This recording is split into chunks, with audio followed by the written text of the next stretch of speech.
Our story opens beneath a clear and beautiful sky.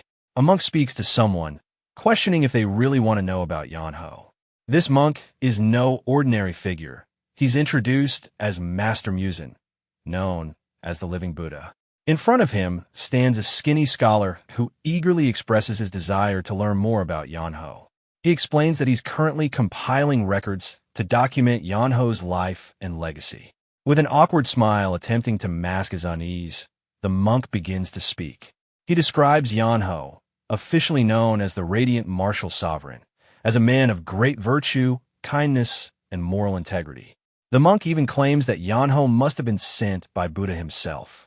The scholar's eyes light up with excitement. He immediately begins scribbling down notes, confirming it's just as he suspected. He then asks the monk about Yeonho's daily life. What kind of man was he truly? The question clearly rattles the monk. His composure cracks. The calm facade vanishes.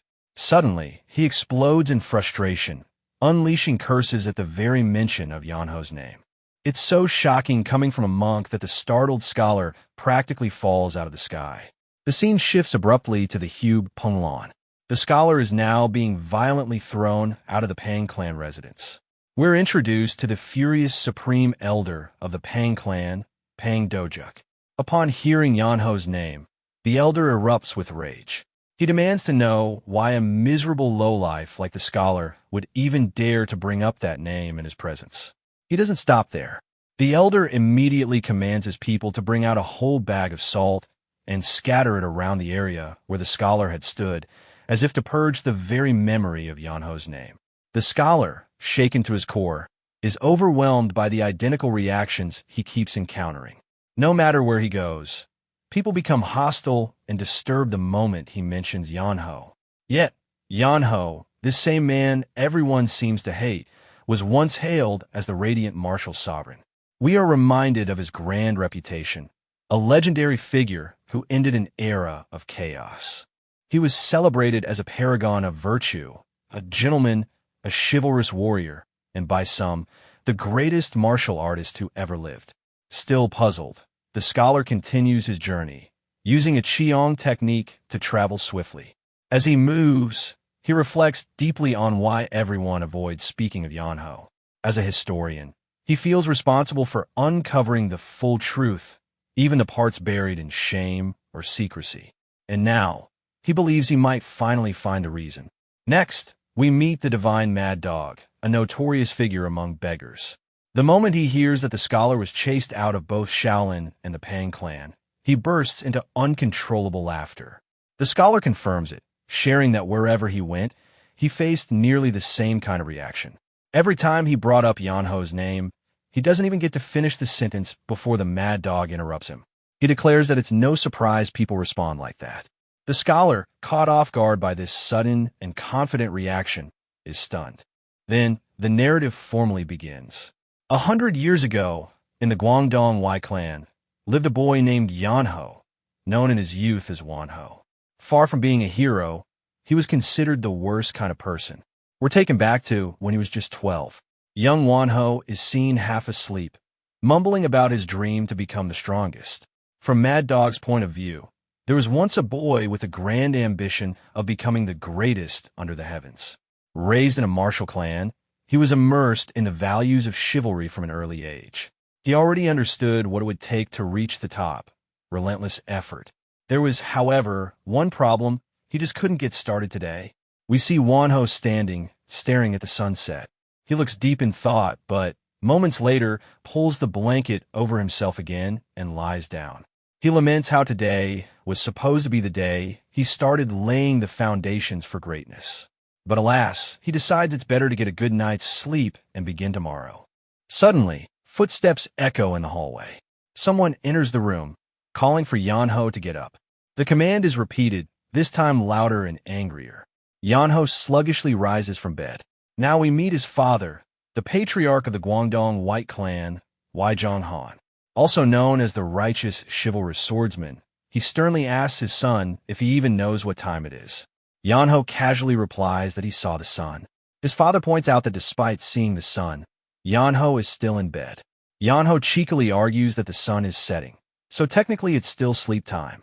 His father grows more frustrated and asks how long he's been holed up in his room. Yeonho guesses, was it 2 days? Maybe 3?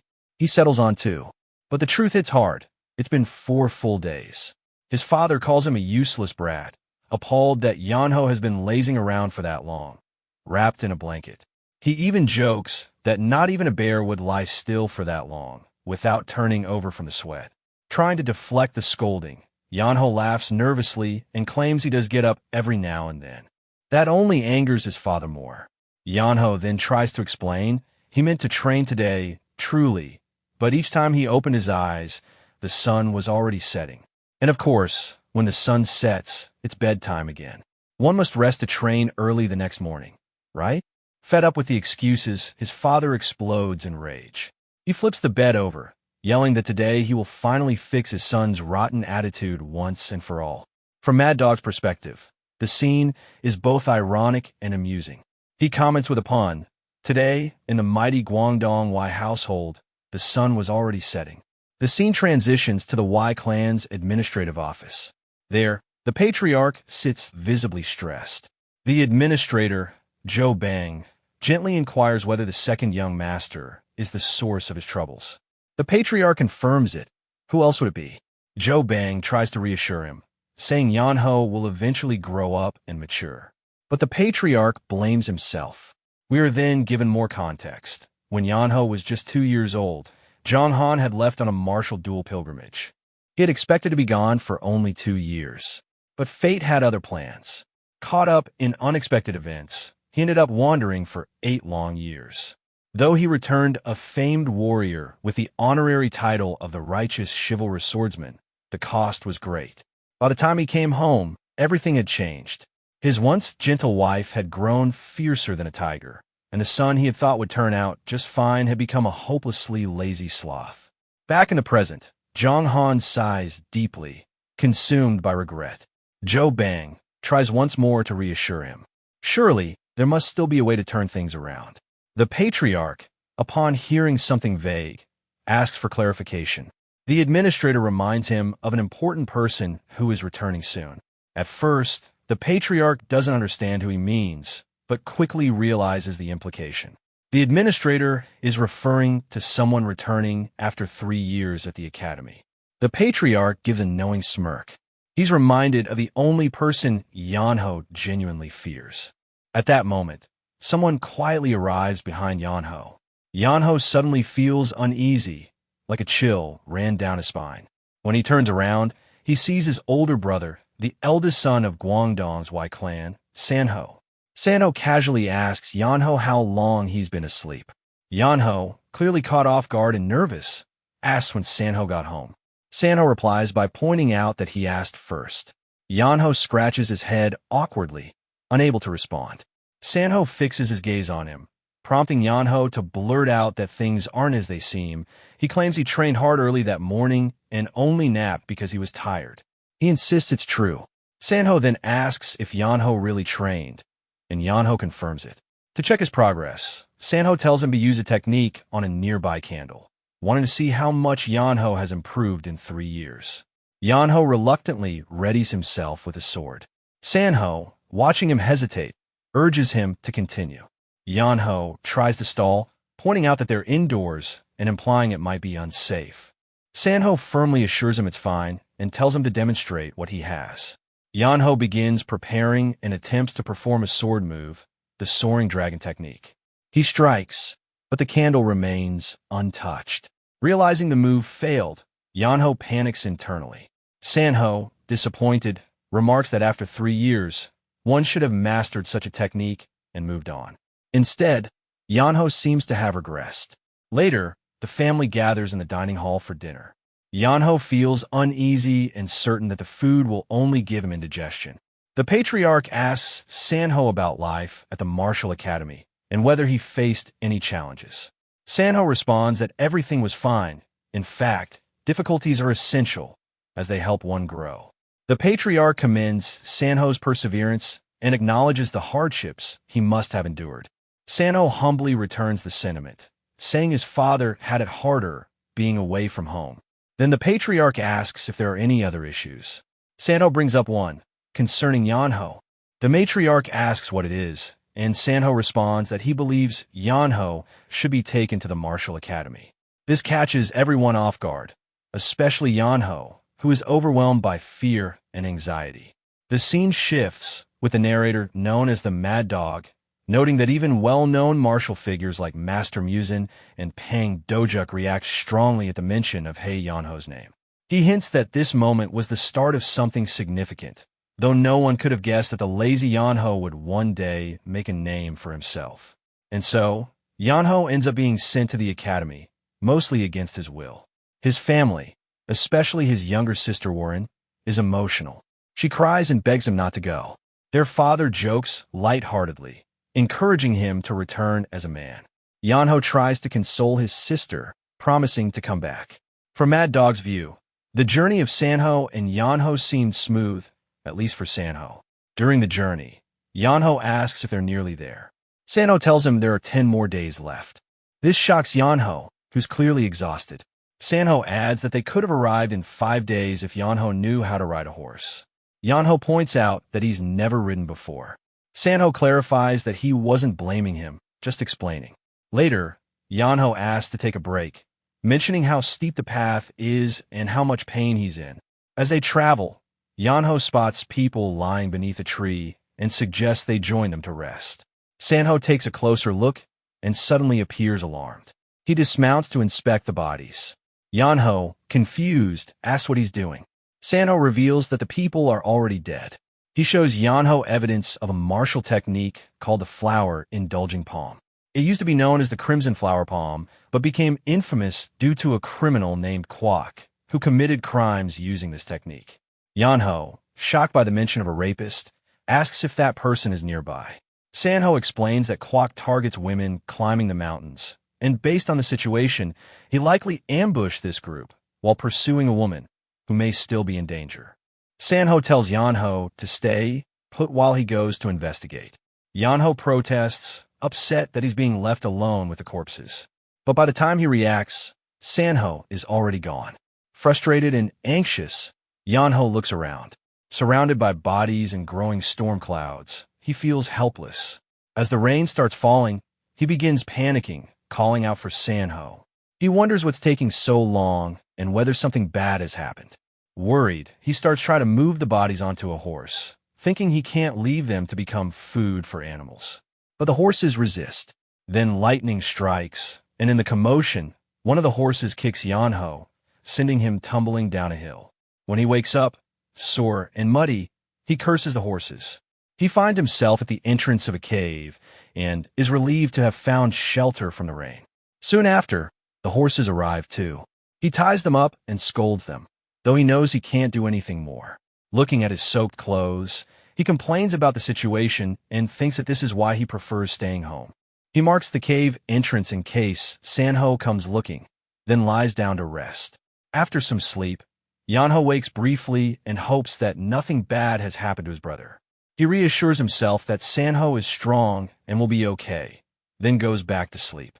Later, an unusual blue light begins to appear around Yeonho.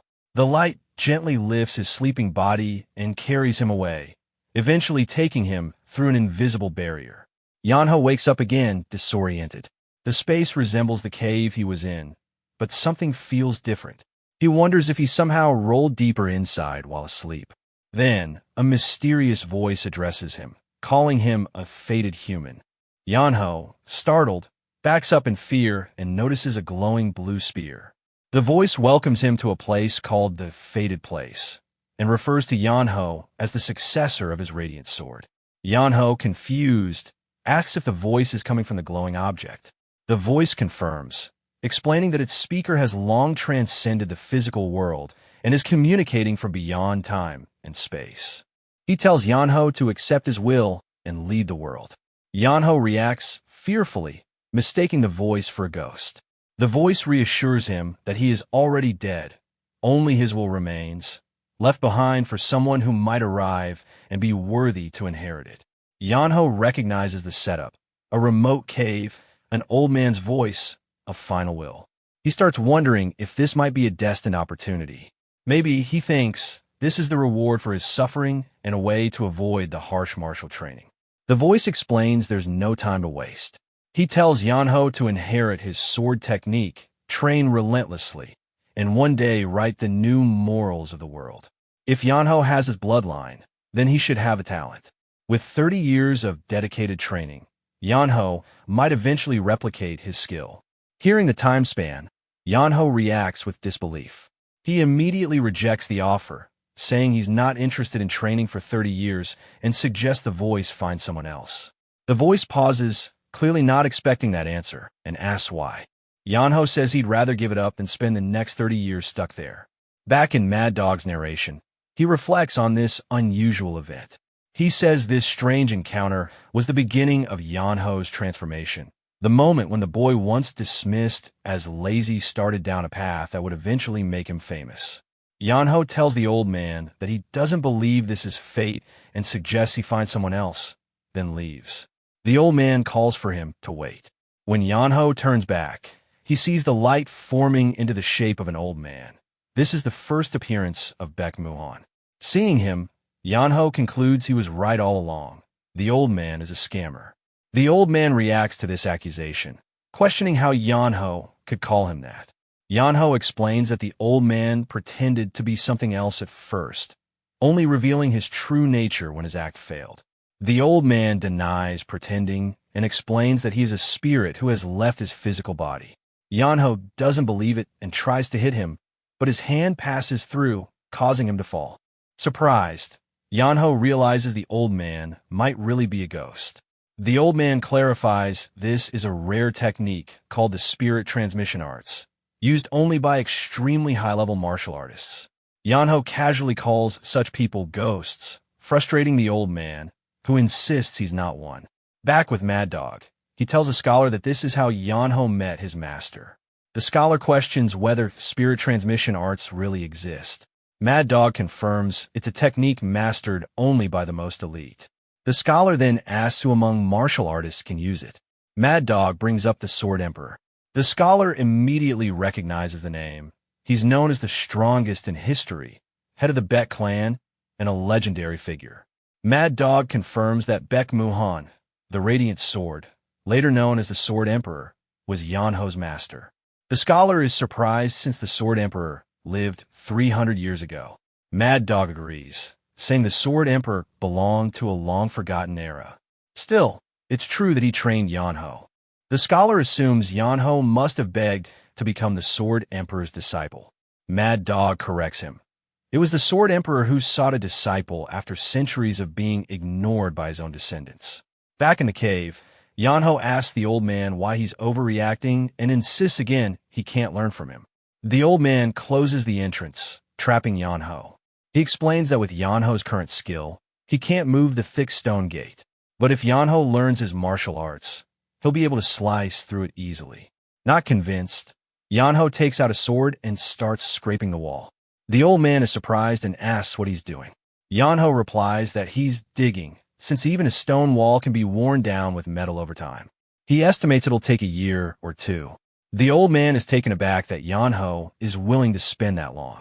Yeonho jokes that it's shorter than the 30 years of training the old man suggested.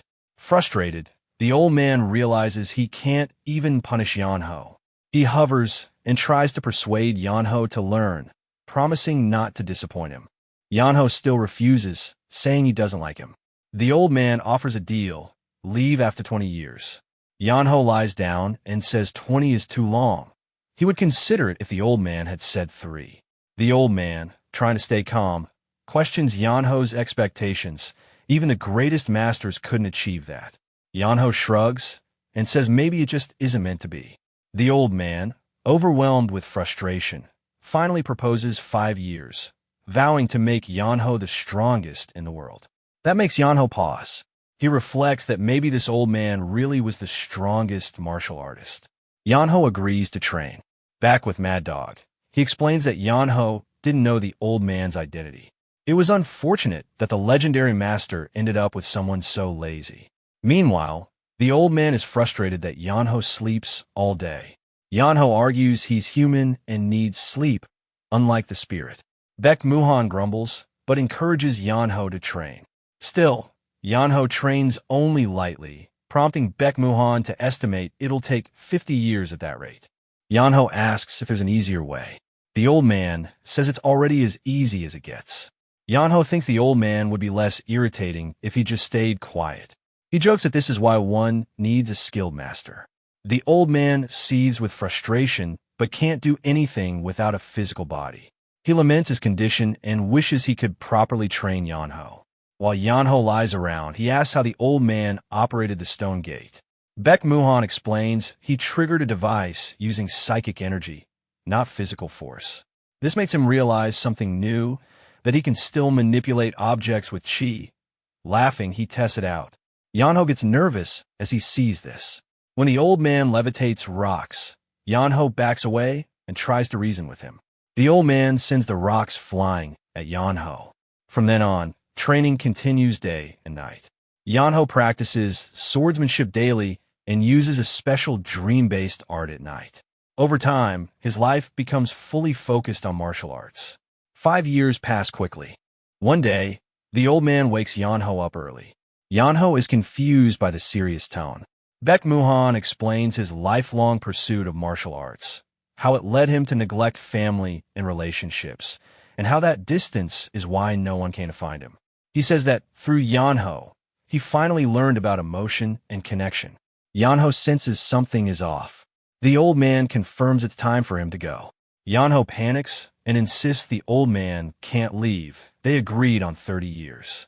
But the old man reveals he used up his energy maintaining the elixir that allowed Yeonho to survive without food. There's no energy left. Yeonho is upset, saying he would have left and returned if he had known. The old man doubts Yeonho would have come back. Still, he expresses gratitude for their time and says his hope is that Yeonho will explore the world, learn from it, and not repeat his mistakes. He tells Yeonho that even if no one remembers him, his teachings live on in Yeonho's swordsmanship. As the old man fades away, his last words to Yeonho are to be happy. Yeonho, crying, says the old man could have at least warned him. Back in the present, Yeonho is annoyed. He finds a cloth the old man left behind, covered in writing. It explains that Yeonho's martial arts are still incomplete, and the elixir in his body is a double-edged sword. If he doesn't keep training fast enough, it'll kill him. Frustrated, Yeonho curses the old man. Another note tells him to travel and experience the world. That's how he'll grow further. The script ends with Yeonho realizing that the journey isn't over, and the old man made sure he wouldn't slack off again. The old man advises Yeonho not to be content with living a limited life in a small place. Baek Muhan also encourages him to broaden his vision, to see more, experience more, and become someone capable of greater things. As a starting point, Yeonho is told to go to a place called Ruin to find the world's greatest scholar and stay with him. It's expected that Yeonho will learn and feel something important through that experience. Yeonho reflects on this. Though he initially intended to return home, he decides to delay that plan until he settles what he needs to. With resolve, he bows deeply to his master and then sets off for Ruin. Outside the cave, Baek Muhan reappears and bursts into laughter, mocking Yeonho in his usual rough manner. He calls Yeonho a fool and says that if Yeonho doesn't learn more about the world, he'll waste away like a dried-up mummy. He insists that martial arts developed in isolation have no value. To Baek Muhan, letting Yeonho stay tucked away in some remote place would be a loss. With a content expression, he says it would be a waste of Yeonho's martial talent. The story moves to the city of Kiang. Yeonho is visibly thin from starvation, looking skeletal. He approaches a beggar who turns out to be Jangyul, the branch leader of the beggar sect in this area. Jangyul is taken aback by Yeonho's appearance and internally wonders who this dried-up person is. Yeonho says he came with a question, but Jangyul immediately asks for money in exchange. When Yeonho questions if payment is necessary, Jangyul tells him that nothing in the world is free. Though he considers helping Yeonho out of professional respect, he sticks to the rules of his organization. Jangyul assumes Yeonho is a beggar and says so. Yeonho questions the assumption, but Jangyul replies that anyone who begs is, by definition, a beggar. He even jokes that Yeonho could make money just by sitting on a street corner. Then, unexpectedly, Jangyul asks if Yeonho wants to work with him. Later, we see a pile of money in front of Yeonho. Jang-il is thrilled. They've earned 6 months' worth of operating funds in just half a day. He calls Yeonho the god of wealth and is ready to give him the information he asked for. Yeonho wants detailed info about famous scholars and blacksmiths, their locations, hobbies, and specialties. Jang-il says it'll take 7 days and asks Yeonho to return. Yeonho replies that he has nowhere to go and nothing else to do, so he'll wait right there. Jang-il agrees, something he soon comes to regret. A few days pass, and another beggar runs up to Jang-il, saying they're in trouble. When Jang-il asks what kind of trouble beggars could possibly face, the beggar explains they are on the verge of starvation. He leads Jang-il to the source of the problem. There, Jang-il finds a crowd tossing coins at Yeonho, who's just sitting on the roadside. People are saying that if you want to be a beggar, you should at least reach Yeonho's level. Jang-il is both stunned and unsettled by how quickly Yeonho has taken over the streets. Yeonho, now acting comfortably, complains that he's thirsty and asks Jang-il to bring water. When served, he complains about the bowl being dirty and the water being lukewarm. Jang-il scolds his subordinates and tells them to bring cold water from mountains. Yeonho lounges and mutters how nice it is, further frustrating Jang-il. Jang-il feels humiliated. As a branch leader, he's now forced to serve someone he sees as an upstart. Yet, he knows that kicking Yeonho out would demoralize his whole group. He's increasingly desperate for the information to arrive. When the documents finally come, a beggar rushes in with them, and Jang-il is visibly relieved. But Yeonho reviews the contents and is disappointed. He asks if this incomplete report is really what Jang-il wants to sell. Jang-il takes a look and realizes that the information is only partially complete, less than half of what was requested. He worries that this may have been intentional and decides to take Yeonho elsewhere to complete the task.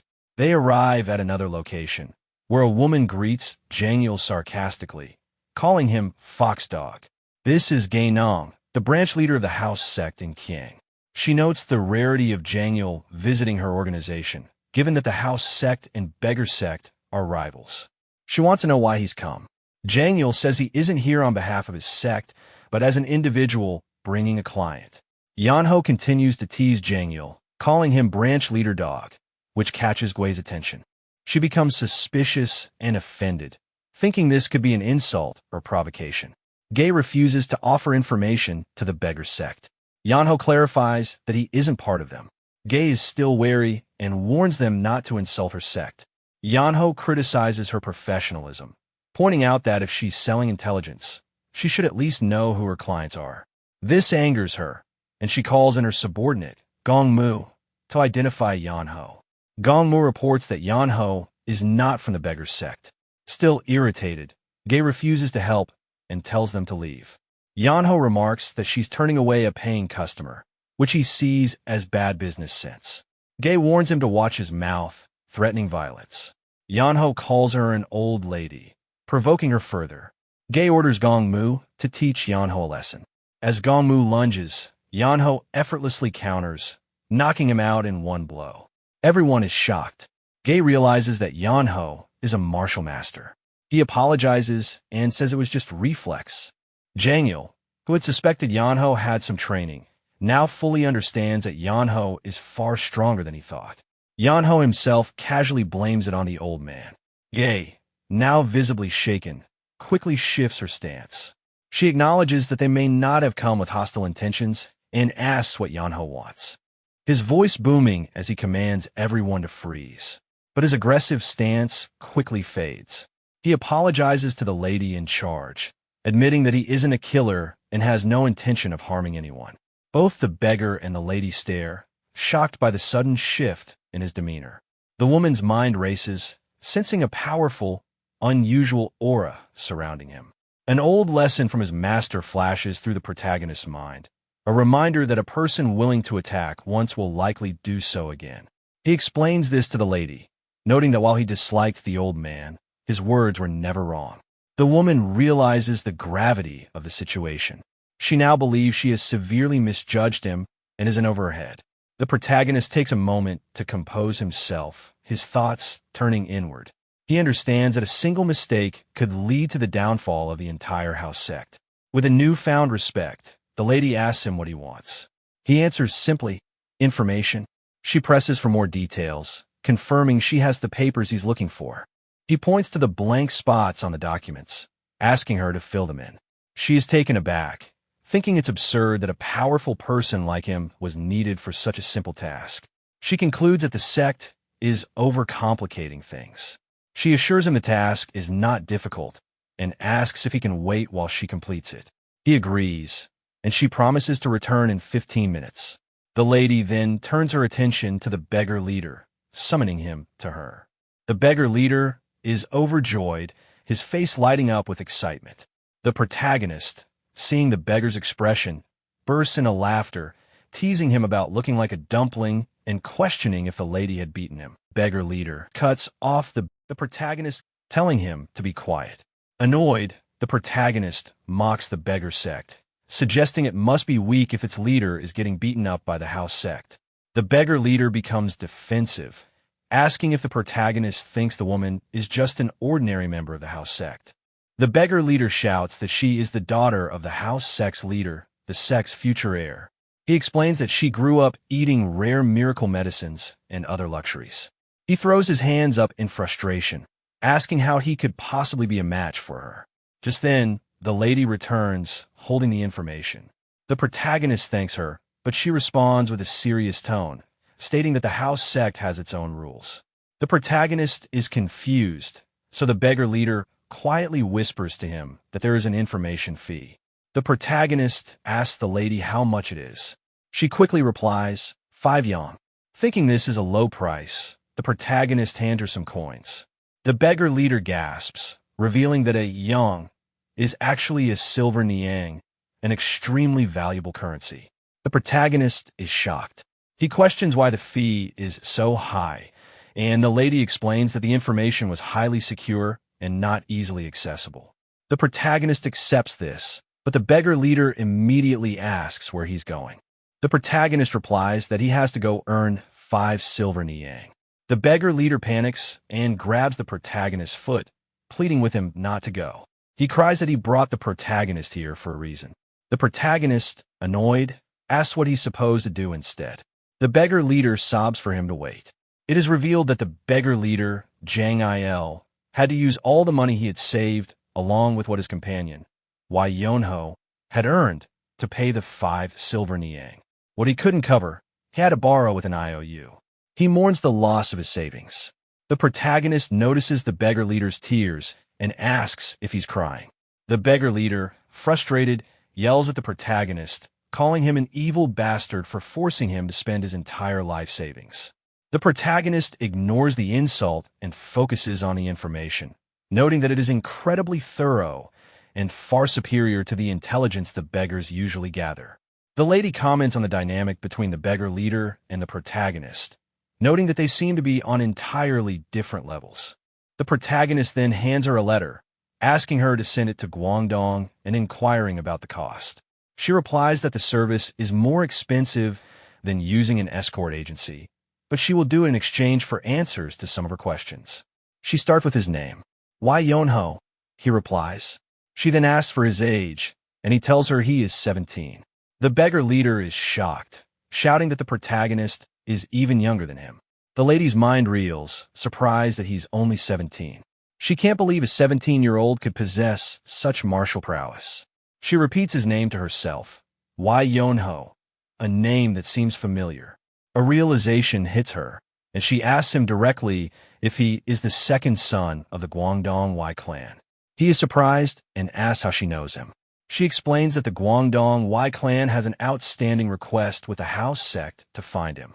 The beggar leader is just as shocked, exclaiming that the protagonist is the younger brother of Sanho, whom he considers a friend. The protagonist is surprised to learn that the beggar leader knows his brother. The lady confirms that she will send his letter to the Guangdong Wi clan, but warns him that it will take at least 10 days to arrive. The beggar leader, frustrated, laments that he has been acting as a subordinate to a mere child. The protagonist reassures him, saying that after waiting 5 years, 10 more days won't make a difference. The lady then presents him with a special token, explaining that it marks him as a special guest of the house sect. She tells him that if he ties it somewhere visible, a house sect informant will come to him. The protagonist muses to himself about the kind of person who could defeat the Four Swords at 17. He then asks if the token and its services are free. She replies with a firm no. The protagonist thinks to himself that a person of that skill level doesn't exist in the Central Plains. The lady, hoping to build a connection with him, feigns disinterest, saying, "In that case, it's useless." Then, she changes her tone, offering to give him information for free next time. The protagonist, intrigued, asks if she's serious. She confirms that it's a special offer just for him. The lady tells the two men that she doesn't want to lose a customer over what happened earlier. The protagonist laughs it off, saying that nothing really happened. The beggar leader immediately disagrees, complaining that his face is bruised and he's now broke. The protagonist dismisses him, thinking that the beggar leader is a loser and this is a common occurrence. Outside the lady's house, the beggar leader argues with the protagonist, complaining about his lost money. The protagonist advises him that money comes and goes and that a beggar shouldn't be so greedy. "Tap into your beggar roots," he says. The beggar leader gets upset, realizing he can't beat the protagonist. He then asks if they can finally go their separate ways now that the protagonist has the information he wanted. The protagonist stops him, a surprised look on his face.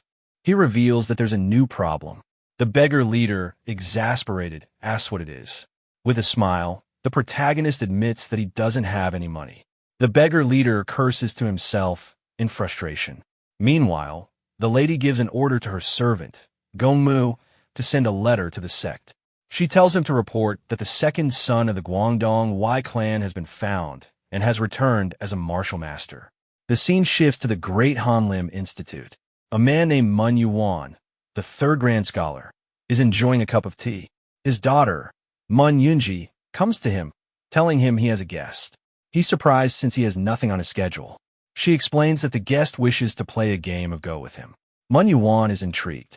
He greets the protagonist, assuring him he's not intruding. He confirms the protagonist's desire to play Go, and the protagonist replies that it's the only game worth playing. Manhwa agrees, offering the protagonist the first move with the black stones while he plays with the white stones. As the game begins, Manhwa thinks that he shouldn't expect much from the young man. He assumes the protagonist is just looking for a free meal, and he plans to help him afterward. However, the protagonist's first move surprises him. He is fast and deliberate, showing that he is no beginner. Manhwa is impressed by his speed and experience for his age. The two play back and forth rapidly. Manhwa soon realizes that the protagonist isn't just fast. There's a strange, almost demonic quality to his moves. He is in deep thought when the protagonist smiles and asks, "Aren't you going to play?"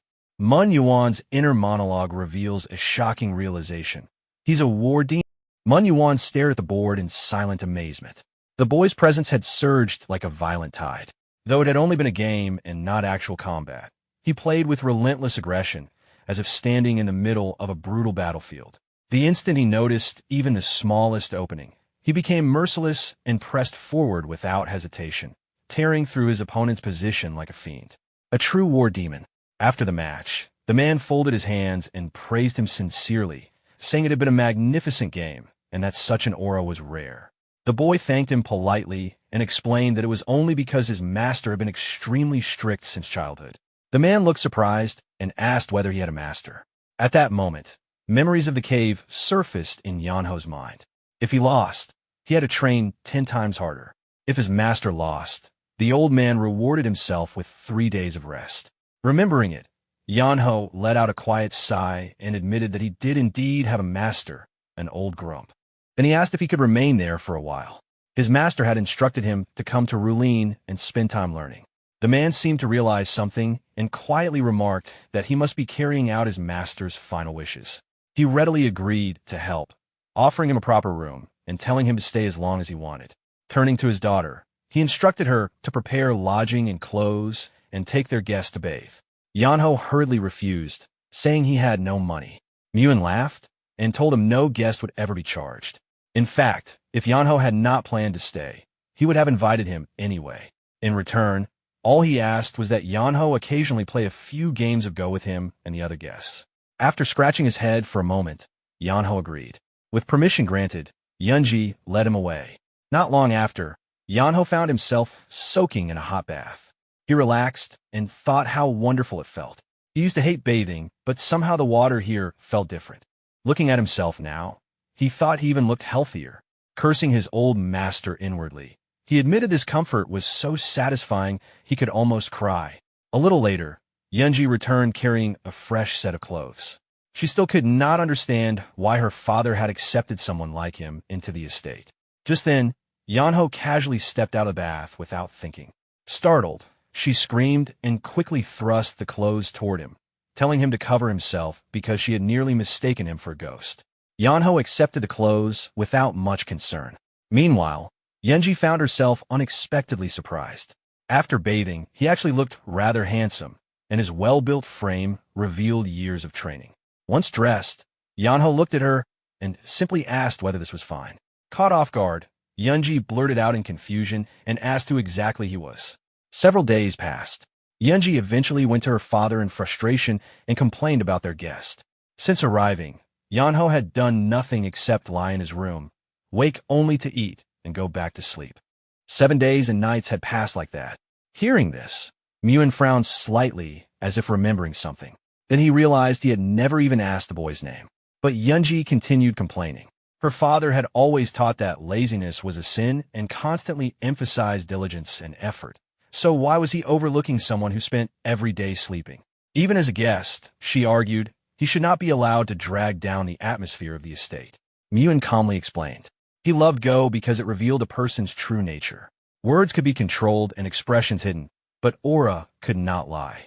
Someone impatient could not play calmly, and someone carefree could not truly enjoy fierce competition. Through aura, a person's life and character became visible. As for Yeonho, his aura was unusually rough and fierce in a way he had never encountered before. That alone proved he was not naturally idle. Perhaps he had once lived through hardships they could not imagine. The harsher the sunlight, the deeper the shadow. If he appeared lazy now, perhaps it was only because he had endured too much before. People did not blame a bird for sheltering under an eave during rain or question why it was not flying. So couldn't they allow him to rest a little longer? Yeonji sighed and said she understood, but she did not truly agree. Arriving at Yeonho's room, she decided her father had been fooled.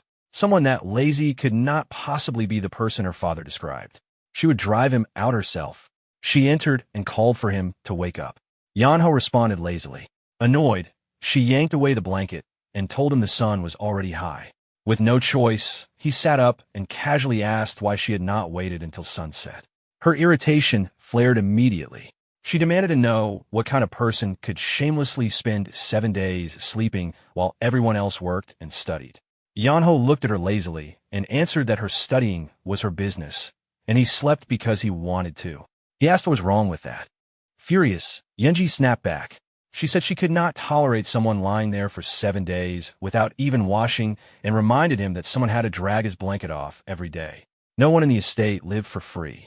If he were a scholar in training, she might overlook it, but the estate did not have extra rice to support freeloaders. Yeonho looked confused. He pointed out that her father clearly had not finished speaking before she interrupted. Yeonji immediately answered that she was the one managing the estate finances. Yeonho sighed and asked what exactly she wanted him to do. Without hesitation, she led him outside and pointed at a huge pile of clothes. His task was simple. Wash all of them. Yeonho looked at the mountain of laundry and asked whether all of this was really the price of the meals he had eaten. Was the rice here mixed with gold? Yeonji turned away, secretly satisfied. She told him the work was now his responsibility and warned that every piece had to be cleaned properly. If anything remained dirty, she would make him wash everything again, so he should do a thorough job. Walking away, she smiled inwardly. This time, he would finally experience real hardship. There was no way he could finish everything in a single day.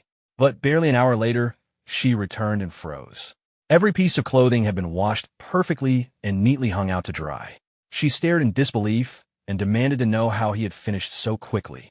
Unable to accept it, she clenched her teeth. She would not let him remain so carefree. Immediately, she dragged him to the woodyard. Looking at the enormous pile of logs, Yeonho asked whether she expected him to chop all of them. Yeonji smiled mischievously and generously gave him a full week. Inside, she was convinced he would not last even one day before running away.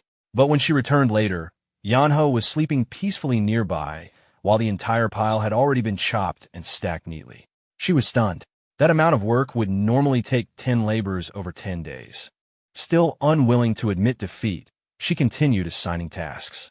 Washing dishes, sweeping the yard, cleaning. Every job was completed almost instantly. Yeonji could only grind her teeth in frustration. How was he finishing everything so effortlessly? And so, Yeonho's life at Urim officially began. But taking West Yeonho into the estate eventually became what the third virtuous grand scholar considered a grave mistake. He should never have allowed him to stay. A young listener asked in surprise why he would say such a thing. The scholar answered solemnly. There was one thing he was certain of: wherever Yeonho went, trouble followed. Even if he never intended it, his presence always stirred waves. And Urim was no exception. The youth became curious and asked what exactly had happened. The scholar answered simply. Everything started with the Go matches. One day, Yeonho sat before the board and quietly wondered how things had turned out this way. He had thought being a guest meant occasionally playing a few games. Instead, a long line of people now stretched outside the estate. Everyone whispered among themselves. If the third virtuous scholar personally sent invitations, then the opponent must be someone extraordinary. Many had rushed over purely to witness such a rare style of play. Another observer muttered that the board had already lost its foundation and was only waiting for its owner to collapse. Soon the match began. The moment they witnessed Yeonho's style, everyone was shocked. His play was overwhelming. Anyone who faced him was defeated without mercy. From that day onward, Hanlan Great Academy gained a new Go prodigy. During one particular match, Yeonho placed a piece. Immediately afterward, his opponent found himself trapped. A player is deep in thought during a game of Go, questioning a move the protagonist has just made. He thinks it looks like suicide, but quickly dismisses the idea of it being a mistake. He recognizes that his opponent is the legendary Undefeated, and concludes that it must be a trap. The player cautiously avoids the move, congratulating himself for not falling for the protagonist's supposed plot. Meanwhile, the protagonist is internally frustrated. He can't understand why his opponent backed off and didn't take the bait. He just wants to lose the game. The opponent suddenly shouts that he needs to lose so he doesn't have to play Go forever and that he will intentionally lose in 10 moves. A few moments later, the opponent admits defeat. The protagonist sighs in annoyance. Afterward, the protagonist returns to his room, his back aching. He reflects on his failed attempts to lose, realizing that his intentionally stupid moves are only scaring off his opponents. He worries that more and more people will continue to show up to challenge him. He thinks to himself, I'd rather do the laundry. Suddenly, he hears a commotion outside his room. A man named Nak Mokpung is speaking to Mun Yunji. He asks her if she really doesn't want to marry him. She replies with a firm no, and then clarifies, absolutely not. Nak Mokpung warns her that she will regret it, but she stands her ground. He then takes a more forceful tone, telling her that he always gets what he wants and that his current offer won't remain an offer for long. He questions whether she's willing to risk the Great Hanlim Institute's downfall because of her refusal. Mun Yunji angrily asserts that the institute won't fall easily. He responds that he can make it happen, and she hates that he thinks everything will work out in his favor. Nak Mokpung coolly replies, it's not impossible. Mun Yunji loudly and angrily rejects Nak Mokpung once again, telling him it is impossible for her to marry him. She turns to leave, but Nak Mokpung grabs her hand. She screams, demanding that he let her go. He tells her in a menacing tone that it's in her best interest not to anger him, warning her that he could take her right there and then. Suddenly, the protagonist appears and calmly tells Nak Mokpung that his behavior is inappropriate in someone else's house. Mun Yunji, still frightened, glares at Nak Mokpung. She then turns to the protagonist and asks if he's finished all his chores, as if surprised to see him. The protagonist takes her hand, looking nervous. He says he's been playing Go and asks to borrow something. He then quickly takes the cord she uses to tie her hair and removes the tassels from it. Nak Mokpung calls out the protagonist for eavesdropping, but the protagonist apologizes with a smirk, admitting his lack of manners. He then points out Nok Mokpung's own hypocrisy, asking if someone who truly cared about manners would act the way he does. Nok Mokpung, seemingly impressed, calls the protagonist a genius of Hanlim. The protagonist thanks him, but admits he has no idea who Nok Mokpung is. Nok Mokpung begins to introduce himself, but the protagonist quickly cuts him off with a laugh, saying he really doesn't care.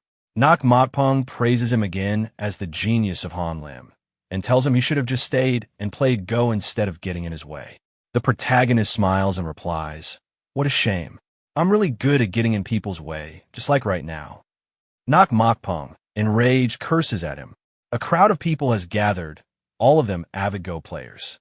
They ask the protagonist if he's there to play Go, with one person enthusiastically requesting to play with him again tomorrow. He agrees. Nok Mokpung, annoyed by the crowd, says he'll leave, but not without a threat. He warns the protagonist that if Mun Yunji doesn't agree to marry him within 3 days, he'll take matters into his own hands. The protagonist turns to Mun Yunji and asks who that was. She sighs and tells him that the man is Nok Mokpung, the adopted son of a powerful imperial palace attendant. When the protagonist asks what he wanted, she explains that he wants to marry her, and she said no every time. The protagonist jokes that Nok Mokpung seems like a good catch from a good family and determined. He then feigns a serious tone, asking her if she wants to die. She explains that Nok Mokpung doesn't like her. He just wants to use her. Her father, the owner of the Great Hanlim Institute, has a powerful network in Rulin and is considered a perfect candidate for a political position. She reveals that her father hasn't taken a civil service role, not because of his love for Go, but because the eunuchs of the imperial palace are wary of him. The protagonist is surprised. He questions why the eunuchs would be wary of a mere institute owner. Mun Yunji explains that the Great Hanlim Institute is unlike any other. It is not affiliated with any other organization, which has allowed it to form deep connections with various groups. The eunuchs are in power because the forces of Rulin haven't united against them. She says that if her father were to unite the forces of Rulin, the eunuch's power would be threatened. The protagonist realizes that this is the reason Nok Mokpung's father is so desperate to stop her father from entering civil service. He now understands that Nok Mokpung's new plan, marrying Mun Yunji, would allow him to both neutralize her father as a threat and gain a powerful connection to Rulin. Meanwhile, Nok Mokpung reports to his father, Nok Gi, the head of the eunuchs. He apologizes for the difficulty in carrying out their plan, explaining that a so-called genius of Hanlim has appeared. Nok Gi scoffs at the idea, calling the genius a useless good-for-nothing who only plays Go. Nok Mokpung clarifies that the problem isn't the man himself, but the crowd of people from all over the nation who have gathered to play Go against him. He explains that with so many eyes watching, his actions are limited. Nok Gi accepts his son's reasoning, but reminds him that the mission to take over the imperial palace is not just for their sake, but is a direct order from a higher authority. He tells his son that failure is not an option for either of them, and that he is more afraid of disappointing this figure than he is of death itself. Nok Mokpung acknowledges this, and Nok Gi then tells him sometimes violence is necessary. Nok Mokpung is shocked, but his father clarifies. He should use the crowd to his advantage. Kill them all, he orders, including the genius of Hanlim. The scene shifts back to the protagonist. Someone calls his name.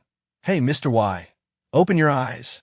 He mumbles in reply, still seemingly sleepy.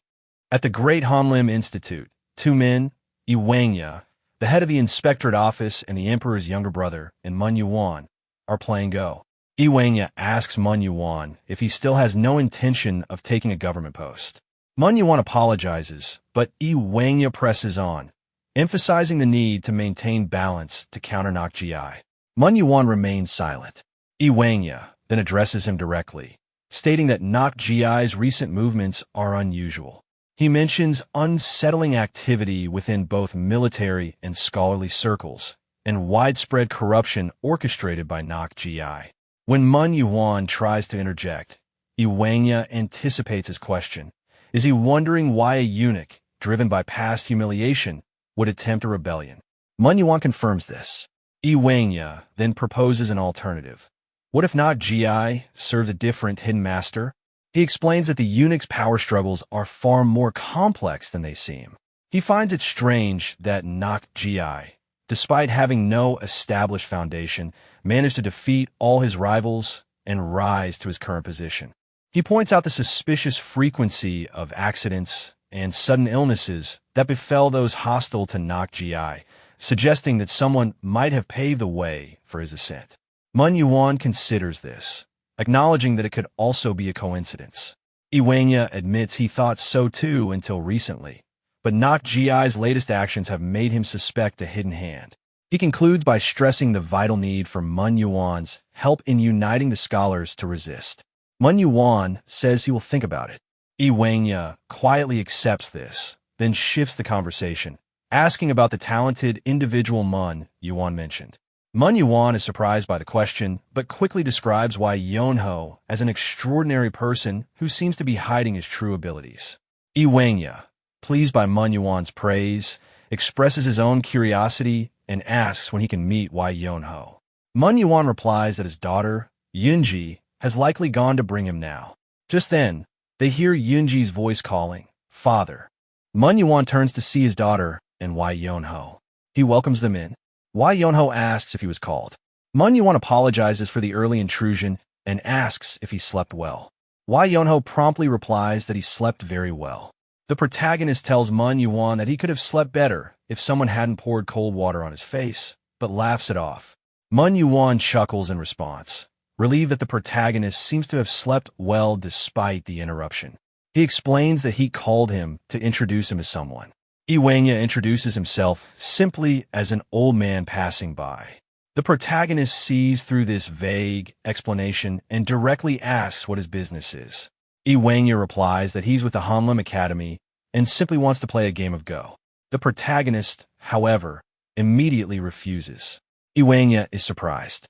He points out that the protagonist has been playing Go with all the other visitors. The protagonist clarifies that he's not refusing to play Go, but rather insists on respecting the established order. He tells Wi Yeonho that there are others who came first, and he must wait his turn. Wi Yeonho laughs, saying he can easily solve this problem by asking the others for their understanding. The protagonist counters that this isn't a solution, it's coercion. He points out that given Wi Yeonho's high status, others would have no choice but to agree, even if they aren't convinced. He emphasizes the importance of principles and promises. Wi Yeonho thinks to himself that the protagonist has more resolve than he initially thought. He asks again how his plan wouldn't work. The protagonist simply repeats that he must wait his turn. Just then, Yoonji steps in, telling her father she thinks she can solve the problem. She approaches the protagonist, her mind racing with his words about principles and promises. She offers to cancel all of the remaining Go games scheduled for the day. The protagonist is visibly shocked by her offer. He hesitates, saying that while it's tempting, he also has his own principles and duties. He then asks if she can cancel them until tomorrow. She sees through this and warns him not to play any tricks, telling him he has to make a decision now. He accepts her offer, saying, "The match I will begin." As they play, Wi Yeonho thinks to himself that the protagonist is the worst. He considers him to be all talk and no action, but is bound by his own code to finish the game. He decides to see what the protagonist is truly made of. The game continues long into the night. Manhwa approaches Wi Yeonho and asks if he's enjoying the game. Wi Yeonho simply hums in response. Wi Yeonho reflects on Wi Yeonho's Go play style, finding it incredibly ferocious and unlike anything he's ever seen, even on a battlefield.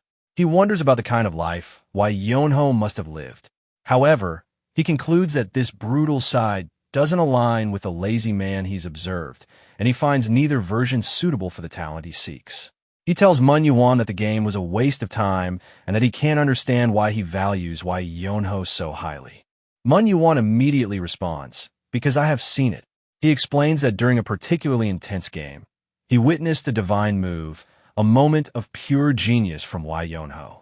He had taken his eyes off the board, and when he looked back, he saw a fleeting glimpse of a selfless, focused expression on Wi Yeonho's face. Wi Yeonho questions if he saw it incorrectly, but Manhwa is adamant, insisting he couldn't have been wrong. Despite this, Yeonho states that he still has no intention of using Wi Yeonho. He says his time was not completely wasted because he was able to see Manhwa. He announces that he will be leaving early the next day. Manhwa asks if he is that busy, and Yeonho confirms that the atmosphere in the imperial family is not good. He internally laments the situation. A fateful night meanwhile. Mokpung and his soldiers are preparing for an ambush. The night is perfect, with everything in place. Mokpung gives the order to subdue and arrest everyone. The soldiers charge, and the Serene Institute is immediately filled with screams and the sounds of struggle. Mokpung smiles to himself, thinking that they should have listened to his earlier warnings. He orders his men to arrest everyone, confident that not a single person will escape the Great Hanlim Institute. In the midst of the chaos, Wi Yeonho remains fast asleep. That's it for today's video. If you made it this far, I hope you enjoyed it. And if you did, make sure to subscribe to the channel for more awesome videos like this. Thanks for watching. At the Great Hanlim Institute, two men, Yeonho, the head of the inspectorate office and the emperor's younger brother, and Manhwa, are playing Go. Yeonho asks Manhwa if he still has no intention of taking a government post. Manhwa apologizes, but Yeonho presses on, emphasizing the need to maintain balance to counter Nakji. Manhwa remains silent. Yeonho then addresses him directly, stating that Nakji's recent movements are unusual. He mentions unsettling activity within both military and scholarly circles, and widespread corruption orchestrated by Nakji. When Manhwa tries to interject, Yeonho anticipates his question. Is he wondering why a eunuch, driven by past humiliation, would attempt a rebellion? Manhwa confirms this. Yeonho then proposes an alternative. What if Nakji served a different hidden master? He explains that the eunuch's power struggles are far more complex than they seem. He finds it strange that Nakji, despite having no established foundation, managed to defeat all his rivals and rise to his current position. He points out the suspicious frequency of accidents and sudden illnesses that befell those hostile to Nakji, suggesting that someone might have paved the way for his ascent. Manhwa considers this, acknowledging that it could also be a coincidence. Yeonho admits he thought so too until recently, but Nakji's latest actions have made him suspect a hidden hand. He concludes by stressing the vital need for Manhwa's help in uniting the scholars to resist. Manhwa says he will think about it. Yeonho quietly accepts this, then shifts the conversation, asking about the talented individual Manhwa mentioned. Manhwa is surprised by the question, but quickly describes Wi Yeonho as an extraordinary person who seems to be hiding his true abilities. Yeonho, pleased by Manhwa's praise, expresses his own curiosity and asks when he can meet Wi Yeonho. Manhwa replies that his daughter, Yunji, has likely gone to bring him now. Just then, they hear Yunji's voice calling, "Father." Manhwa turns to see his daughter and Wi Yeonho. He welcomes them in. Wi Yeonho asks if he was called. Manhwa apologizes for the early intrusion and asks if he slept well. Wi Yeonho promptly replies that he slept very well. The protagonist tells Manhwa that he could have slept better if someone hadn't poured cold water on his face, but laughs it off. Manhwa chuckles in response, relieved that the protagonist seems to have slept well despite the interruption. He explains that he called him to introduce him to someone. Yeonho introduces himself simply as an old man passing by. The protagonist sees through this vague explanation and directly asks what his business is. Yeonho replies that he's with the Hanlim Academy and simply wants to play a game of Go. The protagonist, however, immediately refuses. Yeonho is surprised. He points out that the protagonist has been playing Go with all the other visitors. The protagonist clarifies that he's not refusing to play Go, but rather insists on respecting the established order. He tells Yeonho that there are others who came first, and he must wait his turn. Yeonho laughs, saying he can easily solve this problem by asking the others for their understanding. The protagonist counters that this isn't a solution, it's coercion. He points out that given Yeonho's high status, others would have no choice but to agree, even if they aren't convinced. He emphasizes the importance of principles and promises. Yeonho thinks to himself that the protagonist has more resolve than he initially thought. He asks again how his plan wouldn't work. The protagonist simply repeats that he must wait his turn. Just then, Mun Yunji steps in, telling her father she thinks she can solve the problem. She approaches the protagonist, her mind racing with his words about principles and promises. She offers to cancel all of the remaining Go games scheduled for the day. The protagonist is visibly shocked by her offer. He hesitates, saying that while it's tempting, he also has his own principles and duties. He then asks if she can cancel them until tomorrow. She sees through this and warns him not to play any tricks, telling him he has to make a decision now. He accepts her offer, saying, "The match I will begin." As they play, Wi Yeonho thinks to himself that the protagonist is the worst. He considers him to be all talk and no action, but is bound by his own code to finish the game. He decides to see what the protagonist is truly made of. The game continues long into the night. Manhwa approaches Wi Yeonho and asks if he's enjoying the game.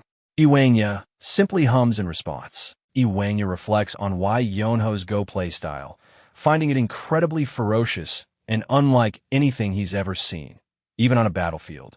He wonders about the kind of life Wi Yeonho must have lived. However, he concludes that this brutal side doesn't align with the lazy man he's observed, and he finds neither version suitable for the talent he seeks. He tells Manhwa that the game was a waste of time and that he can't understand why he values Wi Yeonho so highly. Manhwa immediately responds, "Because I have seen it." He explains that during a particularly intense game, he witnessed a divine move, a moment of pure genius from Wi Yeonho. He had taken his eyes off the board, and when he looked back, he saw a fleeting glimpse of a selfless, focused expression on Wi Yeonho's face. Wi Yeonho questions if he saw it incorrectly, but Manhwa is adamant, insisting he couldn't have been wrong. Despite this, Wi Yeonho states that he still has no intention of using Wi Yeonho. He says his time was not completely wasted because he was able to see Manhwa. He announces that he will be leaving early the next day. Manhwa asks if he is that busy, and Wi Yeonho confirms that the atmosphere in the imperial family is not good. He internally laments the situation. A fateful night meanwhile, Mokpong and his soldiers are preparing for an ambush. The night is perfect, with everything in place. Mokpong gives the order to subdue and arrest everyone. The soldiers charge, and the Serene Institute is immediately filled with screams and the sounds of struggle. Mokpong smiles to himself, thinking that they should have listened to his earlier warnings. He orders his men to arrest everyone, confident that not a single person will escape the Great Hanlim Institute. In the midst of the chaos, Wi Yeonho remains fast asleep. Thinking about Yunji, Mukpong decided that today he would teach her a lesson. Soon after, the masked men gathered all the scholars and tied them up. Confused by the sudden situation, Yuan demanded to know what was happening. Mukpong calmly explained that they had received reports of suspicious activity within the Great Hanlim Institute. According to the information they gathered, many people with great political and martial influence have been visiting the institute recently. Hearing this, Yuan angrily argued that there was nothing suspicious about it. With a smug expression, Mukpong responded that there could only be one reason for powerful figures to gather in one place. They were planning a revolution. Yuan immediately denied the accusation and explained that everyone had simply gathered there to play Go. Mukpong mocked the explanation, asking if he truly expected anyone to believe that so many influential people had assembled just for a game. Growing nervous, Yuan insisted he was telling the truth and said Mukpong must have heard the rumors about the genius. Mukpong admitted that he had heard them, but dismissed them as unreliable stories that could easily be fabricated. He then demanded to know where this so-called genius was. One of the masked men informed Mukpong that there was nobody else left inside the building. Realizing Yeonho had likely escaped before their arrival, Mukpong cursed him for being lucky, noting that escape would have been impossible after they surrounded the area. Mukpong then assured the scholars that if they were truly innocent, they would eventually be released and even receive an apology. At that moment, one of the masked men returned carrying a ledger, claiming he had found evidence of an agreement made by the revolutionaries. Hearing this, Yuan was shocked and immediately denied the accusation. However, Mukpong held up the ledger and declared that the proof was right in front of them. Yuan quickly realized they had been set up from the very beginning. The scholars desperately protested their innocence. Some claimed they knew nothing about any revolution, and insisted they had never come there for such a purpose. Amid the chaos, Lai Huana suddenly stood up and remarked that the situation was becoming quite interesting. The moment Mukpong noticed him, his expression stiffened in shock. Lai Huana immediately ordered him to address him properly as the royal head inspector. The masked men fell silent while the scholars looked relieved, believing that Lai Wanga's presence would clear their names since he had witnessed everything himself. Mukpong quickly greeted him respectfully and claimed he would never have acted this way if he had known Lai Huana was present. Lai Huana coldly told him to stop wasting time and release everyone immediately. After regaining his composure, Mukpong calmly asked Lai Huana a question instead. When Lai Huana demanded to know what it was, Mukpong asked why he was planning a revolution. With a disturbing smile, Mukpong revealed that he had known about Lai Wanga's presence from the very beginning. Lai Huana was stunned by the accusation, but before he could react further, the masked men forced him to the ground. Mukpong explained that every revolution required a central figure, and it made far more sense for that role to belong to someone connected to the imperial family rather than a group of ordinary scholars. Furious, Lai Huana shouted that Mukpong's arrogance had gone too far. He demanded to know how Mukpong dared to frame him, and warned that he would never escape the consequences once the emperor learned the truth. Mukpong, however, calmly replied that Lai Huana misunderstood the situation. There would be no opportunity to report anything to the emperor because none of them would ever leave alive. According to him, the punishment for revolution was immediate execution. Mukpong further claimed they already possessed the revolutionaries' signatures, making the case appear undeniable in the eyes of the emperor. After explaining his plan, he burst into laughter. Lai Huana cursed him and declared that the heavens would never forgive such evil deeds.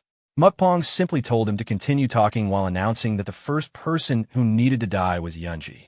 Turning toward her, Mukpong reminded Yunji that he had warned her he would handle things his own way. He blamed her rejection for the fate awaiting everyone there. Mukpong then asked if she was willing to change her mind now.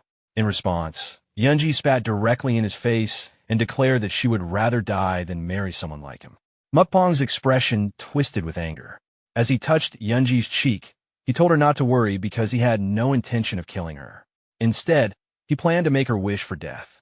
He promised to inflict suffering far worse than anything she could imagine. Desperate, Yunji attempted to bite her own tongue, declaring that she would rather die than allow herself to be humiliated by him. Mukpong immediately threatened her, saying that if she killed herself, her father would suffer in her place. If her father also chose death, then everyone else there would be tortured instead. He continued by reminding her that the families of traitors accused of revolution were always executed as well. If she truly wanted to die, she was free to do so, but the others would simply pay the price for it. Yunji gritted her teeth in helpless anger. Mukpong grabbed her by the hair and mockingly encouraged her to kill herself, saying he would only gain more entertainment from the suffering of the others. Then, while touching her cheek once more, Mukpong quietly asked if they should begin. Unable to resist or do anything to stop him, Yunji silently prayed for someone to save her. When Yunji opened her eyes again, her expression darkened. She saw Yeonho quietly trying to leave the scene. As he climbed over the wall and prepared to escape, Yunji suddenly shouted his name, causing everyone to turn toward him at once. Caught in an awkward situation, Yeonho let out an embarrassed laugh. Confused by his reaction, Yunji demanded to know what he was doing. Yeonho casually replied that he was obviously running away. When Yunji stared at him in disbelief, he wondered if she disliked the way he phrased it and jokingly asked if he should instead say he was excusing himself. Yunji angrily reminded him that he had learned martial arts and should be helping them instead of fleeing. Yeonho immediately refused, saying it was already difficult enough to keep himself alive and that she was greatly overestimating his abilities. According to him, the smartest choice in a situation like this was to pretend he had seen nothing. He even waved toward the intruders and told them to continue whatever they had been doing because he truly had not seen anything. Hearing that, everyone could only think about what a shameless person Yeonho was. Mukpong suddenly shouted for Yeonho to stop, warning him that he was already involved in the so-called revolution. He claimed the entire world would hunt him down and that there would be nowhere safe for him to hide. Yeonho casually replied that Mukpong could not be certain about that. Calling him a fool, Mukpong declared that although the world was large, there were eyes everywhere, and finding him would not be difficult. Still attempting to leave, Yeonho simply told him to try finding him later. Irritated, Mukpong immediately ordered the masked men to capture him. The masked men rushed toward Yeonho, while Yeonji urgently told him to run. Hearing that, Yeonho looked confused and pointed out that she had been demanding his help just moments earlier, yet now she was telling him to escape. He asked what exactly she expected him to do. One of the masked men suddenly missed his strike and became confused, wondering if he had just seen an afterimage. In the next moment, Yeonho drove his elbow into the man's body and slammed him into the ground before casually muttering that this whole situation was becoming troublesome. He then remarked that Yeonji was a very strange woman. Meanwhile, the masked men ended up sprawled across the ground in awkward positions. The scholars were left speechless, and even Mukpong could not understand what had just happened. Realizing Yeonho possessed real skill, Mukpong admitted that he had abilities after all. Yeonho thanked him for the compliment, though Mukpong angrily clarified that it was not praise. Furious from the humiliation, Mukpong ordered another masked man to step forward and deal with Yeonho immediately. The masked man apologized for the delay and promised to handle it at once. Mukpong specifically warned him not to kill Yeonho because he intended to tear him apart personally. As the masked man charged forward, Yeonho suddenly stopped him and asked for a moment to retrieve his sword from his room. The masked man stared at him in disbelief and called him insane. Yeonho complained that the man already looked old enough, yet was still making such a fuss when a younger person politely asked to fetch a weapon. The masked man angrily told him to shut up. Looking around, Yeonho noticed a broom nearby and sighed that 5 years ago the world had not been this harsh. Picking up the broom, Yeonho declared that since they would not let him get his sword, he would simply use that instead. Enraged, the masked man accused him of mocking him, but Yeonho calmly replied that if he disliked it so much, he should have allowed him to retrieve his sword. The masked man then rushed toward him in fury, swearing that although he would not kill him, he would inflict enough pain to make him beg for death later. Still looking half awake, Yeonho lazily told him they should just begin already because he had only recently woken up and still felt sluggish. The masked man became even more enraged and charged at full speed, but Yeonho instantly struck him across the head with a broom, sending him flying backward. As the masked man collapsed unconscious, Mukpong, Yuan, and Lai Huana were left stunned by the unbelievable sight. Holding the broom over his shoulder, Yeonho casually remarked that trash was best cleaned with a broom after all. The masked man soon regained consciousness but still could not understand what had happened. Pointing the broom toward him, Yeonho calmly told him to be grateful ended with only that much damage because it was Yeonho standing before him. He also advised him not to rush in recklessly. However, before Yeonho could finish speaking, the masked man cursed at him in anger. Yeonho immediately started beating him repeatedly with the broom, while complaining that he had only been trying to explain things kindly. The masked man quickly realized that Yeonho was unbelievably fast. Although he hated to admit it, Yeonho was clearly far more than a mere loudmouth. Still, the masked man reminded himself that in real combat, strength alone did not guarantee victory. He immediately drew out a deadly poison known as the 7-step soul-chasing serpent. Seeing the poison, Yeonho asked if the man did not think such methods were dirty. However, he casually added that poison would not work so easily on him. The masked man questioned whether Yeonho was immune to all poisons. Yeonho denied it, joking that he had never boiled and eaten rare ginseng roots or anything like that. Poison definitely worked on him. Before he could fully explain himself, Yeonho suddenly dashed forward at incredible speed. In an instant, he appeared directly in front of the masked man and knocked the poison dagger from his hand. Without giving him time to react, Yeonho followed with another attack. The masked man instinctively thought he needed to block it, but Yeonho immediately mocked him for believing he could actually defend against the strike. In the next moment, Yeonho's attack landed cleanly, and the masked man was completely unable to avoid it. The masked man collapsed onto the ground unconscious once again. Looking down at him, Yeonho casually remarked that his master always taught him one thing. Whenever an enemy looked like they were preparing something impressive, the safest option was to knock them out before they could finish. Mukpong could hardly believe what he was seeing. The man Yeonho had defeated so easily was Hyuk, the leader of the dark force his father had spent decades building. Yeonho then advised Mukpong that if he chose to back down now, things would end better for both of them. Instead of becoming angry, Mukpong slowly clapped his hands and praised Yeonho's martial skill, calling it exceptional for someone his age. Hearing the compliment, Yeonho awkwardly became embarrassed. Yeonji immediately questioned why he looked pleased after receiving praise from someone like Mukpong. Mukpong admitted it was unfortunate that Hyuk failed to defeat Yeonho, but from another perspective, simply meeting a martial artist like him made the entire situation worthwhile. He then openly invited Yeonho to work for him.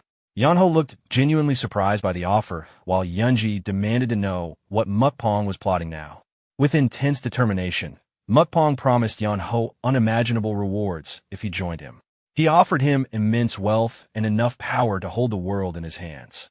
Yeonho then declared that any sensible and honorable person would never be tempted by such sweet words. For a brief moment, Yeonji felt moved by his response. However, Yeonho immediately ruined the moment by admitting that he personally was interested and wanted to hear the actual numbers involved. Yeonji instantly looked disgusted and told him he should just die instead. Lai Hwana also shouted at Yeonho, asking if power and money truly mattered that much to him. Without any shame, Yeonho confidently answered that they absolutely did. Surprisingly, Mukpong agreed with him, and even Yeonji reluctantly admitted that wealth and power were indeed valuable. Lai Hwana became flustered and quickly argued that he could also reward Yeonho. Curious, Yeonho immediately became interested. Mukpong mockingly asked what Lai Hwana could possibly offer. Although Lai Hwana was related to the emperor, he had already abandoned his pursuit of power and wealth. At best, he could only provide Yeonho with a government position. Mukpong, meanwhile, claimed that his father could give Yeonho limitless authority and riches beyond imagination. Yeonho bluntly told Lai Hwana that he was clearly losing this negotiation. At that moment, Yuan stepped in and pointed out that helping evil men carry out conspiracies was completely different from exposing conspiracies. He then asked Yeonho whether his master had never taught him proper morals. Hearing his master being mentioned, Yeonho suddenly became serious and asked if Yuan truly wanted to know what his master taught him in situations like this. Yuan believed that because Yeonho constantly mentioned his master, he must deeply respect his teachings. Surely no master would raise a disciple with terrible morals. As all the scholars watched with anticipation, Yeonho finally revealed his master's advice. According to him, his master always said to side with whoever offered more money. Morals and reputation had no value because they could not put food on the table. If money was offered, the correct decision was to accept it rather than pretend to be righteous. Hearing this, Yuan could only wonder what was wrong with both the master and the disciple. Mukpong, however, praised the teaching and agreed completely. He argued that morals and recognition meant nothing compared to usefulness and loyalty. Once again, he asked Yeonho whether he would work for him. The moment the word work was mentioned, Yeonho visibly frowned and asked if he truly had to work. Yeonji quickly seized the opportunity and promised that if he sided with them, they would not force him to work at all. Instead, they would provide him with good food while allowing him to rest comfortably every single day. That immediately caught Yeonho's attention. Mukpong also realized his mistake and quickly assured Yeonho that he would not need to work either. He promised that Yeonho would still receive every reward he mentioned earlier. Yeonho excitedly asked if he truly meant it. Then he casually walked over to Mukpong, wrapped an arm around him, and praised him for being generous and manly. Mukpong awkwardly laughed along and humbly replied that he was nothing compared to Yeonho. Watching the two of them get along so well, Yuan, Yeonji, and Lai Hwana were filled with silent rage and cursed Yeonho in their minds. Yeonho then asked Mukpong what exactly he needed to do. Mukpong let out another unpleasant laugh before calmly ordering Yeonho to kill everyone there. Since they were traitors accused of treason, execution was only natural. Looking toward the tied-up scholars, Yeonho casually repeated Mukpong's claim before asking why they had supposedly committed treason in the first place. Unable to contain her frustration any longer, Yeonji exploded in anger and shouted that there had never been any treason at all. Mukpong had fabricated everything from the start. She demanded to know whether Yeonho actually believed him. Yeonho pointed out that the situation looked convincing enough, especially since the ledger of signatures had been discovered. Furious, Yeonji cursed him as a complete bastard. After thinking for a moment, Yeonho admitted that killing them all felt excessive. Besides, he had never killed anyone before. Mukpong then decided to do it himself and ordered one of the masked men to bring him a sword. He calmly explained that although he disliked dirtying his own hands, punishment should never be delayed. Yuan desperately tried to stop him. He argued that Mukpong was supposed to be a learned man and questioned how he could commit such betrayal against the nation. Sword in hand, Mukpong coldly replied that everything he was doing was for the sake of loyalty to the country. As Yeonji cried out for her father, Yuan quietly closed his eyes and apologized to her, preparing himself for death. Just as Mukpong was about to cut off Yuan's head, Yeonho suddenly stopped the sword with one hand and calmly told him that it was enough. Mukpong immediately realized he could not pull the blade free from Yeonho's grip. Shocked, he could not understand how Yeonho possessed such strength. Mukpong then reminded Yeonho about the agreement they had just discussed, but Yeonho replied that he had not forgotten anything. He simply said he was tired of playing along. Yeonho then explained what was truly necessary for living a lazy life, avoiding troublesome situations altogether. He recalled how he once broke an ink slab his father treasured while his father was away from home. Yeonho had run away for 3 days, but those days felt worse than death itself. When he finally returned, his father beat him nearly to death. However, after enduring it, Yeonho actually felt relieved afterward. Lai Hwana coldly commented that Yeonho's father should have killed him back then. Completely confused, Mukpong demanded to know what Yeonho was talking about. Yeonho then mentioned another lesson from his master. According to him, while people should never forget hatred, they also should never forget kindness. Anyone who failed to repay what they owed would eventually pay an even greater price later. Debts had to be settled before the interest continued to grow. Hearing those words, Yuan, Yeonji, and Lai Hwana began seeing Yeonho in a completely different light. Yeonho calmly declared that it was finally time for him to repay his debts. The others stared at him in surprise, while Mukpong realized Yeonho was openly declaring that he intended to stop him. Instead of panicking, Mukpong burst into loud laughter. He then asked whether Yeonho truly believed he had tried recruiting him because he feared him. Scratching his head, Yeonho admitted that it never really seemed that way. Mukpong immediately raised his hand and unleashed a massive palm of condensed qi. As powerful waves of energy gathered around him, he declared that if he truly wanted to, he could kill Yeonho effortlessly. He even told Yeonho to consider it an honor to die by his hand. Yuan and Lai Hwana were both shocked to discover that Mukpong could also use martial arts.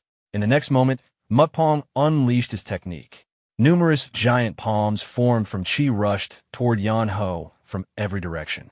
While laughing confidently, Mukpong mocked Yeonho and advised him not to live lazily in his next life. However, as the attacks closed in, Yeonho casually remarked that the martial art looked strangely familiar. Mukpong became pleased, believing Yeonho had finally realized the power of the technique.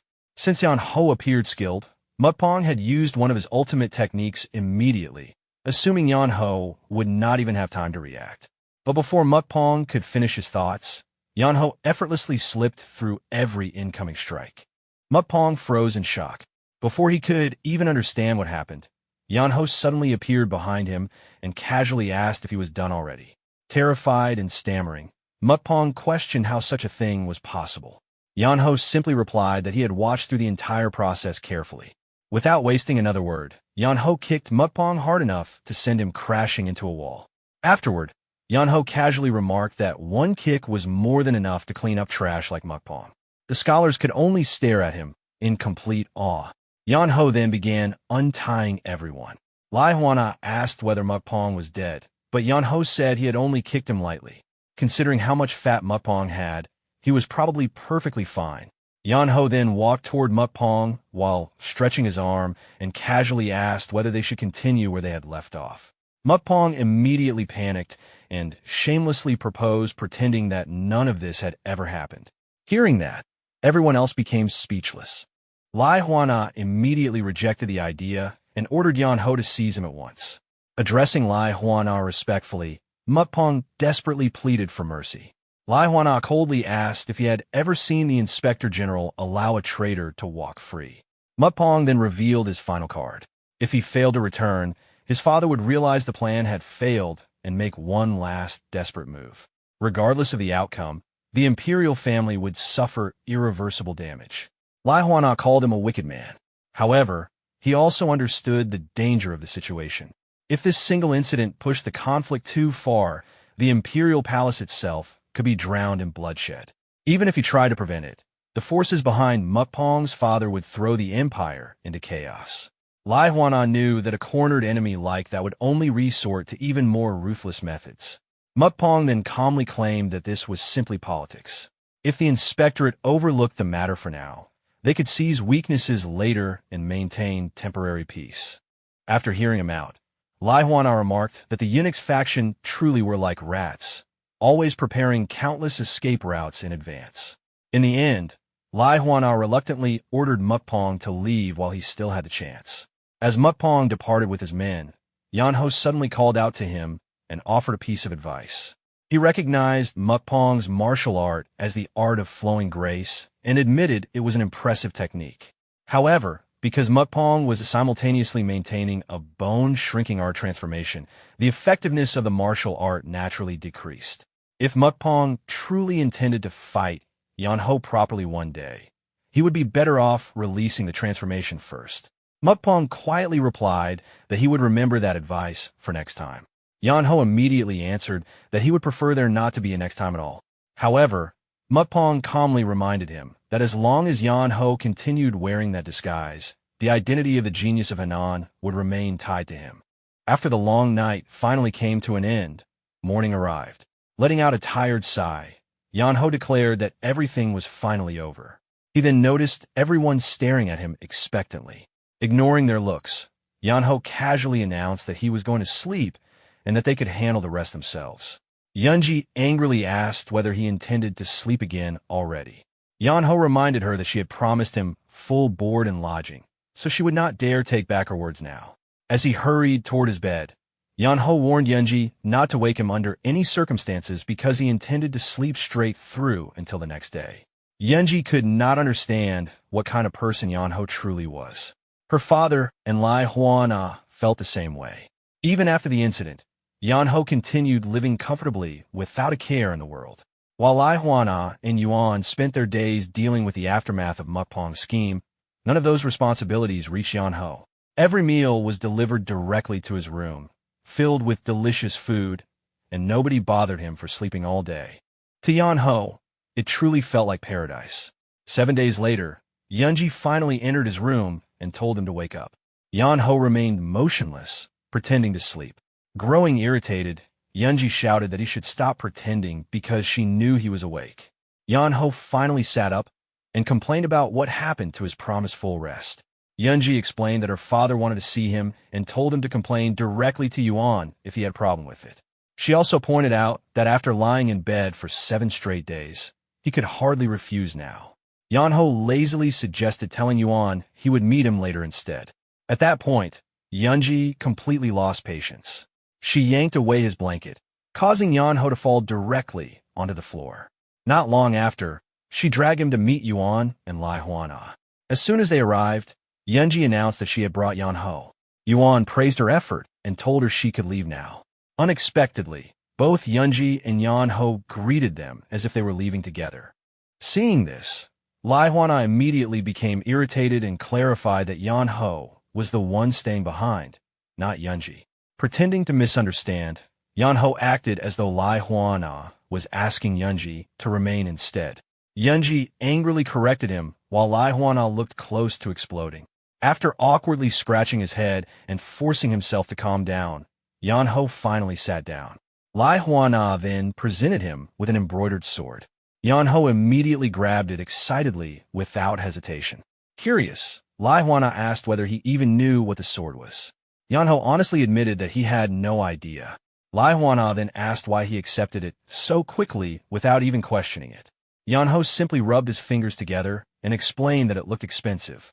According to his master, if something looked valuable, he should grab it first and ask questions later. Lai Hua tried explaining the importance of the sword, but Yeonho instantly cut him off and declared that there were no takebacks. He even warned Wi Yeonho not to act stingy, saying that a man of his standing surely would not take back something he had already gifted. Wi Yeonho clarified that he never intended to reclaim it, but Yeonho insisted it was too late anyway because he had already spat on the sword, making it officially his. At that point, Wi Yeonho finally snapped and shouted at Yeonho to listen carefully before he ruined his entire clan. He then revealed that the sword was the sacred relic of the inspectorate. Anyone carrying it would be treated as an equal to Wi Yeonho himself.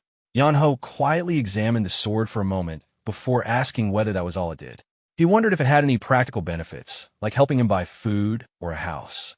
Wi Yeonho stared at him in disbelief, while Yeonho continued explaining that what he did that day deserved something more realistic. In his view, the world operated on give and take, and people preferred rewards with actual value. Awkwardly gesturing with his hands, Yeonho implied he was talking about money without directly saying it. Wi Yeonho clenched his fist and angrily asked whether Yeonho expected him to forget about the sacred relic and simply hand over cash instead. Yeonho replied that he would never say something so crude because he still had manners. Unable to contain himself any longer, Wi Yeonho hurled an inkstone at him. Yeonho casually caught it and immediately asked whether that belonged to him now, too, since it also looked expensive. Meanwhile, Yuan silently mourned the loss of his precious inkstone. After calming down slightly, Wi Yeonho repeated himself. The sword represented the authority of the Inspector General. Carrying it was effectively the same as holding an official government position equal to his own. Yeonho immediately summarized it as additional work. Wi Yeonho argued that it was a prestigious government post, but Yeonho insisted that government positions and extra work were the same thing. Frustrated, Wi Yeonho eventually gave up trying to explain and simply ordered him to accept it as something different. Out of respect for his elders, Yeonho reluctantly agreed to let the matter slide. Yuan then explained that the inspectorate had once sent secret inspectors throughout the Central Plains, but the position had remained vacant for a long time. He suggested that Yeonho take up the role. Holding up the sword, Yeonho asked whether the position really came with only that reward. Wi Yeonho immediately clarified that he had no intention of forcing Yeonho into actual government duties. The sword itself was simply a reward. He even declared that he would sell his own house if necessary to properly compensate Yeonho, while angrily calling him a stubborn turtle. Relieved, Yeonho admitted he had been worried things might become troublesome. That comment immediately made Wi Yeonho and Yuan suspicious. Remembering Yeonho's constant gestures about money, both of them realized he had likely been planning to sell the sacred sword. Wi Yeonho then asked Yeonho about his clan and his master. Yeonho calmly refused to answer. Wi Yeonho questioned whether Yeonho distrusted him. Then, growing angry once again, he shouted that despite knowing his status, Yeonho still refused to reveal his identity. With a completely straight face, Yeonho explained that the issue had nothing to do with status. The real problem was that he could not trust someone who deliberately hid his martial arts while pretending otherwise. He then directly asked Wi Yeonho how long it would truly take him to subdue Mukpong, 5 seconds or maybe only 3. The sudden question immediately caught Wi Yeonho off guard. Yeonho admitted that being forced to move according to someone else's plans felt unpleasant. As his expression turned serious and his aura spread through the room, he openly said he could not stand being treated like a piece on another person's chessboard. Wi Yeonho fell silent after realizing that Yeonho had seen through him from the beginning. After a moment, he finally asked whether Yeonho had known all along that he was capable of martial arts. Yeonho explained that he had found the entire situation suspicious from the start. While he understood that some people were deeply obsessed with the game of Go, traveling hundreds of kilometers just to play was excessive. Too many influential people had gathered there under the excuse of playing Go, making it obvious that something else was happening behind the scenes. That alone had already made him suspect a hidden agenda, and Lai Wonga's sudden appearance only increased his doubts. Then Mukpong appeared, and the situation escalated completely. At that moment, Yeonho realized he had to decide which side he would stand on. Wi Yeonho asked whether helping them had not been the obvious choice from the beginning. However, Yeonho seriously admitted that Mukpong's accusations had actually sounded more believable at first.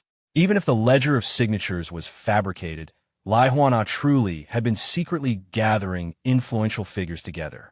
From an outsider's perspective, it was difficult not to suspect treason.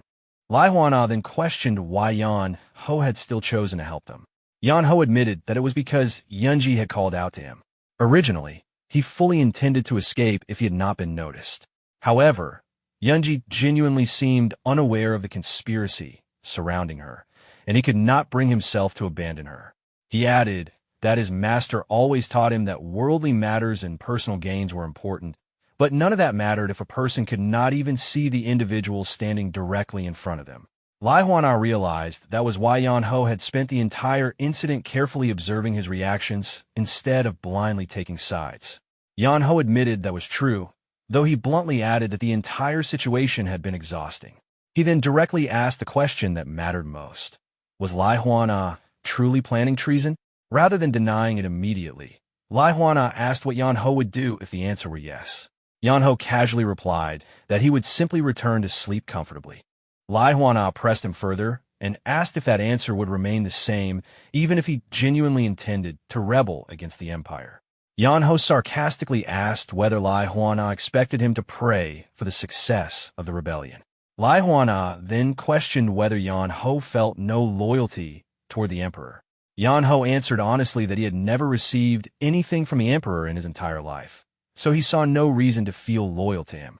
In fact, he admitted he felt more favorable toward Lai Huana since Lai Huana had at least given him gold. The two stared silently at one another for a long moment. Then Lai Huana suddenly burst into laughter.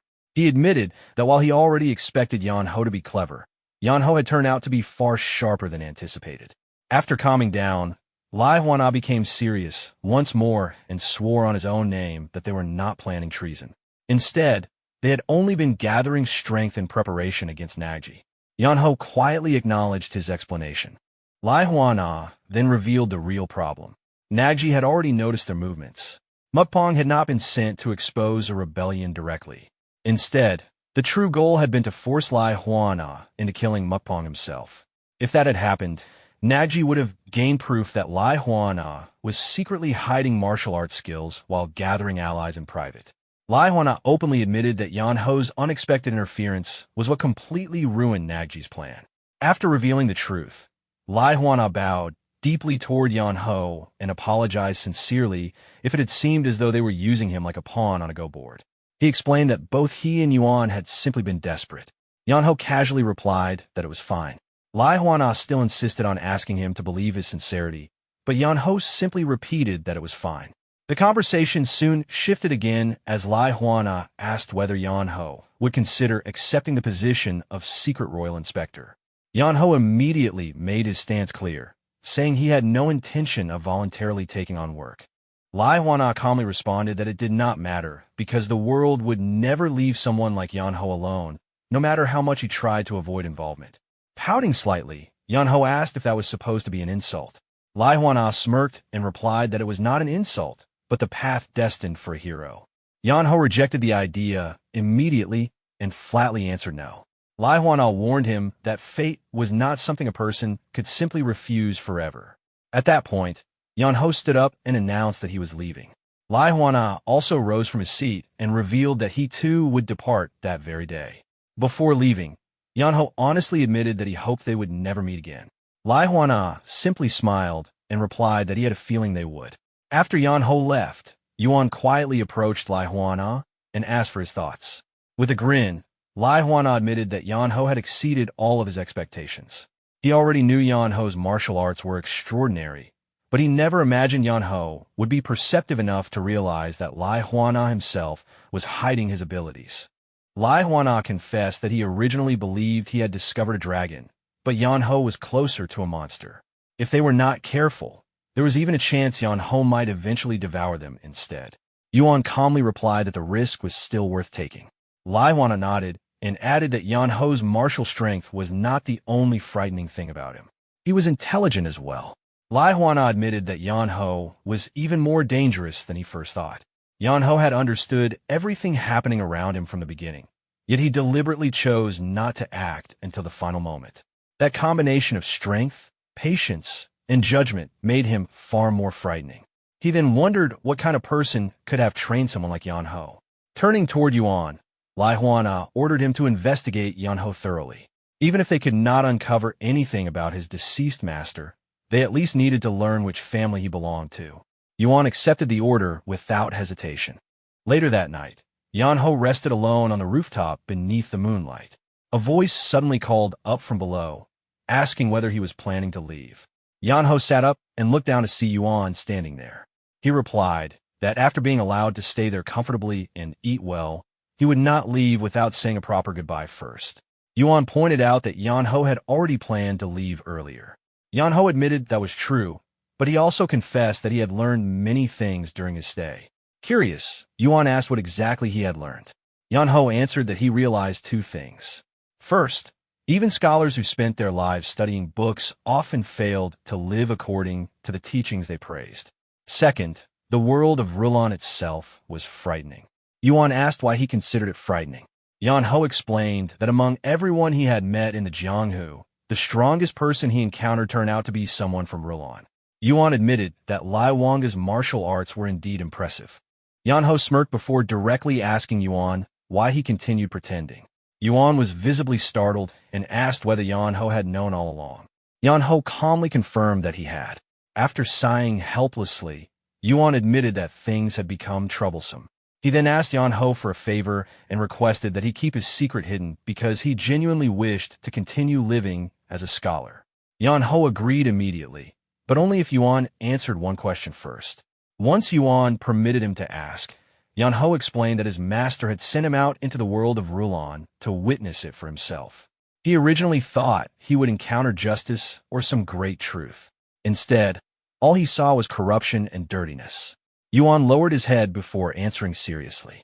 He explained that every person carried an ideal in their heart, but each ideal differed from another. Once those ideals collided, people realized they had to surpass reality itself to achieve them. Everyone understood that worldly attachments should be severed, yet untangling those bonds naturally took far too long. Many people eventually lost patience and searched for shortcuts instead, attempting to cut through the knot entirely. That path created arrogant individuals with corrupted hearts, people willing to sacrifice their own lives or even abandon those close to them for their ambitions. Yeonho then asked whether the entire world was truly like that. Yuan admitted that the imperial palace was even worse in certain ways, though he doubted the rest of the world was much better.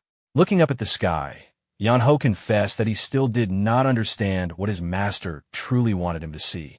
The world moved far too quickly for someone as lazy as him to fully grasp. Yuan reassured him that there was nothing wrong with that. He explained that if the world moved quickly, Yeonho could simply follow it slowly. Those who rushed ahead might learn many things, but people who moved slowly often noticed details others overlooked. There was no need to force himself to understand everything immediately. He only needed to continue walking at his own pace and see the world with his own eyes. Eventually, the world itself would show him the answer he was searching for. Hearing those words, Yeonho's eyes widened slightly. Quietly repeating them to himself, he realized he simply needed to experience the world as it was while remaining true to himself. The moment he closed his eyes, a wave of enlightenment washed over him. Aura began surging around his body as he entered a deep state of meditation. Watching from below, Yuan smiled softly. In a single movement, he appeared beside Yeonho on the rooftop. After some time passed, Yeonho slowly opened his eyes again.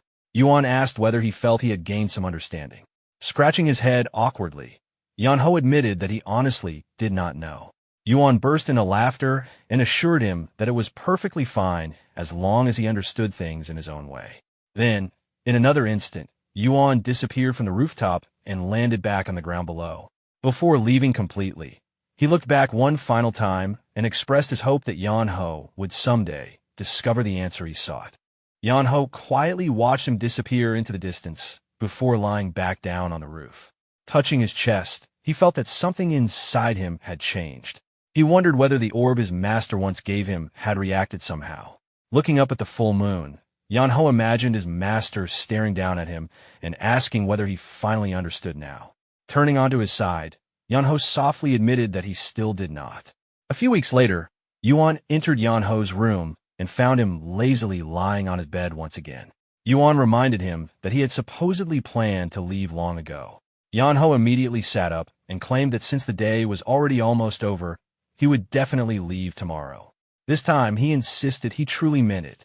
Yuan dryly pointed out that Yeonho had been saying the exact same thing for over half a month already. Yeonho casually replied that delays sometimes happened. Yuan admitted that was technically true, but it was still becoming a problem.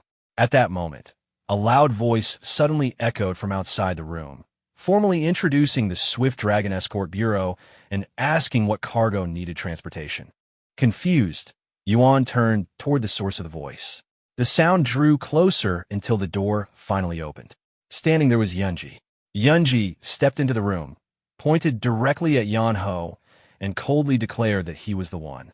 Confused, Yeonho pointed at himself and asked if she truly meant him. An awkward silence filled the room until one of the escort warriors looked at Yeonji and carefully remarked that the person she pointed at appeared to be an actual human being. Placing her hands on her waist, Yeonji calmly replied that he only looked human. In her eyes, he was no different from baggage. Another escort warrior awkwardly explained that while the escort bureau did transport people, passengers were normally handled separately. Since this escort was meant for transporting goods, bringing along a person would be difficult. Yeonji crossed her arms and assured them there was no issue. After all, livestock was loaded into cargo wagons all the time. Yeonho might appear human, but to her he was no different. She instructed them to place him on top of the cargo, feed him 3 meals a day, and promised he would not cause trouble. Then she offered to pay passenger fare for him. A moment later, she corrected herself and declared she would pay double instead. The escort warriors still tried to refuse, insisting that rules existed no matter how much money was offered. Before he could finish, Yeonji loudly raised the price to triple. The warrior once again tried to object, but Yeonji immediately shouted that she would pay quadruple. Without hesitation, the escort warrior instantly shook hands with her and accepted the deal. Another warrior approached Yeonho and politely informed him that they would take him along, asking him to come with them. Still sitting on his bed, Yeonho loudly protested and demanded to know whether Yeonji was seriously planning to load him onto a wagon like baggage and send him away. Yeonji looked aside and calmly replied that at least he was quick to understand. Watching the scene unfold, Yuan finally asked his daughter what exactly she was doing. Yeonji bluntly answered that it was best to get rid of the freeloader as quickly as possible. Hearing that, Yeonho exploded in outrage. He complained that although he already knew the world had declined, he never imagined it had become bad enough for people to sell off their own benefactor like luggage after being saved by him. Yuan awkwardly admitted that Yeonho had a point. However, he also argued that allowing him to travel freely now could still be considered a form of repayment for the favor he had done them. Yeonho turned away dramatically and lay back down on the bed with his back facing everyone. Yeonji then pointed out that if they continued leaving him alone, he would probably stay there until next year. In her eyes, she was actually helping him. Yeonho immediately sat back up and demanded to know how forcing him out could possibly count as help. Yeonji reminded him that he once mentioned wanting to visit the Hubei Sacred Beast Pavilion. Yeonho froze in surprise and asked what she meant. She explained that the escort bureau's route passed through Hubei anyway, so he could simply travel with them instead of walking all that distance himself.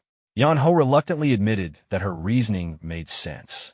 Smiling faintly, Yeonji explained that the horses would do the work, the escort bureau would earn money, and she and her father would finally be rid of him. According to her, everyone benefited from the arrangement. After thinking quietly for a moment, Yeonho finally admitted that her argument was surprisingly convincing. Not wanting to hear more complaints, Yeonji immediately ordered him to stop talking and follow the escort warriors.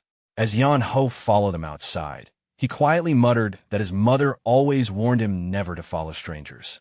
Yeonji reassured him that the men were trustworthy, their business was legitimate, and there was nothing suspicious to worry about.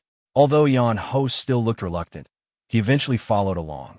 A short while later, he sat atop the cargo wagon, resting comfortably among the goods. Looking around quietly, he admitted that he never expected to leave so suddenly. Standing nearby, Yeonji and Yuan came to see him off. Yuan told him to take care of himself on the road. Yeonho then noticed Yeonji smiling brightly, and remarked that she looked extremely happy about his departure. Yeonji openly admitted that she was. Yeonho then told the escort warriors to depart already. As the wagon slowly began moving, Yeonho lay back down on the cargo. However, before fully relaxing, he turned sideways to look one final time at Yeonji and Yuan. Waving toward him, Yeonji shouted for him to stay healthy. Annoyed, Yeonho yelled back, asking how she could throw him out and still tell him to stay well afterward. Yeonji immediately fired back, telling him to fix his laziness while he was at it. Pouting slightly, Yeonho reluctantly agreed before lazily waving back at them. Once the wagon disappeared into the distance, Yuan told Yeonji to come back inside. She agreed, though before turning away, she glanced one final time toward Yeonho's fading figure. As the wind brushed past her, a gentle smile quietly formed on her face. Some time later, the escort group stopped for a break. A stern-looking man approached the wagon with obvious displeasure written across his face. Introducing himself as Gokbang, the head of the Swift Dragon Escort Bureau, he looked up at Yeonho, who was still asleep on top of the cargo. He then asked the others whether this was truly the item they had. They had accepted. One of the warriors awkwardly confirmed that it was. Frowning deeply, Gokbang demanded to know whether they were playing games with him. He reminded them that transporting a person required entirely different preparations compared to transporting ordinary cargo. The escort warrior explained that they originally intended to refuse the request, but because it came from the prestigious Hanland Great Academy, rejecting it was difficult.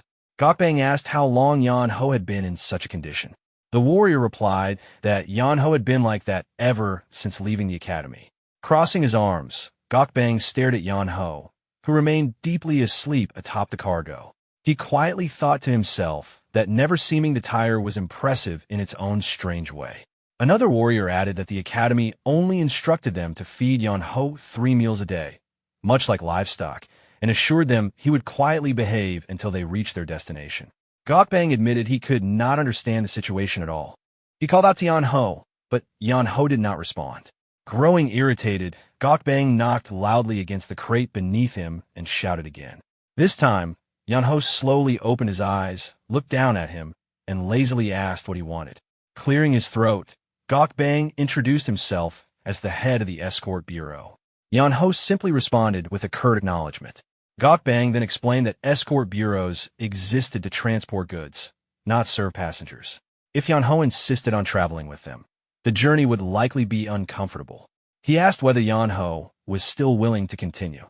Yeonho calmly answered that there was nothing to worry about since he was apparently registered as cargo rather than a person anyway. Although Gokbang warned him again that the trip would not be pleasant, Yeonho casually replied that he could endure it. If all he needed to do was lie there quietly until they arrived, then it sounded worthwhile to him. Amused by the response, Gokbang remarked that Yeonho was unexpectedly optimistic. He then ordered the escort group to continue moving. Yeonho lazily waved at him and said he would leave himself in their care. 5 days passed after departing from the Hanland Great Academy. One morning, Yeonho woke up atop the wagon, stretched his body, and let out a long yawn. He muttered that his current situation was unbearable. Whenever he stayed awake, he felt bored to death, but whenever he slept, his fraudulent master appeared in his dreams to torment him.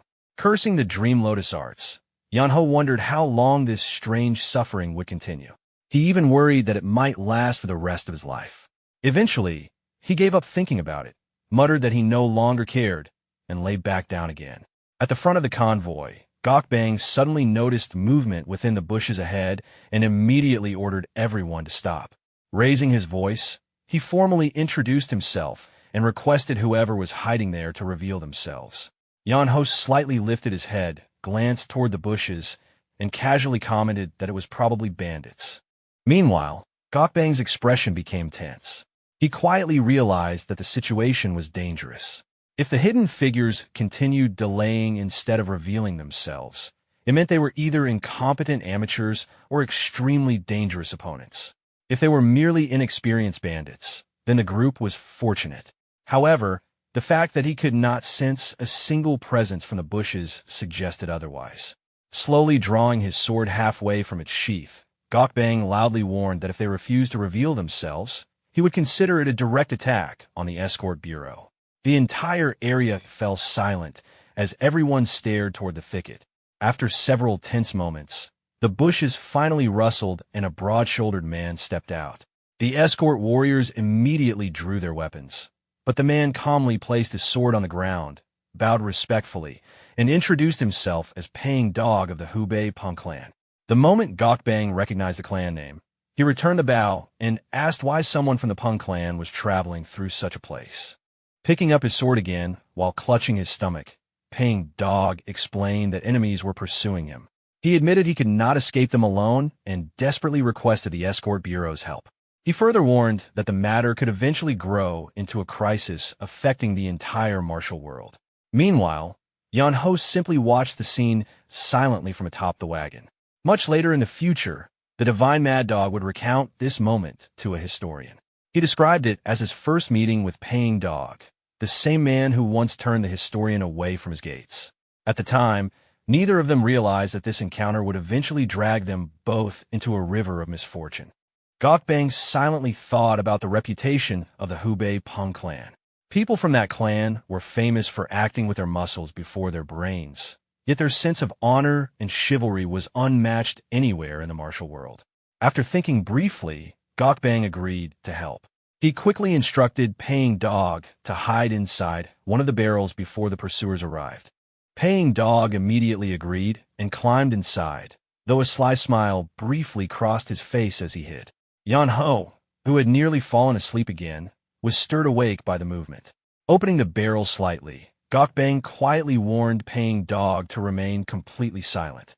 From inside, Paying Dog thanked him sincerely and promised that if they survived this safely, everyone involved would be properly rewarded. Yeonho lazily replied that rewards were meaningless if people ended up dead.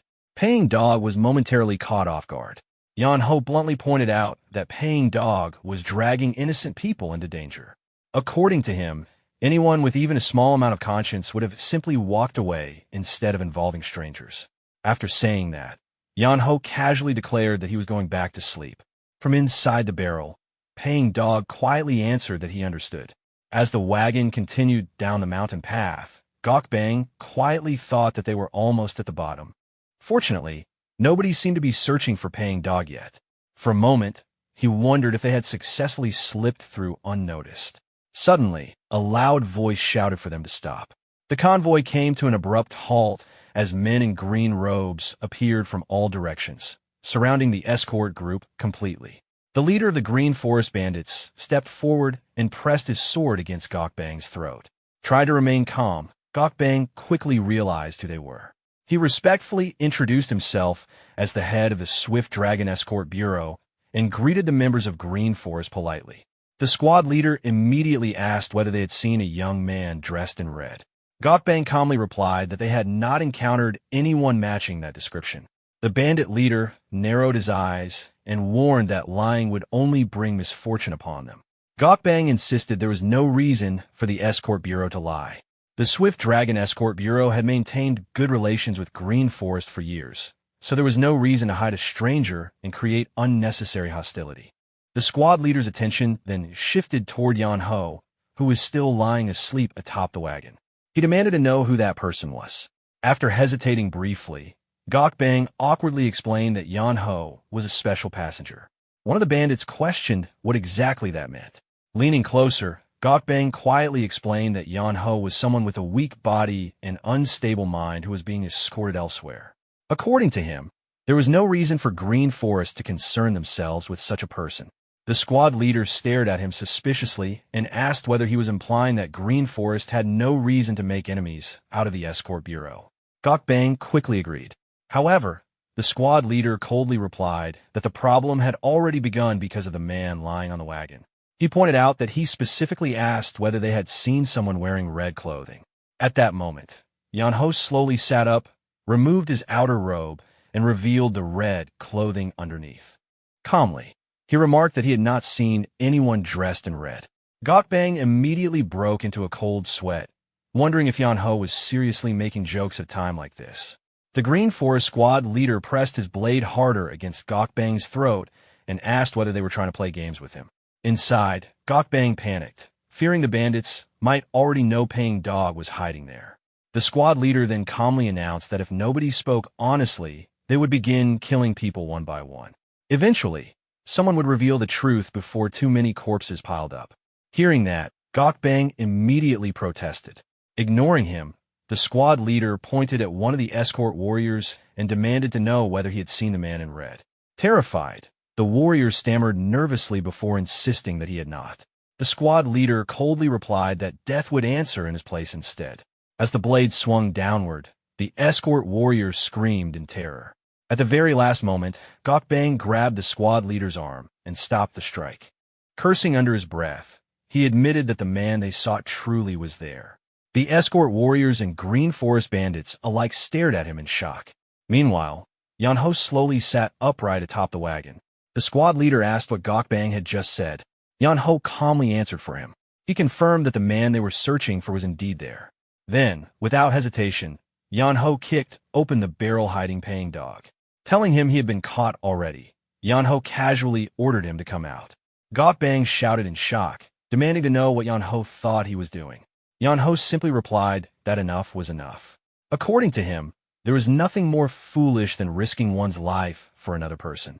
He then looked toward the barrel and asked whether Paying Dog intended to remain hidden until everyone around him died first. After a moment of silence, the lid slowly opened. Paying Dog stepped out from inside. The Green Forest squad leader mocked him, saying that if he had continued fleeing, he might still have had a tiny chance of survival. Instead, he foolishly revealed himself. Paying Dog answered that if he had not stepped forward, everyone else there would already be dead. The squad leader scoffed and asked whether he was trying to play the role of some righteous hero. Paying Dog loudly declared that although he might not be a hero, he was not the kind of coward who would watch innocent people die while protecting himself. He then turned toward Gokbang and thanked him sincerely for helping him up to this point. However, he admitted that he would now handle the matter himself since the enemy's target was him alone. According to Paying Dog, once he stepped away, the Swift Dragon Escort Bureau should no longer be in danger. Gokbang looked worried, but Paying Dog reassured him that he would manage somehow. In truth, he admitted escaping Green Forest had always been nearly impossible anyway. After hesitating briefly, Gokbang finally wished him luck and prepared to depart with his men. Just then, Yeonho suddenly stopped them. He calmly stated that they could not leave yet. Confused, Gokbang asked what he meant. Yeonho sighed and asked how the escort leader could be so oblivious. He pointed out that even Green Forest would hesitate before openly making enemies of the Hubei Peng clan. If Paying Dog died there, and the escort bureau survived to spread the story, the entire Peng clan would draw their swords and sweep through the mountains in revenge. At that point, Yeonho bluntly concluded that Green Forest would rather kill everyone present than allow witnesses to survive. The Green Forest squad leader slowly realized that Yeonho's words were correct. After a moment of silence, he admitted it openly. Gokbang also acknowledged that he had not considered the situation from that perspective, though the logic made sense. Hearing that, Yeonho looked at him smugly and asked whether he truly failed to think that far ahead. Furious, Gokbang shouted at him and declared that he would fix the situation himself since the entire mess began because of his decision. Watching him, Yeonho thought the man was ridiculous. Gokbang had dragged everyone into danger by accepting Paying Dog in the first place. Yet now he acted as though he was nobly taking responsibility. To Yeonho, it was like pushing someone off a cliff and then throwing them a rope afterward while demanding credit for saving them. Paying Dog then faced the Green Forest squad leader and asked whether they truly intended to kill everyone there. The squad leader coldly replied that he had no intention of repeating himself twice. Immediately afterward, he ordered all the Green Forest bandits to attack. The battlefield instantly descended into chaos. As swords clashed, the squad leader warned Paying Dog not to blame him if he died there. Their blades collided violently, sparks scattering into the air. While fighting, Paying Dog bitterly realized how naive he had been. The martial world was far larger and more dangerous than he imagined. Ever since people started praising him as a promising young talent, arrogance had slowly settled into his heart like poison. Now, because of his mistakes, innocent people were being dragged into danger alongside him. Filled with regret, Paying Dog apologized inwardly to everyone around him. The Green Forest squad leader then swung his sword with full force, declaring that everything would end there. Just as the attack was about to land, a streak of blue light suddenly shot across the battlefield. The squad leader's strike was blocked instantly, and the overwhelming impact threw him backward while knocking the weapon from his hand. The surrounding Green Forest members stared in shock. Breathing heavily, Paying Dog looked around in confusion. Meanwhile, from atop the cargo wagon, Yeonho casually watched everything unfold. With a lazy expression, he muttered that the entire situation was ridiculous while faint blue aura gathered around his hands.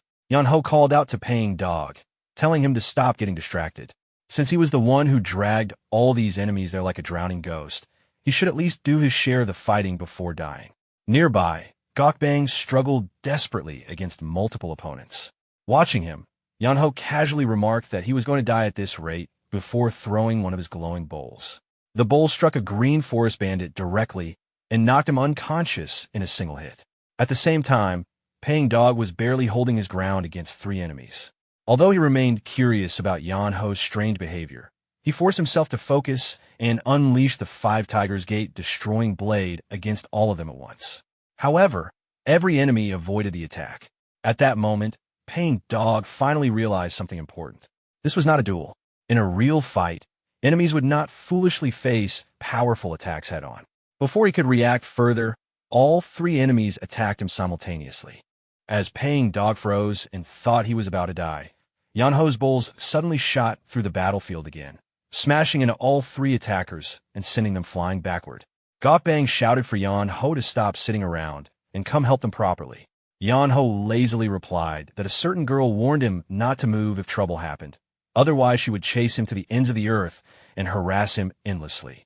Desperate, Gokbang promised to take full responsibility if Yeonho helped. He even offered him 2 full days of rest at the next village along with unlimited food. The moment food was mentioned, Yeonho became interested.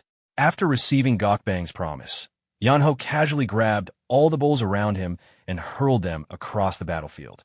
The glowing bowls flew like a barrage of arrows, striking Green Forest bandits one after another and knocking them down instantly. Watching the scene, the Green Forest leader's eyes widened in horror as he realized Yeonho was a true martial master. Yeonho then jumped down from the carriage and walked over to Paying Dog. He immediately scolded him, pointing out that since he was the one who brought everyone into danger, he should be trying harder than anyone else to help.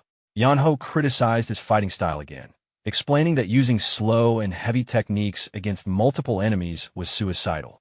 Instead, he should either use quicker attacks or focus on defeating enemies one at a time.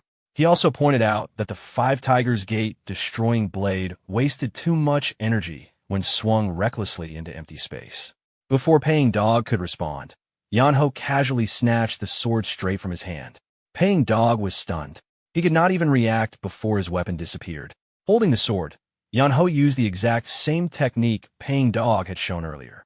However, Yeonho's version was much faster and smoother. He explained that the technique itself was too slow in Paying Dog's hands. When fighting groups, speed mattered more than pouring excessive chi into a single heavy strike. Paying Dog stared in disbelief after realizing Yeonho copied the technique perfectly after seeing it only once. Yeonho demonstrated the attack again, this time even faster, before asking why such a simple concept was so difficult to understand. After handing the sword back, Yeonho told him to do better this time. Paying Dog faced the Green Forest leader again and focused himself completely. This time, he decided to prioritize speed and precision, even if it meant reducing the amount of chi in his blade. However, the moment he opened his eyes, he saw the remaining Green Forest members fleeing into the forest. Before disappearing, they shouted that they would return someday. Watching them run away, Yeonho simply sighed and muttered that the entire situation was frustrating. Paying Dog stood there awkwardly, unsure how to react. Some time later, after the journey safely continued, Yeonho thanked Gokbang for everything and admitted that the trip had been comfortable. Gokbang replied that there was no need for thanks since the escort bureau was already being paid. However, he assured Yeonho that they would never forget him, saving their lives.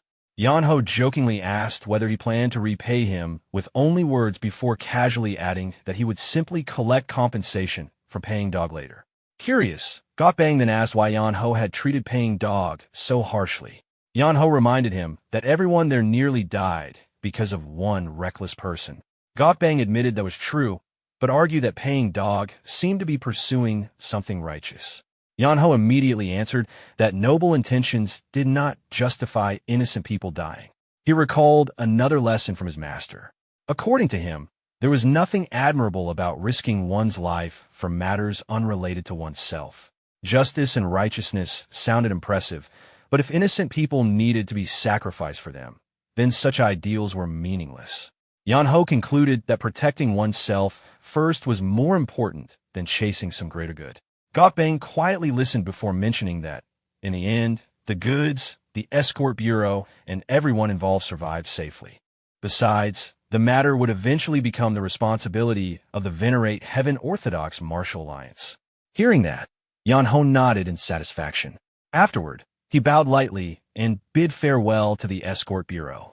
Gokbang smiled awkwardly and asked him not to say goodbye, so ominously, secretly thinking that Yeonho would be much easier to like if only he had a little more discipline. Eventually, Yeonho finally arrived at Nature's Hand Manor. Meanwhile, back at the Guangdongyi clan, Yeonho's mother remained deeply worried because nobody could find any trace of him. His father reassured her that Yeonho must still be alive somewhere. At that moment, a servant suddenly rushed into the room while panting heavily. Excitedly, he announced that young Master Yeonho had sent a letter. Elsewhere, Naki coldly reprimanded Mukpong for failing such a simple mission. He mockingly asked whether Mukpong feared death that much. Mukpong denied it immediately. According to him, if he had died by Lai Wanga's hands, then his death would have carried meaning. However, dying to someone unrelated would have been pointless. He insisted that he did not fear death itself, only meaningless death. Naki scoffed at the explanation and warned that he had no use for worthless dogs. If Mukpong wished to remain useful, then next time he should at least bring back some results. Terrified, Mukpong immediately bowed and promised that he would. Naki then dismissed him. As Mukpong stood and prepared to leave, Naki laughed quietly and remarked that ambitious pigs eventually jumped into the boiling pot themselves. After leaving the room, Mukpong muttered bitterly that Naki truly did not understand fear. At that moment, a man dressed in black suddenly appeared beside him. The man calmly stated that Mukpong was still useful, so keeping him alive for now had value. Mukpong turned toward him and questioned what use someone like him could possibly still have. The man in black replied that Mukpong's very existence acted as a restraint against the royal family. Mukpong insisted that he alone could serve as enough restraint against the royal family. However, the man in black shook his head and explained that Mukpong had another purpose to fulfill. He informed him that a summons had arrived from the pavilion and ordered him to head there immediately. Hearing that, Mukpong laughed in excitement, saying he would finally be freed from his disgusting body. As he walked away, he muttered that Naki was useless anyway. Someday, he planned to eliminate him and take everything for himself. Mukpong then asked what the others in the organization were currently doing. The man in black admitted he did not know the exact details, but it seemed they were beginning to involve themselves in the medical field. Meanwhile, at Nature's Hand Manor, Yeonho approached the receptionist with a recommendation letter Yuan had given him. After reading it, the receptionist calmly informed him that he had come to the wrong place. Confused, Yeonho asked what he meant. The receptionist explained that the letter was actually addressed to Sacred Hand Manor, not Nature's Hand Manor. Only then did Yeonho remember Yuan mentioning that he had connections with a master of Sacred Hand Manor and would provide a recommendation to ensure Yeonho receive proper treatment. Sweating awkwardly, Yeonho asked whether this truly was not Sacred Hand Manor. The receptionist shook his head and gave him directions across the street and through a nearby alley. While wandering through the alley searching for the manor, Yeonho suddenly heard desperate voices begging a physician for help. A poor family knelt before a doctor, pleading for him to save a loved one. However, the physician coldly refused, saying he would not treat anyone without money. Watching the scene, Yeonho realized that not every physician cared equally for people. He had always assumed doctors helped the sick regardless of wealth, but reality proved otherwise. Once again, he was reminded how important money was in the world. As he continued through the alley, Yeonho finally noticed a worn sign lying beside a wall. Sacred Hand Manor. Staring at the plain-looking building before him, he wondered how such an ordinary house could truly be the legendary Sacred Hand Manor with over 500 years of history. Entering cautiously, Yeonho called out to ask if anyone was there. A young child walked out and asked why he came. Yeonho explained that he wanted to meet the manor master. The child casually told him to come inside. Confused, Yeonho repeated that he wished to meet the master and asked where the boy's father was. The child calmly answered that his father had died the previous year, making him the current manor master. The boy introduced himself as Jin Soa, the new master of Sacred Hand Manor. Hearing that, Yeonho grabbed his head in frustration. At this rate, he felt he would sooner be struck by lightning than receive proper treatment. Internally, he cursed his master again for sending him into such a situation. At that moment, a young woman stepped out from deeper inside the house and asked what was happening. Jin Soa explained that their guest came looking for their late father. The moment Yeonho saw the girl, he became speechless for a moment because of her beauty. She introduced herself as Jin Yurin. After reading Yeonho's recommendation letter carefully, Yurin explained that he apparently came to learn about the physician arts. Yeonho nodded in agreement. Although Sacred Hand Manor had lost much of its former glory, Yurin politely insisted that she could not simply turn away a guest who came with a recommendation. She invited him to stay comfortably, even if their conditions were modest. Yeonho awkwardly tried refusing and claimed he could stay somewhere else instead. However, Yurin quickly explained that if they turned away a guest, people would speak badly about Sacred Hand Manor. In the end, Yeonho reluctantly agreed to stay. Later, while resting quietly in his room, Yeonho sighed to himself. He admitted he should not have expected much from someone connected to Scholar Mun. Still, at least it was a physician's manor. Not long afterward, someone knocked on his door. When Yeonho allowed them inside, Yurin entered carrying an impressive tray filled with food. She shyly explained that she thought he might be hungry and hoped the simple meal suited his tastes.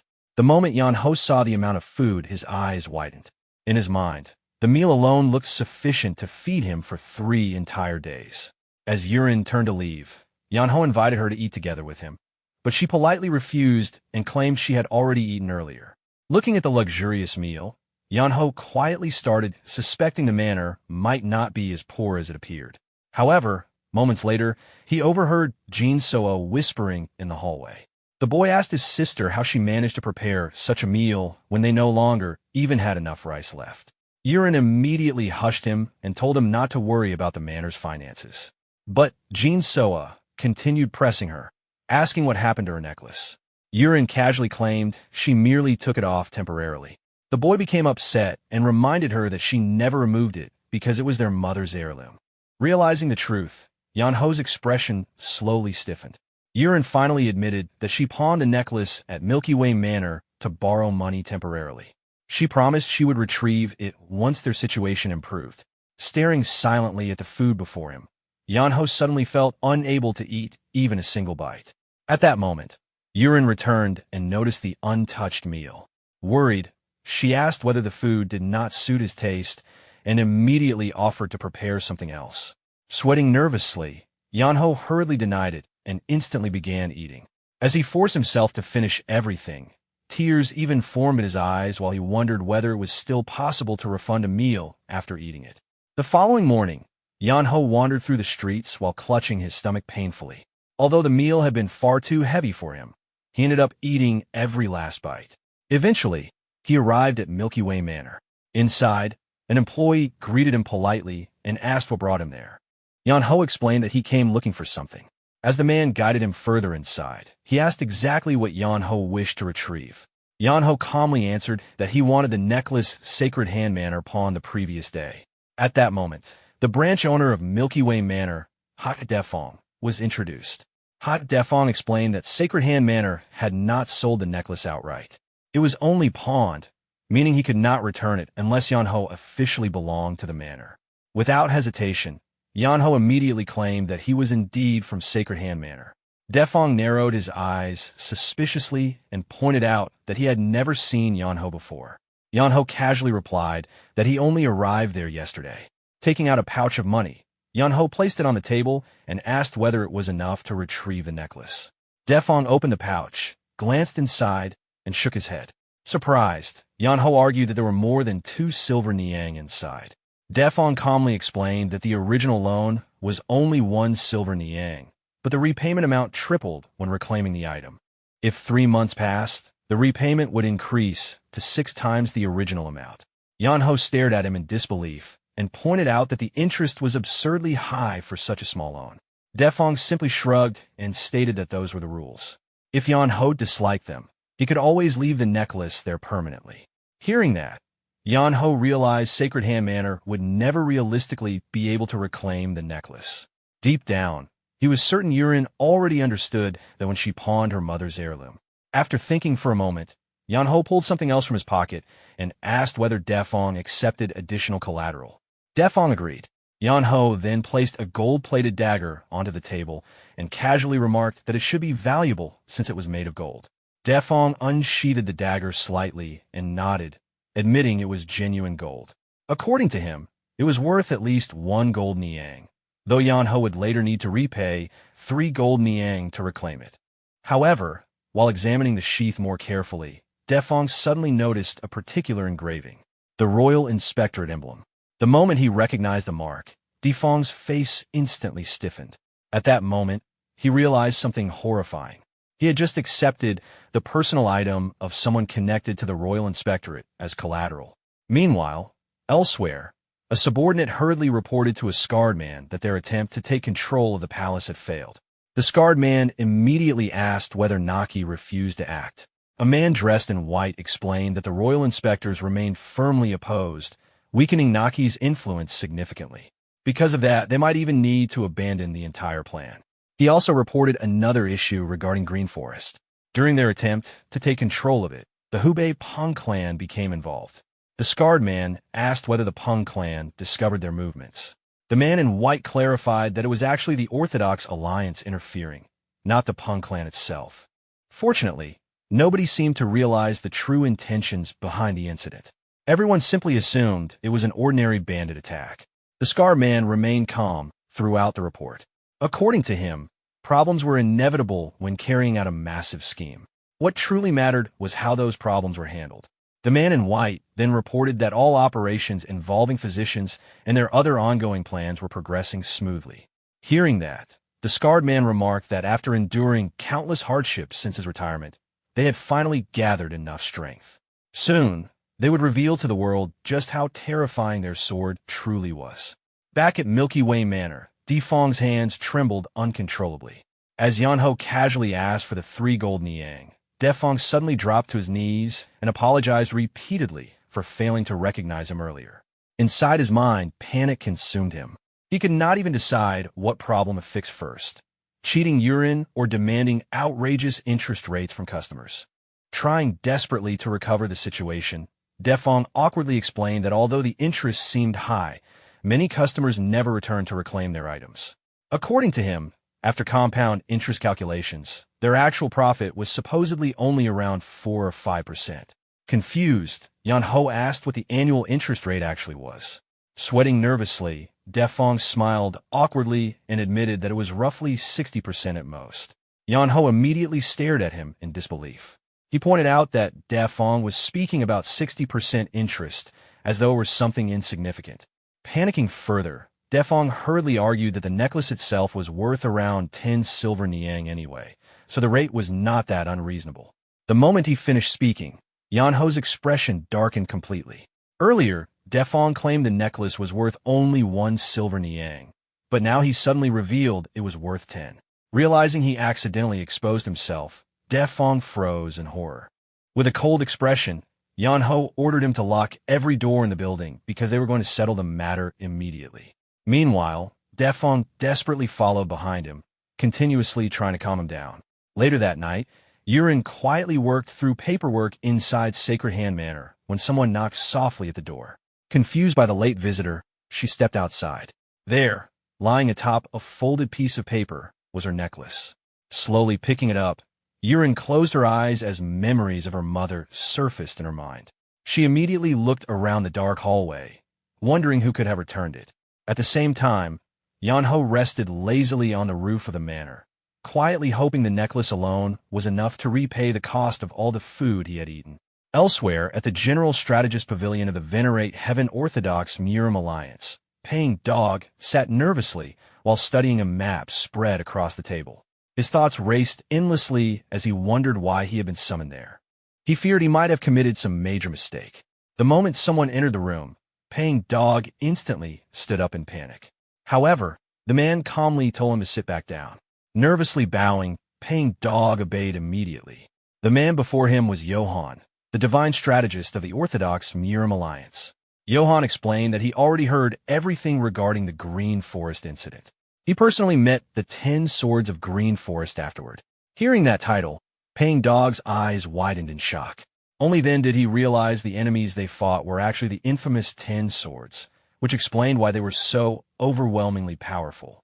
Johann calmly assured him that the Orthodox Alliance would handle both the Swift Dragon Escort Bureau and the Green Forest incident properly. More importantly, the event might even help them uncover larger hidden problems. However, according to Johann, the truly important matter was the mysterious young man who helped them.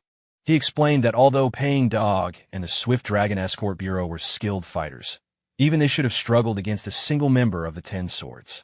Yet somehow, one unknown young man defeated all 10 of them alone. Johann asked Paying Dog whether he knew the name of the mysterious young man who helped them. After a brief hesitation, Paying Dog quietly answered that his name was Yeonho.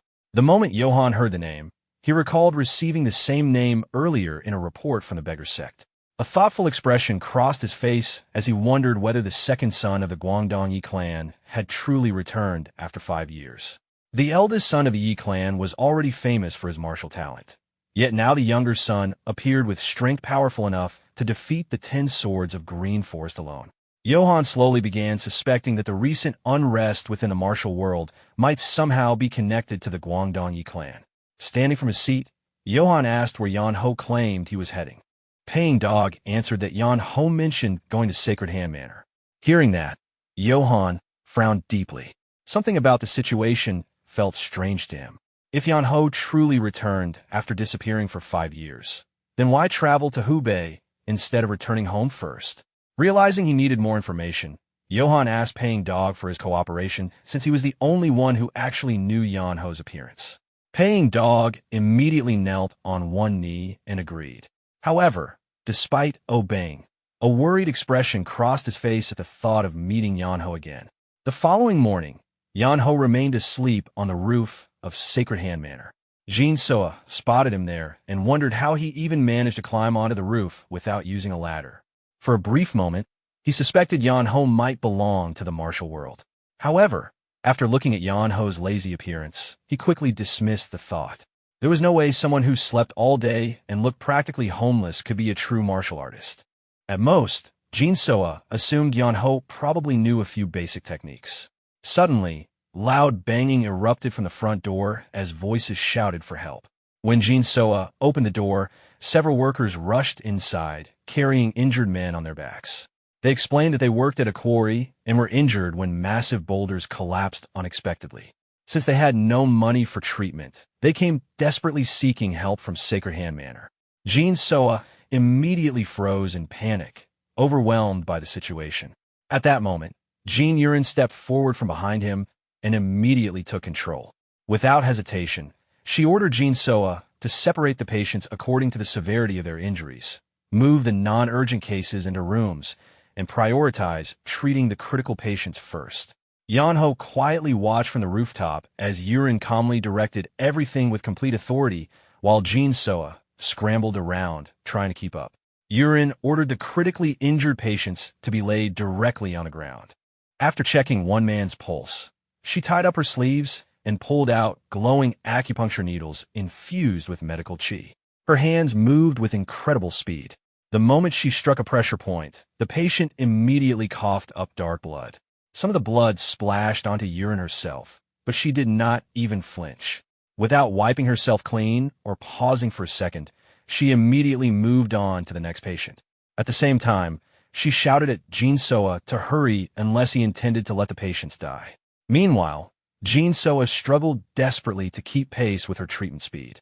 While handling another injured man, Jin Soa realized he could not manage alone and finally looked up toward Yeonho.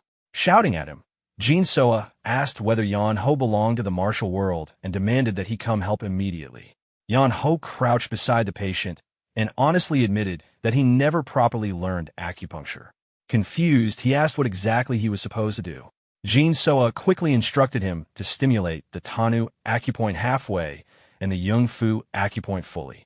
Yeonho followed the instructions, but the patient immediately began foaming at the mouth. Alarmed, Yeonho pointed out that something looked wrong.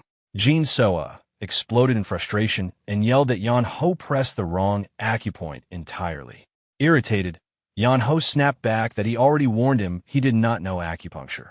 After adjusting his hand lower, Yeonho suddenly noticed the patient breathing properly again. Jin Soa quickly explained that the airway reopened, but now they needed to make the patient cough out the remaining blood.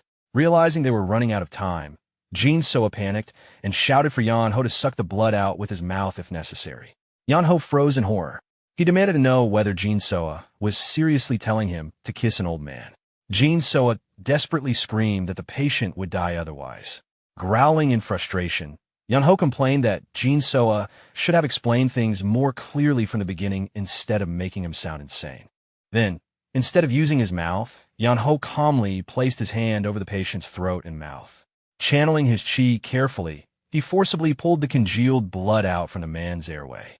Jin Soa stared at him in shock and nervously asked what exactly he was doing. With a completely straight face, Yeonho replied that he was obviously saving a life. Elsewhere, under the night sky, Sanho stood alone while reading a letter sent by his mother. As he read, confusion slowly spread across his face. The letter explained that although she wanted to ask about his condition, something more important had happened. Yeonho was alive. After 5 long years, he finally sent a letter home. Hearing the news, Sanho tightly clutched his chest as relief washed over him. The letter further explained that Yeonho strangely claimed he was not allowed to return home yet. Because of that, both their parents planned to search for him personally. Since the letter originated from the Jeong branch of the Hua Sect, they intended to travel there immediately. After calming himself, Sanho realized this was not the time to get emotional. Remembering that Jeong was located near Jeonghu territory, he immediately rushed off at full speed, chi surging beneath his feet. Back at Sacred Hand Manor, Jin Soa later knocked on Yeonho's door and asked whether he was asleep. Yeonho instantly answered yes. Jin Soa awkwardly pointed out that he clearly did not sound asleep. Sighing, Yeonho wondered aloud how a physician could distrust people so easily. After coughing awkwardly, Jin Soa lowered his head slightly and admitted that Yeonho actually helped a lot earlier. Yeonho immediately corrected him, saying he practically saved an entire patient by himself. Quickly revising his words, Jin Soa admitted that Yeonho was indeed a great help. After hesitating for a moment, Jin Soa finally asked him a serious question. He wanted to know where Yeonho thought Sacred Hand Manor's real problem truly lay. Yeonho bluntly answered that Sacred Hand Manor had too many problems to count. Confused, Jin Soa asked why he said that. Jin Soa then explained that he wanted to restore Sacred Hand Manor to its former glory, which was why he wanted an honest opinion from an outsider. After sitting up properly, Yeonho answered that their greatest problem was money. Jin Soa looked confused. In his mind, medicine should always come first for physicians while money remained secondary. Yeonho told him to think carefully about what actually destroyed their household. Jin Soa lowered his head and tightly gripped his apron before explaining that his father was genuinely kind. He never had enemies because he treated everyone equally and even offered treatment for free. However, all of that was only possible because Sacred Hand Manor survived on the wealth accumulated by previous generations. That wealth slowly disappeared around the time Jin Soa was born, and by the time he grew older, almost nothing remained. Even so, his father eventually realized their way of living was unsustainable and began searching for ways to recover financially. Yeonho immediately asked whether someone scammed him or assassinated him. Jin Soa stared at him in disbelief and asked what kind of nonsense he was talking about. Still, Yeonho calmly pointed out that the fastest way to earn large amounts of money while taking enormous risks was usually gambling. Jin Soa admitted that his father eventually turned to gambling in an attempt to repay the debts. However, things only became worse. His father stopped eating properly, fell into alcoholism, and ultimately died from malnutrition and alcohol poisoning. Hearing that, Yeonho became annoyed and questioned why Jin Soa even bothered asking him for advice if he already knew the problem. Jin Soa explained that because Yeonho carried a recommendation from Yuan, he clearly could not be an ordinary person. Smirking slightly, Yeonho insisted that he truly was ordinary and told Jin Soa to seek advice from an actual expert instead. Later, at Milky Way Manor, Ha Defong greeted Yeonho enthusiastically and immediately guessed that he wanted help investing in Sacred Hand Manor. Yeonho confirmed it and asked whether the manor would have collapsed into ruin if Defong had been managing it instead. Defong confidently declared that it never would have reached such a state under his management. Yeonho pointed out that Jin Soa and Yurin possessed excellent medical talent, but lacked administrative ability entirely. Defong agreed and assured him that if he became involved, Sacred Hand Manor would definitely begin making money again. At that moment, Jin Soa suddenly interrupted and firmly declared that he refused to work with a loan shark. Yeonho immediately told him that his situation was too desperate to afford being selective. Jin Soa argued that Sacred Hand Manor carried a prestigious reputation, so cooperating with someone like Defong felt wrong. Defong instantly fired back, reminding him that Sacred Hand Manor itself was the one that squandered all its wealth. At the very least, he actually knew how to manage money properly. Yeonho then urged Jin Soa to think carefully about where Sacred Hand Manor's reputation originally came from. Did he truly believe the manor could survive for centuries while treating everyone entirely for free? Their ancestors built massive pavilions and established their reputation because they possessed wealth. Without money, none of it would have existed. According to Yeonho, Jin Soa now needed to do exactly the same thing. He first needed to earn money so people could once again believe Sacred Hand Manor was thriving. Disappointed, Jin Soa quietly admitted that he always believed medicine should exist purely for helping people. Later that evening, Yeonho thought back on Jin Soa's troubled expression and wondered whether he had been too harsh earlier. Ever since their conversation, Jin Soa looked visibly depressed. At that moment, loud commotion erupted outside the manor.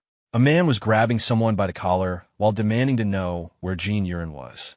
The man was Jael from the Black Earth clan. Hearing the disturbance, Yurin immediately rushed outside and demanded to know why he was dragging patients into the matter. She angrily asked whether he lacked even basic empathy.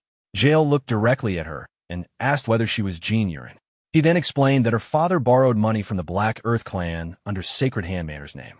Since the debt remained unpaid, she either needed to repay it or shut the manor down. Yurin firmly told him to discuss such matters with her directly instead of harassing innocent patients. Without warning, Jael threw the patient aside and violently grabbed Yurin's wrist, causing her to cry out in pain. He admitted that he originally did not wish to resort to force. However, considering her appearance, selling her to a brothel would eventually repay the debt after several years. Hearing that, Jin Soa rushed forward and struck Jael while screaming for him to release his sister. Jael merely smiled before kicking Jin Soa violently to the ground. Seeing her brother hurt, Yurin shouted his name in panic. The surrounding patients immediately intervened as well. Several of them grabbed Jael and begged him not to take Yurin away. One desperate patient even bit Jael's arm while declaring that since he was dying anyway, he would drag Jael down with him. As the room descended into chaos, Yurin shouted for everyone to stop. Sitting helplessly on the floor, she insisted that the matter was not the patient's burden to bear. She begged Jael not to harm them and agreed to leave with him willingly. Jin Soa tearfully demanded to know what she was saying. Yurin forced herself to smile sadly and assured him she would somehow repay the debt, telling him not to worry about her. Jael then grabbed her and prepared to leave. The patients watched helplessly while Jin Soa broke down crying. Just then, another voice suddenly stopped them. Both Jael and Yurin turned around. Wrapped lazily in a blanket, Yeonho calmly stated that Jael could not take her away.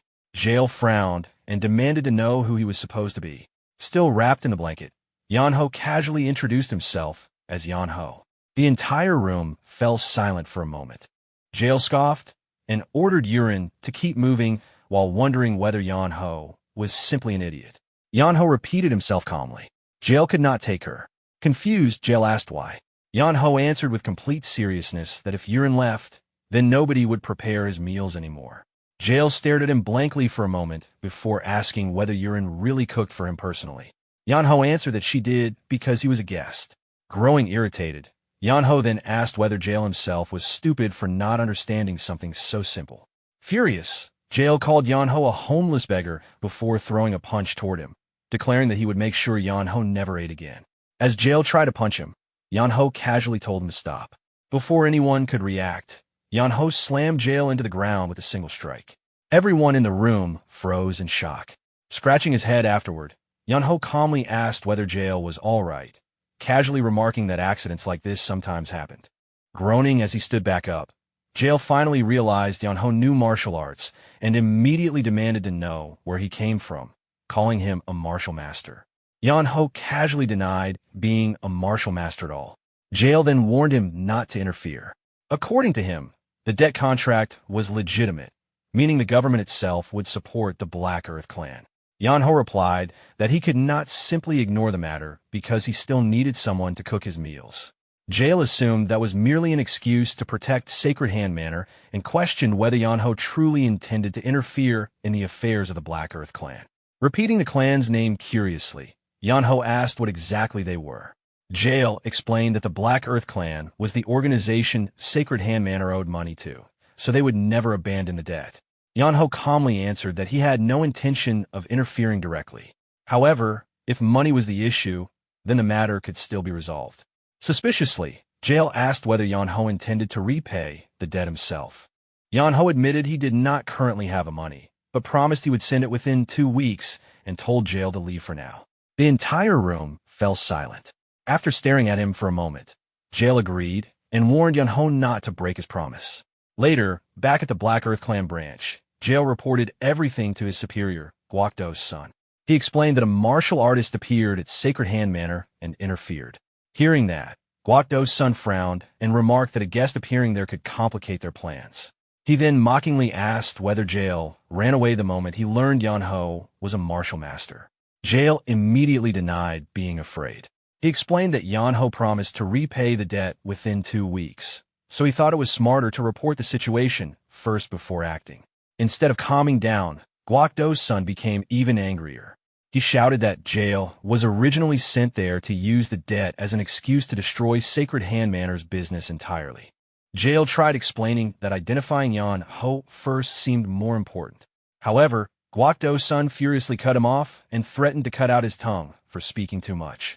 According to him, if their plans failed, they would all be reduced to ashes. Trembling nervously, Jail asked whether he should simply kill Yeonho instead.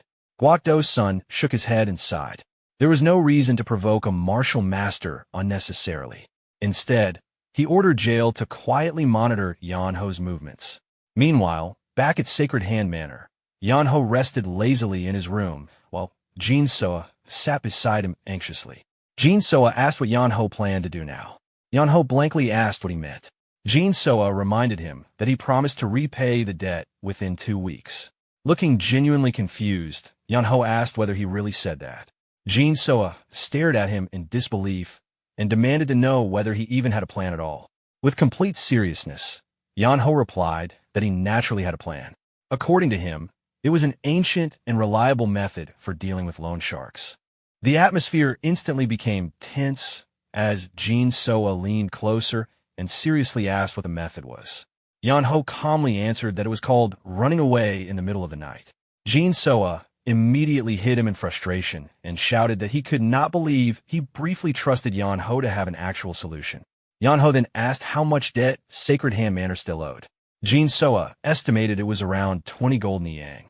Hearing the amount, Yeonho wondered aloud how anyone could accumulate such enormous debt. Jin-soa explained that the amount used to be even higher, but they reduced it by selling nearly all their remaining savings. After thinking quietly for a moment, Yeonho suddenly stood up and announced they were leaving. Confused, Jin-soa asked where they were going. Smiling confidently, Yeonho declared that they were going to make money. Jin-soa became even more confused and asked what exactly Yeonho intended to do. Yeonho grinned and explained that he planned to use the exact same method Jin-soa's father used to destroy the family. Sometime later, Yeonho and Jin-soa arrived at a hidden gambling den operated by the Golden Flower Sect. Inside, countless people gathered around various gambling tables. Meanwhile, Golden Flower Manor Master Kong Chunlip sat in his office feeling disappointed because business had been slow lately. He quietly wondered whether people already knew the gambling house specialized in scamming inexperienced newcomers. Part of him even suspected cheating sacred hand manner years ago might have brought bad luck upon them. Suddenly, one of his subordinates rushed into the room excitedly. Kong Chunlip immediately asked whether government officials had arrived. The subordinate shook his head and instead reported that a perfect customer had appeared, a complete idiot ready to be exploited. Elsewhere inside the gambling hall, Jin Soa nervously asked whether gambling their way out of debt was truly a good idea. Yeonho calmly continued looking around the hall without concern.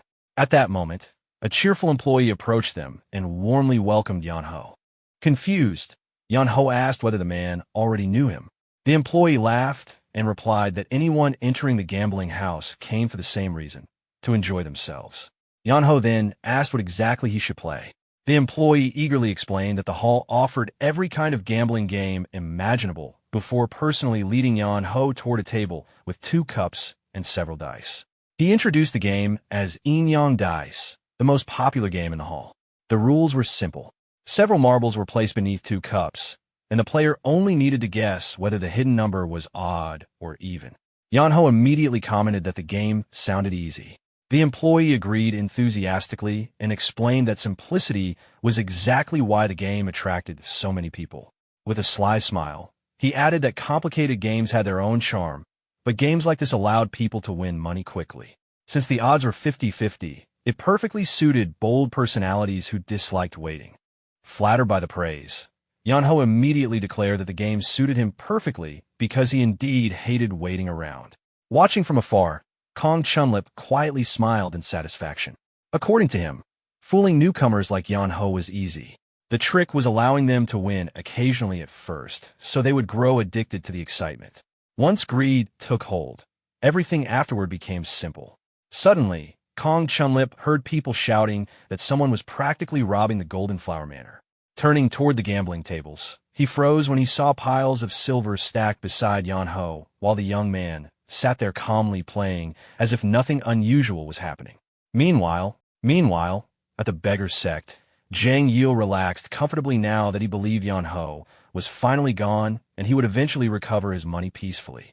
Just before winter arrived, he had even managed to find a sturdy pair of discarded doors to use for his shelter, making him feel unusually fortunate. However, the next moment, those very doors were violently shattered apart. The demon's slaying sword, Sanho, appeared before him. Grabbing Jang Yil by the collar and nearly choking him, Sanho demanded to know whether the rumors about Yeonho being alive were true. Barely able to breathe, Jang Yil desperately confirmed it and begged Sanho to release him first. Sanho immediately demanded to know where Yeonho currently was. Still gasping for air, Jang Yil explained that such information belonged to the Hua Sect and suggested Sanho ask them instead. Without another word, Sanho lifted him up and declared they were leaving immediately. Terrified, Jang Yil asked where they were going. Sanho coldly answered that they were heading straight to the Hua Sect branch and ordered Jang Yil to guide him there personally. Jang Yil could only stare at him with complete horror. Later, at the Jiang branch of the Hua Sect, both Sanho and Jang Yil stood before the branch leader. The woman instantly exploded in anger and cursed Jang Yil for bringing the demon-slaying sword, considered the greatest young martial artist of the Orthodox Murim, directly into their sect. Jang Yil hurriedly tried explaining that he had no choice, but she immediately cut him off and told him to shut up, declaring that both of them were going to get killed at this rate. Back at the gambling house, the crowd buzzed excitedly as people realized Yeonho would soon surpass 1,000 silver niang if he won again. The host felt intense pressure building because another loss would cost the gambling house a fortune. At the table, Yeonho calmly placed his next bet on even. As the host revealed the marbles beneath the cup, cold sweat ran down his face. Yeonho had already won 9 consecutive rounds. When the cup finally lifted, for marbles appeared. Yeonho won again. The crowd instantly erupted into chaos. People shouted that he was the god of gambling, while others claimed they had never witnessed anything like it before. Beside him, Jin Soa excitedly slapped Yeonho's back and celebrated the victory. Meanwhile, Yeonho simply sat there smugly.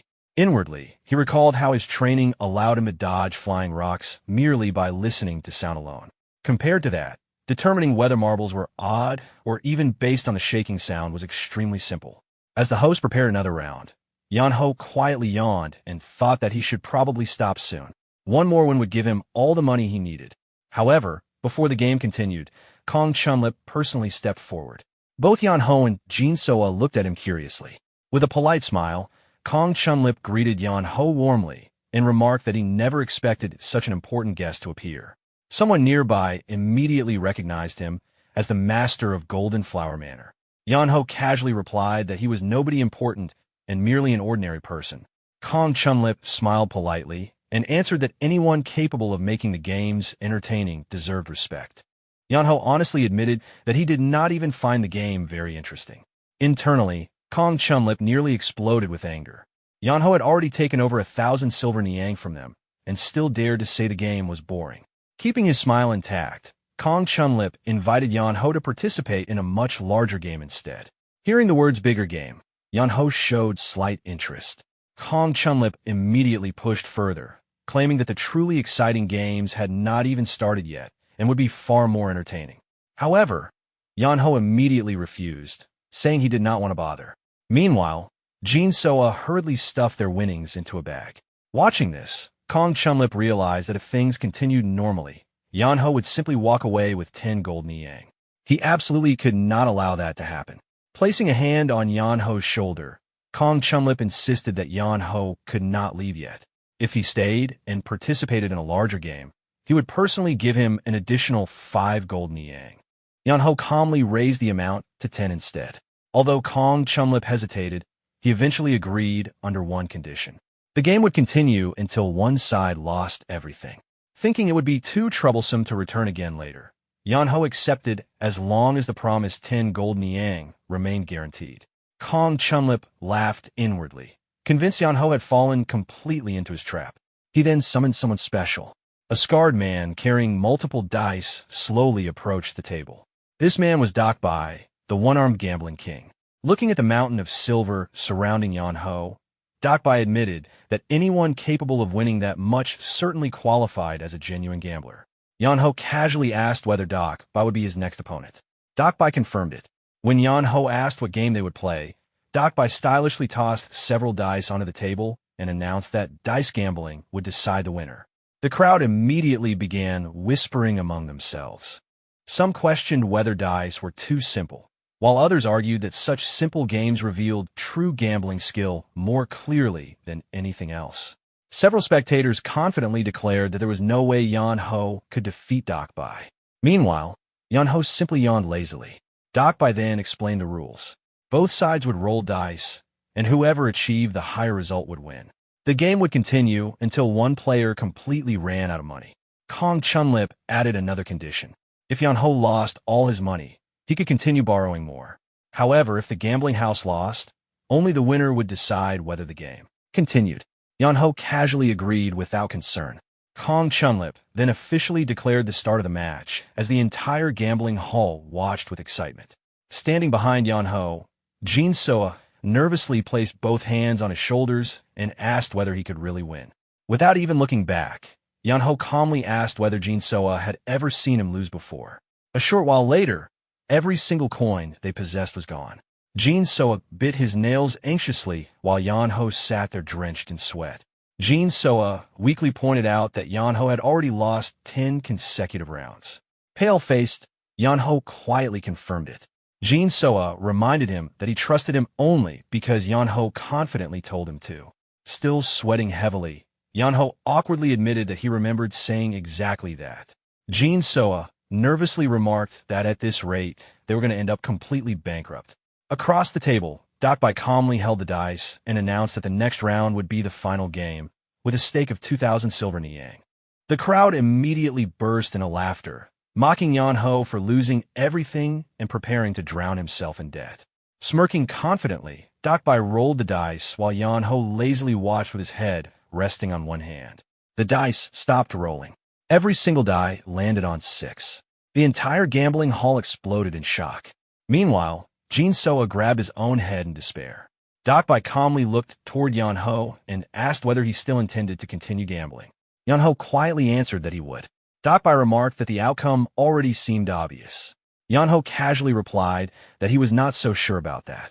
At that moment, Jin Soa suddenly called out to him, addressing him respectfully as young master. Yeonho blinked in surprise and asked whether Jin Soa actually trusted him. Tilting his head slightly, Jin Soa answered that there was nobody else he trusted more at that moment. For a brief second, Yeonho looked genuinely moved. Resting his forehead against Jin Soa's head, he quietly admitted that nobody had ever said something like that to him before. Then, taking the dice into his hand, Yeonho slowly exhaled. If he won this round, he would gain 40 gold Niang. With an unusually serious expression, he rolled the dice. The entire gambling hall fell silent as everyone watched them tumble across the table. A moment later, every die stopped. All of them showed 1. The absolute lowest score possible. Yeonho stared blankly at the table with his mouth hanging open in disbelief, while Jin Soa immediately exploded and cursed him in frustration. Elsewhere, a shadowed man sat calmly in a chair while asking about Yeonho's identity. Kneeling before him, Guokdo's son admitted they still failed to uncover who the boy truly was. The mysterious man remarked that a young martial artist suddenly appearing out of nowhere was suspicious enough already. Without hesitation, he ordered Do's son to kill Yeonho. Do's son looked confused and argued that they still had no idea how skilled Yeonho actually was. Smiling darkly, the man assured him that stronger fighters would be provided if necessary. There was no reason to drag the matter out further. Then he repeated the order. Kill Yeonho. Back at the gambling house, Jin Soa nearly lost his mind while Yeonho continued staring blankly at his own hands. Smiling faintly, Dakbai remarked that Yeonho simply suffered from bad luck this time. Still staring silently at the table, Yeonho finally looked toward Kong Chunlip and asked what happened next. Kong Chunlip politely explained that since Yeonho lost all his money, he now needed to repay the 10 gold Niang he borrowed earlier. However, Yeonho clarified that he was not asking about the debt. He wanted to know how much money he needed if he wished to continue gambling. Kong Chunlip answered that he would need 40 gold Niang to continue playing. Yeonho immediately confirmed that bringing 40 gold meant the games could continue. Kong Chunlip nodded and explained that although the gambling house normally controlled whether a game continued, they would naturally continue if Yeonho brought enough money. Yeonho then asked whether he could guarantee that promise. Kong Chunlip confidently answered that trust was essential for operating a gambling house.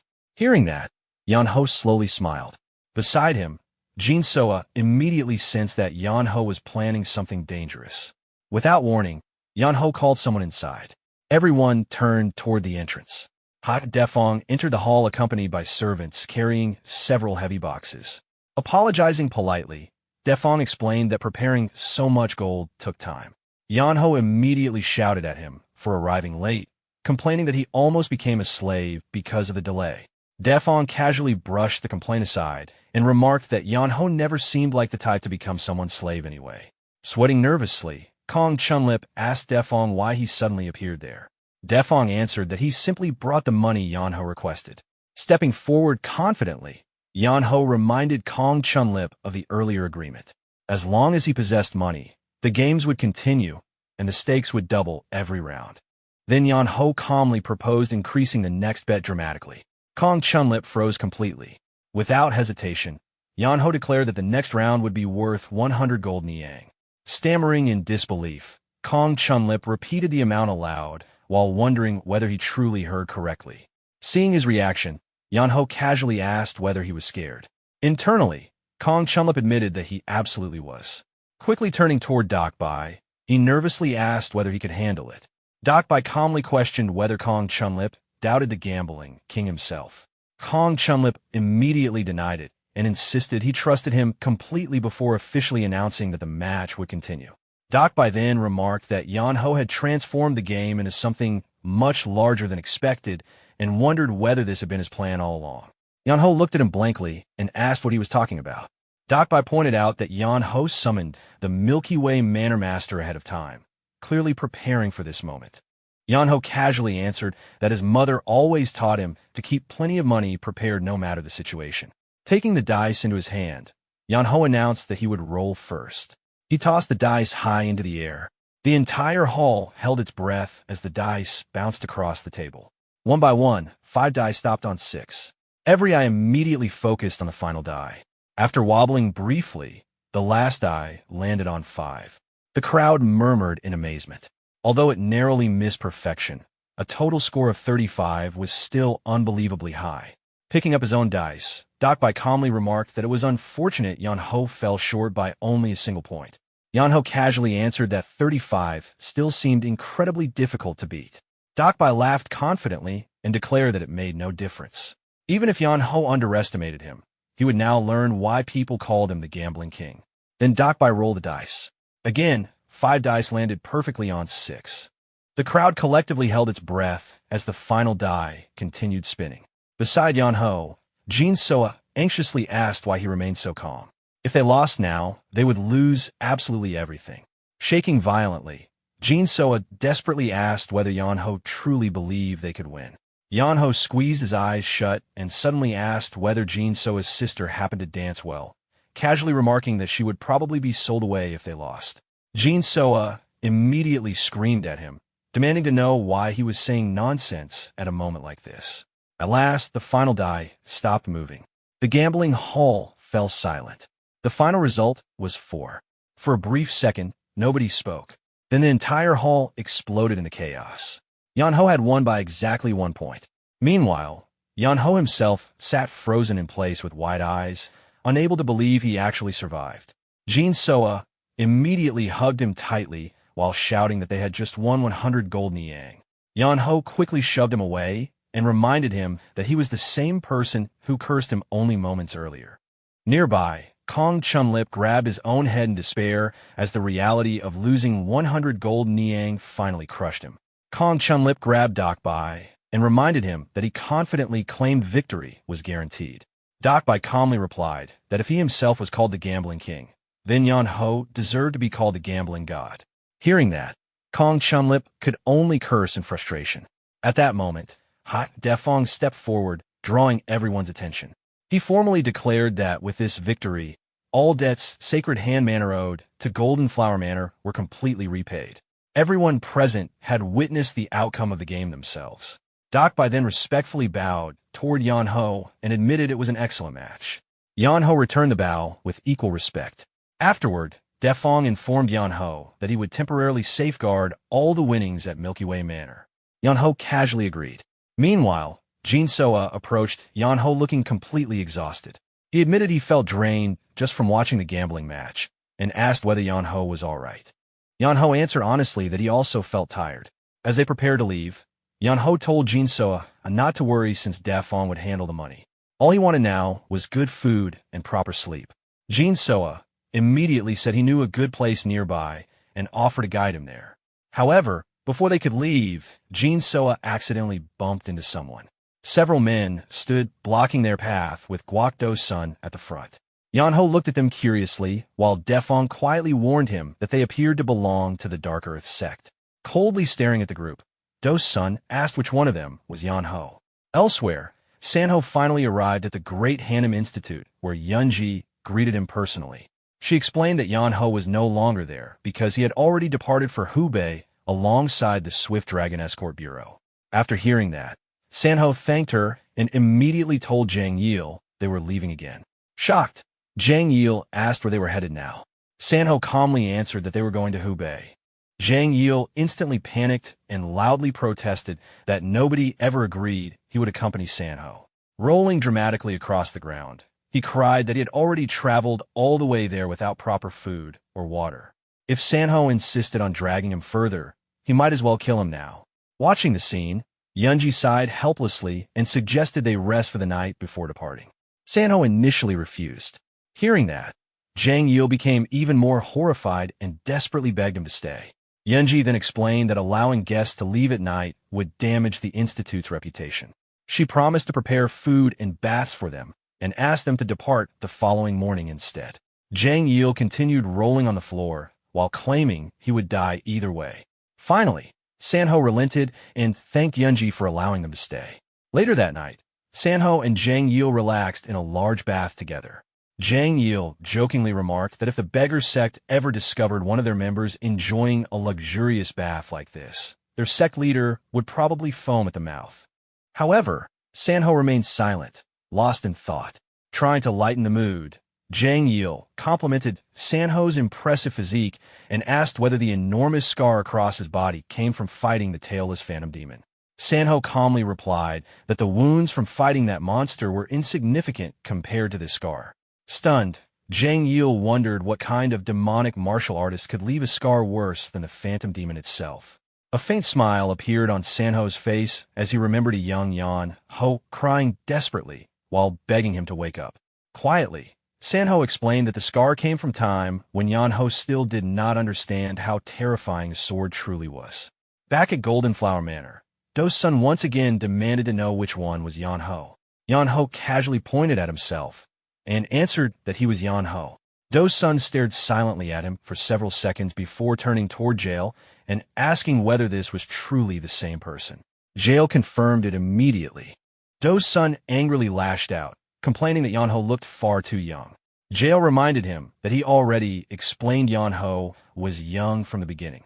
Do's son argued back that Jail also claimed Yeonho was a martial master, making it sound as though he greatly exaggerated because Yeonho still looked like a child. Turning back toward Yeonho, Do's son declared that even children had to pay for interfering in Dark Earth Sect business. He ordered his men forward. Before they moved, Yeonho suddenly told everyone to wait.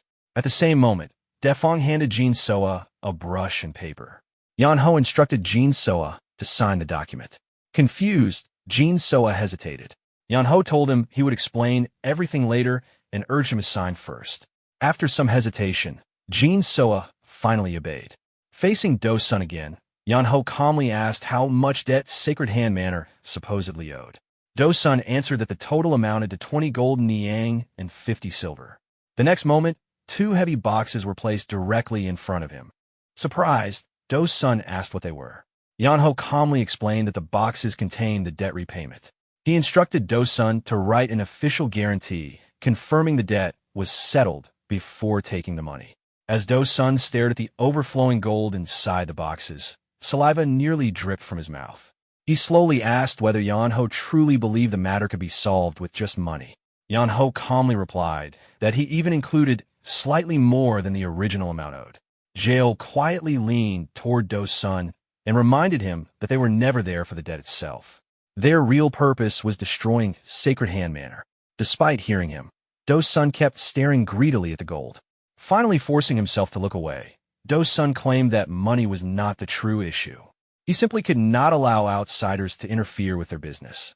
Yeonho then asked directly whether Do's son wanted a fight. Smiling coldly, Do's son answered that this was not a fight. It was punishment. Immediately afterward, he ordered his men to take Yeonho's head. The men charged forward from every direction at once. However, their swords struck nothing but empty air. The next instant, Yeonho casually sat atop their blades while looking down at Do's son. Calmly, he remarked that Do's son was going to regret this decision. The attackers froze in shock. Without giving them time to react, Yeonho launched his counterattack. He punched one man directly in the face, smashed another across the neck with his elbow, and sent multiple opponents flying simultaneously while remaining completely steady himself. Watching the scene unfold, Do's son could only stare in horror with his mouth hanging open. Jail quietly reminded him again that he already warned everyone Yeonho was a martial master. Yeonho then casually remarked that he wanted to finish everything quickly, so Do's son should call out the people hiding in the back as well. Sweat instantly formed across Dawson's face as he asked how Yeonho discovered them. Without answering, Yeonho simply waited. Realizing there was no point hiding anymore, Do's son ordered the hidden men to step forward. Several figures dressed entirely in black slowly emerged with swords drawn. As Yeonho observed them carefully, they strangely felt familiar to him. Curiously, he asked whether they had met before. However, before anyone answered, a sudden hidden attack struck Yeonho from behind. Yeonho leaned backward just in time, barely avoiding the sudden strike aimed at him. After stepping back and regaining his balance, he admitted that the attack genuinely startled him. He originally thought this would be an easy fight, but the speed of the attack immediately changed his mind. Looking at the hidden attackers, Yeonho wondered whether they were using the hidden sword technique. He then remembered his master explaining that technique long ago. It was an assassination art designed to kill targets before they even realized they were being attacked. Back then, his master asked what Yeonho would do if he ever encountered assassins using such techniques. At the time, Yeonho had no answer. His master then told him that anyone trained in the hidden sword technique was already a murderer who had taken countless lives. Because of that, Yeonho should never hesitate against them. If he ever met assassins like those, he must eliminate them immediately. Realizing there was no choice but to become serious, Yeonho turned toward Ha Defong and asked for a sword. Defong handed one over instantly. Drawing the blade slowly, Yeonho warned everyone nearby to step back because things were about to get noisy. Meanwhile, the assassins were equally shocked that Yeonho managed to dodge the hidden attack. One of them warned the others not to underestimate him because their opponent was clearly a martial master. The assassins attacked together from every direction at once. Yeonho tightened his grip on the sword and slowly closed his eyes. A violent aura erupted around him, forcing the assassins to shield their eyes. At that moment, Yeonho remembered more of his master's teachings. A swordsman must never allow himself to be shaken. Even when an enemy's blade approaches directly, his spirit must remain firm and unmoving. Taking a deep breath, Yeonho planted his foot firmly into the ground and swung his sword. 2 assassins fell instantly from a single slash. Another attacker rushed toward him from the front, but Yeonho blocked the strike effortlessly before slicing the assassin's sword cleanly in half. A second later, the assassin himself collapsed. Without pausing, Yeonho moved toward the next opponents. 2 assassins attacked simultaneously, but Yeonho calmly raised his sword overhead. A flash of light burst from the blade. With one powerful downward slash, both assassins were cut down together. Another assassin charged straight toward Yeonho with his sword extended. Yeonho poured energy into his blade and unleashed a strange technique while slipping past the attacker in one smooth movement. The assassin immediately coughed blood and collapsed. Only one assassin remained, standing at a distance. The final attacker hesitated in fear. Yeonho slowly gathered energy into his sword, forming a glowing purple sphere around the blade. The assassin stared at the light with wide eyes. Then Yeonho raised his sword again. His aura surged wildly as multiple glowing crosses of light appeared above him. Holding the sword firmly overhead, Yeonho brought it down in a single motion. The crosses of light shot forward instantly. Blinding beams rained down upon the final assassin from above, destroying everything in their path. Ha Defong instinctively raised his arms to shield himself, while Jin Soa stood frozen in complete shock. Moments later, silence filled the Golden Flower Manor. Every assassin lay defeated on the ground. A glowing cross-shaped scar remained burned into the floor where Yeonho's attack landed. Standing calmly with his sword in hand, Yeonho seemed almost overlapped by the faint image of his master behind him. He explained that he had severed the assassins' chi veins and permanently sealed their martial arts, ensuring they could never hurt anyone again. Looking down at the fallen assassins, Yeonho admitted they somehow felt strangely familiar. Still, he brushed the thought aside and assumed he would understand the reason eventually. Then he slowly turned toward Guok Do's son. Immediately, both Do's son and Jail stiffened in fear. Clenching his fist lightly, Yeonho reminded Do's son that he was the one talking earlier about punishment. Yeonho explained that his master always taught him never to quietly endure humiliation. Allowing others to trample over him without resistance would only disgrace his master's teachings. The moment he heard that, Do's son immediately dropped to the ground and begged for mercy. He insisted that people sometimes made mistakes and promised that if Yeonho spared him, he would change his life completely and become a good person. Yeonho calmly answered that wanting to improve oneself was admirable. However, after everything Do's son had already done, there was no reason for anyone to believe him. Nervously, Do's son asked what Yeonho intended to do. Yeonho answered that killing him would be excessive. Instead, he planned to repay him eye for an eye. Pointing toward the fallen assassins behind Do's son, Yeonho hinted at exactly what he meant. Realizing Yeonho intended to destroy his martial arts entirely, Dawson's face turned pale. Yeonho smiled and admitted he appreciated people who understood quickly. Desperately, Do's son begged for another option. Yeonho simply crossed his fingers into an X shape and replied that there was none. At that moment, Do's son truly realized he was finished. Suddenly, a brilliant explosion of light burst throughout Golden Flower Manor. Moments later, Do's son lay collapsed face first on the floor. Afterward, Yeonho turned toward jail and calmly ordered him to guide him to the Dark Earth Sect's main base. That same day, the Dark Earth Branch Sect, once considered the strongest organization in Hubei, completely fell apart. Meanwhile, back at Sacred Hand Manor, Jean Yurin stood anxiously outside while worrying about where her brother disappeared to. Suddenly, Jean Soa burst through the entrance excitedly while shouting for her. Confused, Yurin asked why he looked so worked up. Unable to contain himself, Jean Soa announced that all of their debt had finally been repaid. At first, Yurin assumed he was joking or dreaming. However, Jean Soa insisted it was true and quickly explained everything that happened in detail. After listening carefully, Yurin asked once more whether all of it was really true. Jean Soa nodded firmly and declared that Sacred Hand Manor was finally free from debt, all thanks to Yeonho. Hearing that, Yurin quietly held her hands against her chest in relief.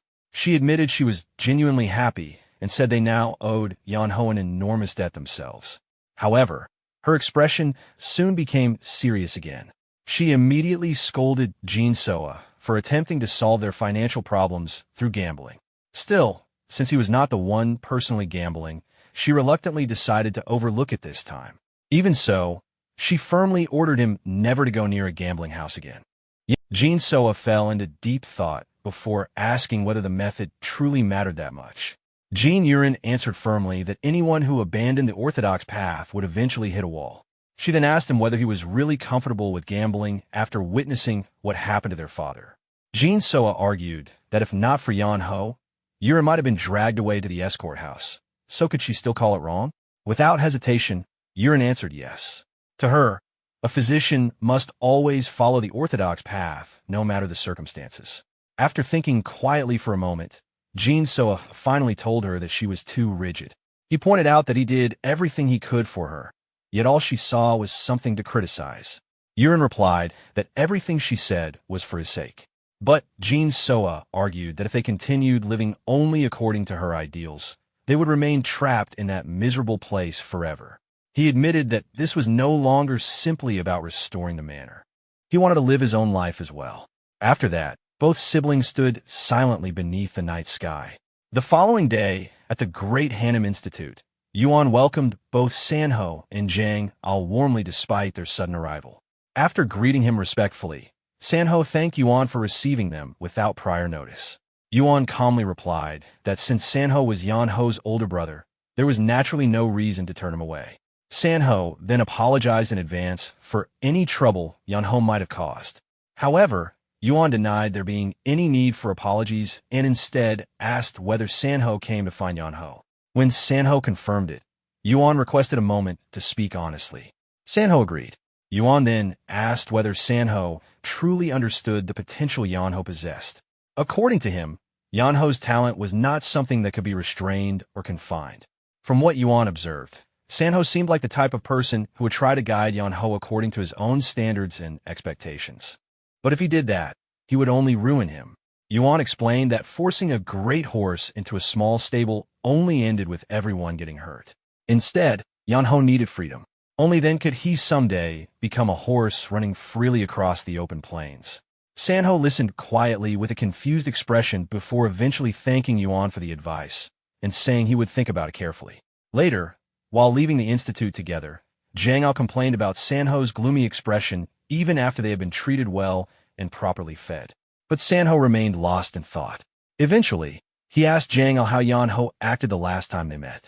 Jang Al answered honestly that Yeonho only treated him decently because he happened to be Sanho's younger brother. Otherwise, he barely even seemed human. According to Jang Al, Yeonho was lazy, sly like a politician, and shameless enough to resemble someone from the unorthodox faction. However, while continuing to complain about Yeonho, Jang Al suddenly noticed Sanho quietly thinking instead of reacting. Sanho already understood something others could not. Ordinary people would never be able to properly recognize Yeonho's true talent. And more importantly, Yeonho had changed drastically from the child he used to be. Back at Sacred Hand Manor, Yeonho finally woke up from another long sleep. Stretching lazily, he wondered aloud how long he had been unconscious this time. After jumping down from bed, he cursed the sleep training art because every time he woke up, it felt like he had been beaten in reality. At that moment, Jin Yurin approached him and quietly thanked him for everything he had done for Sacred Hand Manor. Startled by her sudden appearance, Yeonho nearly jumped in surprise. Then Yurin suddenly knelt before him, saying she could never truly repay what he had done for them. Panicking immediately, Yeonho begged her to stand up and asked what she thought she was doing.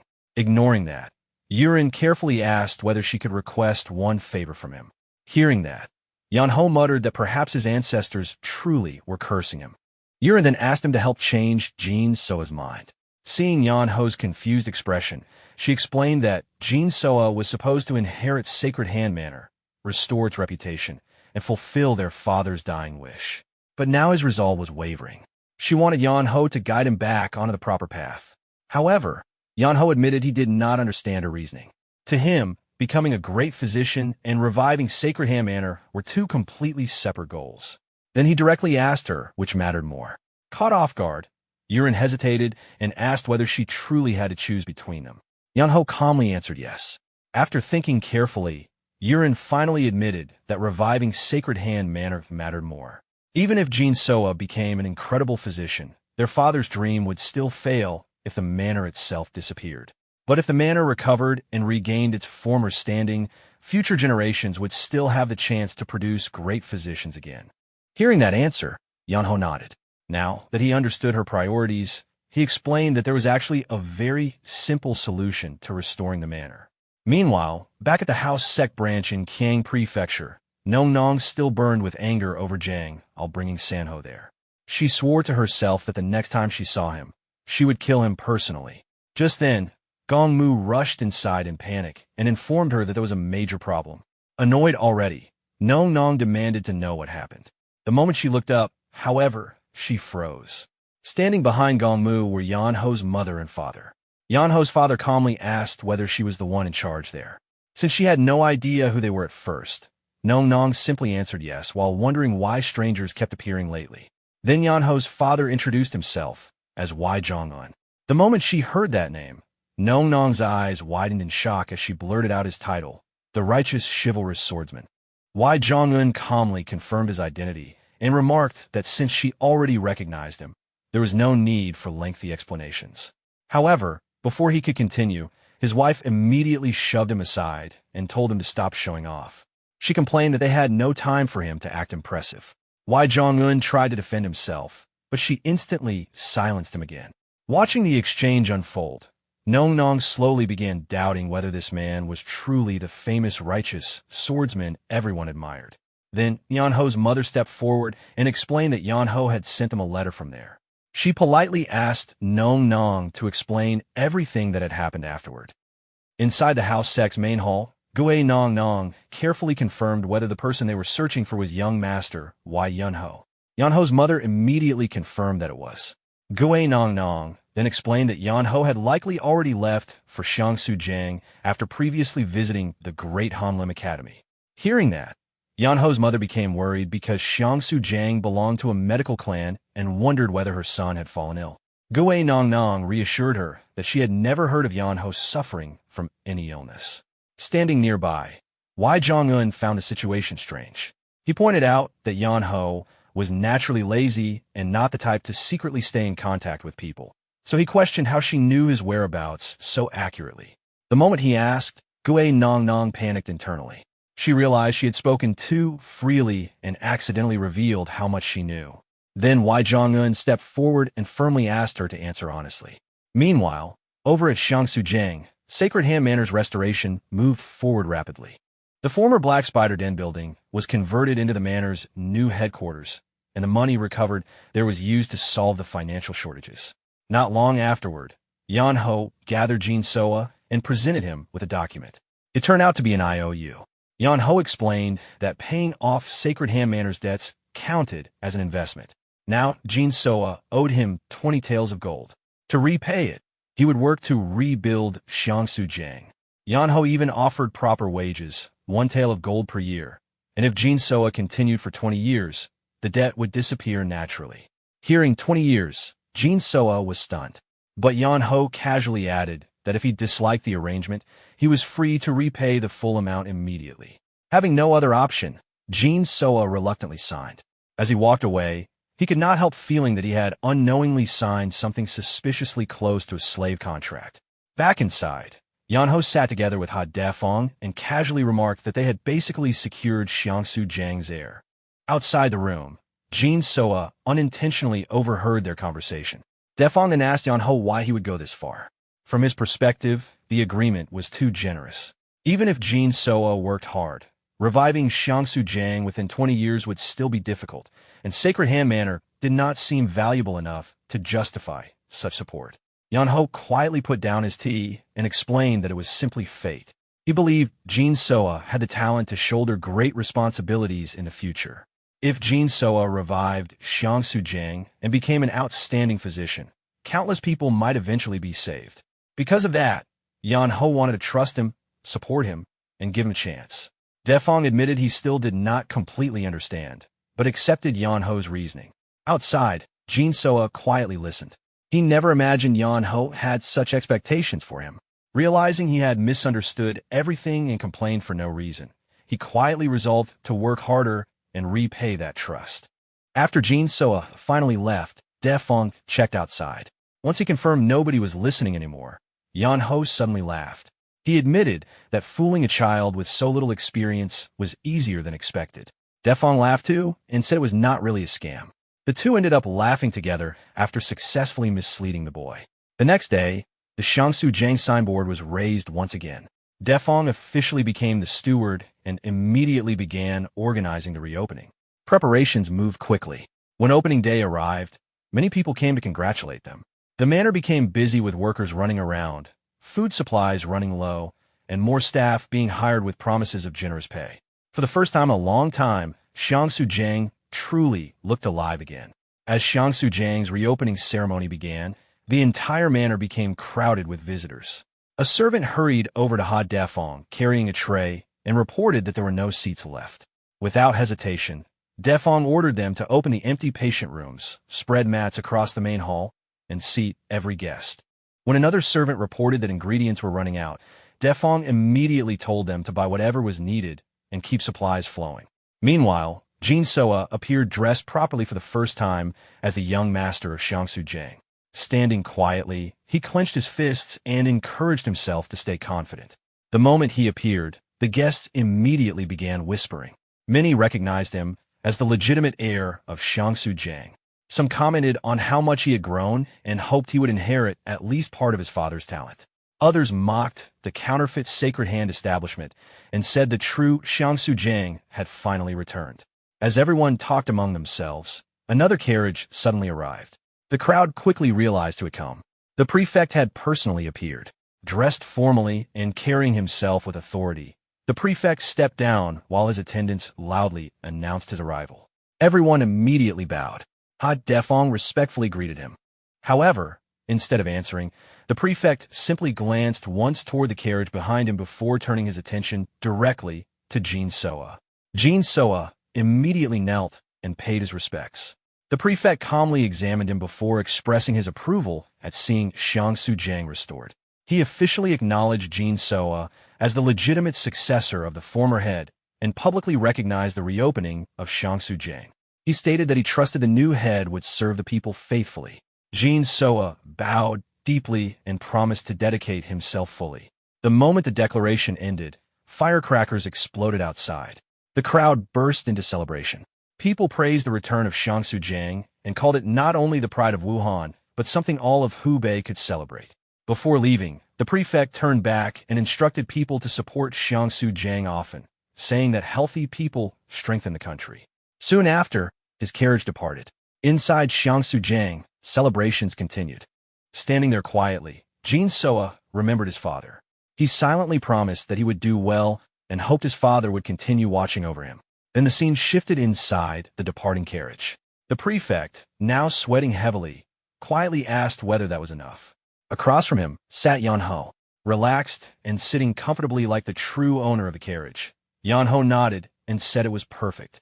The prefect reminded him not to forget their agreement. Yeonho smiled and agreed. Then he casually lifted a ledger and tapped it lightly. With a relaxed expression, he remarked that he would hold onto the bribery records for now, because it would become troublesome if the prefect changed his mind later. The prefect could only grit his teeth. Realizing the Black Spider Den's records had ended up in Yeonho's hands, he bitterly accepted that he would need to stay quiet for a while. Yeonho cheerfully waved him off and wished him a safe journey. The next morning, Jin Soa stepped outside and froze. An enormous line stretched far outside Xiangsujang. People had gathered from all directions for consultations. Jin Soa stared in disbelief and wondered where the line even ended. Beside him, Hot Defong trembled excitedly. He claimed he could smell something. Confused, Jin Soa asked what he meant. Defong replied that it was the smell of money. Excitedly, he told Jin Soa to collect every coin they could. Immediately annoyed, Jin Soa demanded to know what he meant by that and complained that the old man only cared about profits. Meanwhile, elsewhere inside the counterfeit Sacred Hand establishment, the atmosphere was completely different. Someone angrily demanded to know why they did not have a single patient. A fat man nervously explained that Xiangsujang had reopened and all the patients had gone there. The skinny man slammed his hands onto the table in disbelief. He could not understand how Xiangsujang had returned when its previous head had died long ago. When he learned that the son reopened the clinic, he became even angrier. He pointed out that the father's gambling debts should still exist and questioned where the money came from. Everything had gone smoothly after the previous head went bankrupt. Now all their plans were falling apart. The fat man nervously asked what they should do. The skinny man answered coldly. This entire operation had been assigned by their young master. If it failed, they would be blamed. When the fat man pointed out there was nothing they could do anymore because the opportunity had already passed, the skinny man slammed a knife into the table. He declared that if a knot could not be untied, then it should simply be cut apart. And with that, their attention turned toward Xiangsujang once again. The fat man stared in horror and asked what exactly he meant. The skinny man calmly explained that the young head of Xiangsujang had only barely managed to restore the manor. If something unfortunate happened tonight, if bandits suddenly broke in and killed him, then that would simply be a tragic accident. He told the others to prepare a generous funeral donation. The scene shifted to the Venerate Heaven Orthodox Murim Alliance. Inside the hall sat Samachinsi, leader of the Min Queen faction, arms folded as he listened to a report. Across from him sat a silver-haired man who informed him that Green Forest had made contact with the Iron Blood sect. Interested, Samachinsi repeated the statement. The silver-haired man explained that Pang Dojuk of the Pang clan had confirmed it personally. Although he had been pursued by Green Forest's 10 swords, he escaped after receiving unexpected help. Samachinsi smiled. If even the 10 swords had moved, then Green Forest and Iron Blood sect cooperating was likely real. He reflected that Jianghu had remained stable for nearly 20 years. During that time, factions had accumulated too much power. And when power accumulated too long, eventually it overflowed. The current balance of the martial world rested between the Orthodox Murim Alliance in the east and the Heavenly Will Alliance in the west. Even a small conflict between the two could turn into large-scale bloodshed. The silver-haired man added that the Heavenly Will Alliance remained inactive for now, but Iron Blood sect had long maintained friendly relations with them. If Green Forest acted under that protection, the situation could become much larger than expected. Samachinsi frowned. If conflict reached that level, the entire Jianghu would suffer. Then he returned to another matter. He asked about Pang Dojuk defeating the 10 swords. The silver-haired man corrected him. According to reports, a young man named Wi Yeonho had been the one who intervened. Samachinsi immediately became interested. The silver-haired man explained that Yeonho was reportedly the second son of the Guangdong Wi clan and the child of Wi Jianghan. He had disappeared years ago and only recently resurfaced. Samachinsi laughed. So the upright sword had secretly been raising a monster. The silver-haired man continued. The eldest son, Sanho, was already famous throughout Murim. With 2 sons like that, in another decade, the Guangdong Wi clan might become the strongest noble clan in the land. Samachinsi stood and smiled. If Yeonho truly inherited the upright sword's bloodline, then surely the boy would accomplish something extraordinary in Jianghu. The scene returned to Xiangsujang. Yeonho was sleeping lazily on the roof, while Hot Defong sat below. After a long nap, Yeonho opened his eyes and asked where Jin Soa had gone. Defong replied that he had fainted earlier and was resting.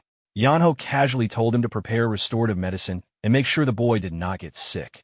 Defong assured him everything was already arranged. Then, Yeonho remembered something else. He reminded Defong about their wager and said it seemed they would now have to split the winnings. Confused, Defong asked what he meant. At that exact moment, outside Xiangsujang, a group of black-clothed assassins rushed forward carrying weapons. Inside, Yeonho accepted a gold ingot from Defong and casually pointed outside. He reminded Defong that he had predicted they would come today. Defong sighed. He admitted he expected them to wait at least 3 days. Since Yeonho predicted this already, he asked whether preparations had been made. Yeonho jumped down from the roof, carrying nothing but a broom. He calmly answered that one broom was enough. After all, who would dare touch his pile of gold? Holding the broom like a sword, Yeonho stepped into the courtyard. Looking at the incoming assassins, he actually seemed pleased. He rolled his shoulders and prepared to meet them head-on. Meanwhile, back at the Hua Sect in Qiang, Wi Yeonho turned pale. Wi Yeonho had asked a simple question. His son was naturally lazy and not someone who secretly exchanged letters or maintained private contact with young women. So how did she know his location so precisely? Wi Yeonho froze. She awkwardly tried to answer while panicking internally. Caught up in the conversation earlier, she had revealed far more than she intended. Now it sounded as if she had been secretly monitoring young Master Yeonho. One wrong answer here, and she felt like she might truly be in trouble. Across from Wi Yeonho, Wi Yeonho suddenly raised his voice and demanded that she answer honestly. But just as he was striking the pose of a famous righteous figure of Jianghu, his wife pinched his shoulder hard. He immediately lost all dignity and cried out in pain. Sanga glared at him and scolded him for interfering again. Then she turned toward Wi Yeonho and spoke much more gently. She pointed out that there was nothing unusual about a young woman paying attention to the movements of a grown man. Hearing that, Wi Yeonho froze and quietly realized she had been overthinking the situation. Sanga stepped closer, took her hand warmly, and asked whether Yeonho was currently in Hube. Wi Yeonho nodded. Sanga then asked if she could tell them exactly where Xiangsujang was. Wi Yeonho explained that finding the place itself was easy, but there was no guarantee Yeonho would still be there for long. Previously, he had not remained at Hanlan Great Academy for very long either. Still, if someone from the Hao clan guided them, they would not get lost. She offered to accompany them personally. Watching quietly from the side, Wi Yeonho evaluated her. Despite knowing who he was, she remained calm and respectful. She seemed intelligent, composed, and decisive. After a moment, he stated that this favor would be considered a personal debt rather than one owed by the Hao clan. As long as her future request did not violate righteousness or morality, he promised to repay her. Then he casually asked who would act as the guide. Sanga sighed at her husband's lack of awareness. She stepped forward again and asked Wi Yeonho her age and about her family. Wi Yeonho answered that she was 26 and that her father was healthy, but her mother had passed away when she was young. Sanga softened immediately. She embraced her gently and comforted her, saying she must have endured a lot. Then she asked if she would truly be able to handle such a long journey to Hube. Caught off guard, Wi Yeonho answered yes. Sanga smiled and admitted she would be grateful if Wi Yeonho personally accompanied them. As Wi Yeonho thought about it, her thoughts became complicated. The upright sword, Wi Yeonho, the famous eldest son, Sanho, and now Yeonho. With people like this, the Guangdong Wi clan could someday stand at the very top among noble families. Realizing the opportunity in front of her, she bowed politely and assured them she was healthier than she looked. She promised to prepare immediately. After she left, Wi Yeonho looked confused. He wondered whether she was truly paying special attention to Yeonho. Sanga immediately warned him not to be dense. She reminded him that Yeonho was not the sort of man who would settle down naturally. Now that he had returned, perhaps they should think ahead. Even without love, people could become close over time. Traveling together often created affection. She admitted the girl was slightly older but smart and capable. Someone clever enough might actually be able to manage Yeonho. Watching his wife calmly plan their son's future, Wi Yeonho quietly concluded that women were terrifying. The next morning at Xiangsujang, Yeonho sat in the dining hall eating bowl after bowl of noodles. Meanwhile, Jin Soa was collapsed across the table, groaning from exhaustion. Yeonho casually asked why he was not eating. Jin Soa complained that he felt half dead and wondered if this pace would really allow him to become a great physician. Still eating, Yeonho pointed out that medicine had no true prodigies. The physician who treated the most patients and gained the most experience would improve the fastest. Jin Soa admitted those words sounded nice. Yeonho insisted he meant it. Then Jin Soa suddenly remembered something. He asked what happened last night. Yeonho answered naturally that nothing happened. Jin Soa muttered that he thought he heard people screaming. Yeonho quietly smiled to himself. In reality, he had rounded up the attackers and handed them over to the authorities. Continuing to eat, he casually declared that at this rate, all of Hube might eventually become Xiangsu Jiang's territory. Just then, someone peeked through the doorway and announced that a woman had come looking for them. The newcomer was Jin Yuron. Jin Soa immediately stood up in surprise. But instead of greeting him warmly, Yuron looked directly at her brother and demanded an explanation. Without giving him time to speak, she ordered him to stop whatever he was doing and come back. To her, medicine was an art meant to save people, not a business built on profit. She could not accept medicine being treated like commerce. Then she told him to stop standing around and start packing immediately. Jin Soa's expression darkened. Gathering his courage, he asked whether physicians were not human too. Everyone wanted to earn money, gain recognition, and establish themselves in life. So why, he asked, did physicians always have to live in hardship and survive on thin porridge forever? Yuron reminded him of their father's teachings and the values their ancestors had upheld. But Jin Soa argued back. Their ancestors had also lived in a grand manner. That prosperity did not appear out of nowhere. Yuron interrupted him immediately. Their wealth had come naturally as a result of treating people and practicing medicine properly. It was never built from selfish ambition. She asked why he could never understand that. Unable to endure any longer, Jin Soa finally raised his voice. He said she was the one who did not understand. He admitted his current path might not be orthodox either, but at least he was not arrogant or forcing others into his ideals. If she continued living only according to her own beliefs, then Xiangsu Jiang would never truly become known across the world. He declared that he was not her puppet. She could follow her own path, and he would make Xiangsu Jiang famous through his own methods. With that, Jin Soa turned and left. Yuron reached out to stop him, but failed. Watching from aside, Yeonho quietly commented that the brat really had nerve talking to his older sister like that. Yuron slowly turned and looked at him. Her expression became colder. Yeonho immediately became cautious. Yuron blamed him directly. According to her, all of this had started because of him. That night, a carriage raced through the forest. Inside sat a man, speaking calmly. He ordered that if anything became uncertain, every trace connecting him to Xiangsu Jiang should be erased. The masked driver acknowledged the order, but asked whether he truly did not regret abandoning everything he had built in Wuhan. The man admitted he regretted it, but losing one operation was better than clinging to it and losing everything. The driver asked if the situation was truly that serious. The man explained that problems only began after that mysterious young man appeared. Small warning signs often became major disasters. Even if he personally removed Yeonho, someone that capable would not appear without powerful backing. Eventually, that backing would reveal itself. Win or lose, public attention would only grow. It was better to withdraw now. Then he quietly reflected that his elder brother had already accomplished great things. As the younger brother, this much was simply his responsibility. Before ending the conversation, he gave another order. Send word to the family.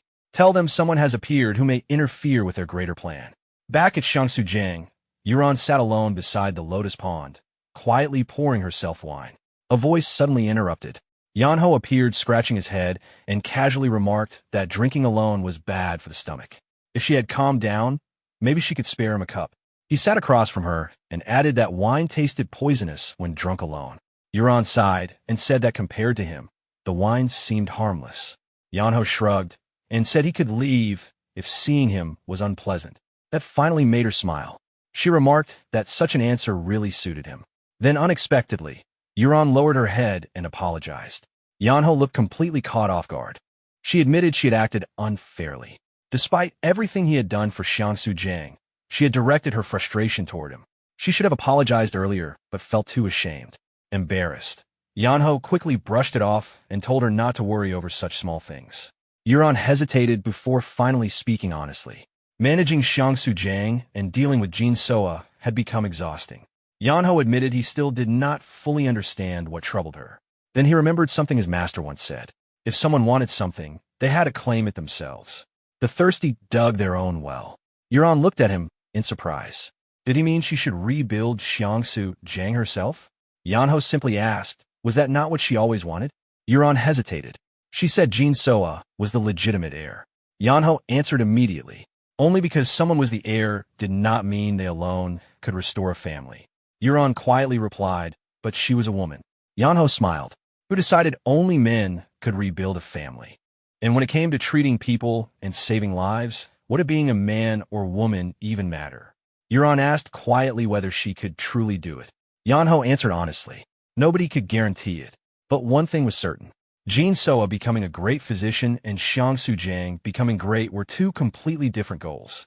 She had tied both together and convinced herself only Jin Soa could carry that burden. If she truly wanted to create the medical manor she dreamed of, then she needed to stop waiting for someone else and build it herself. Yuan remained silent and simply looked at Yeonho.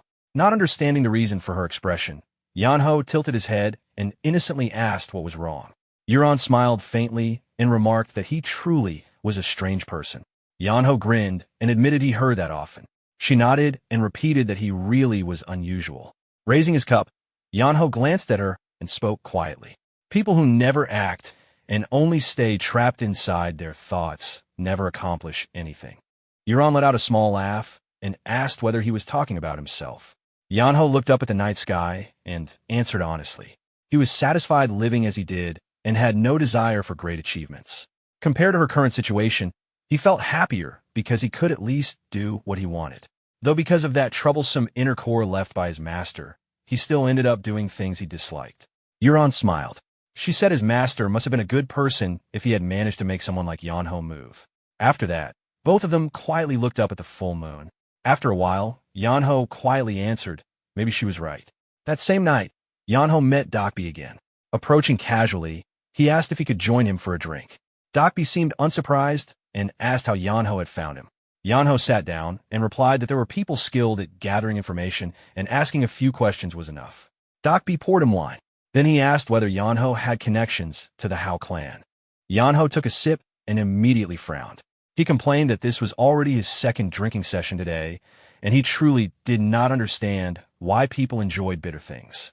Setting the cup down, Yeonho finally asked the real question. Why had Dokbi intentionally lost? Dokbi smiled and asked whether Yeonho really believed he had thrown a game. Yeonho explained. Someone with Dokbi's skill could have reversed the outcome at the final moment. Instead, he chose not to. By all logic, Yeonho should have lost. Dokbi lifted his empty left sleeve slightly. Then he asked Yeonho what gambling meant. To him, gambling was deciding victory and defeat. People who sat at the table put everything they had into those moments. But recently, gambling houses had become filled with schemes, manipulation, and unnecessary tricks. He said he had not lost on purpose. His luck simply ended. And because of that, Xiangsu Jiang no longer had a collapse. Even if another gambling house eventually appeared, at least for now people would get to enjoy honest games. Yeonho asked whether losing everything so easily was truly acceptable. What about reputation? What about the people following him? Dokbi smiled. The most important thing was courage. If the cup emptied, fill again. If something was lost, then continue as though it had never been lost. Yeonho laughed and said it sounded suspiciously like excuses. Dokbi laughed too. If he believed that, then perhaps it really was. As Yeonho watched him, he quietly thought to himself, this man lived in a world obsessed with winning and losing, yet somehow refused to be controlled by either. That felt strange. Then, Yeonho admitted something. Recently, he had met many kind people, but strangely, he never truly understood them. He understood their words, but could not feel the reality behind what they sought. Yet speaking with Dokbi felt different. It felt like something rigid inside him had loosened. Dokbi smiled and answered simply. People were always like that. Even facing identical situations, everyone chose different paths and continued betting their lives on them. That was life.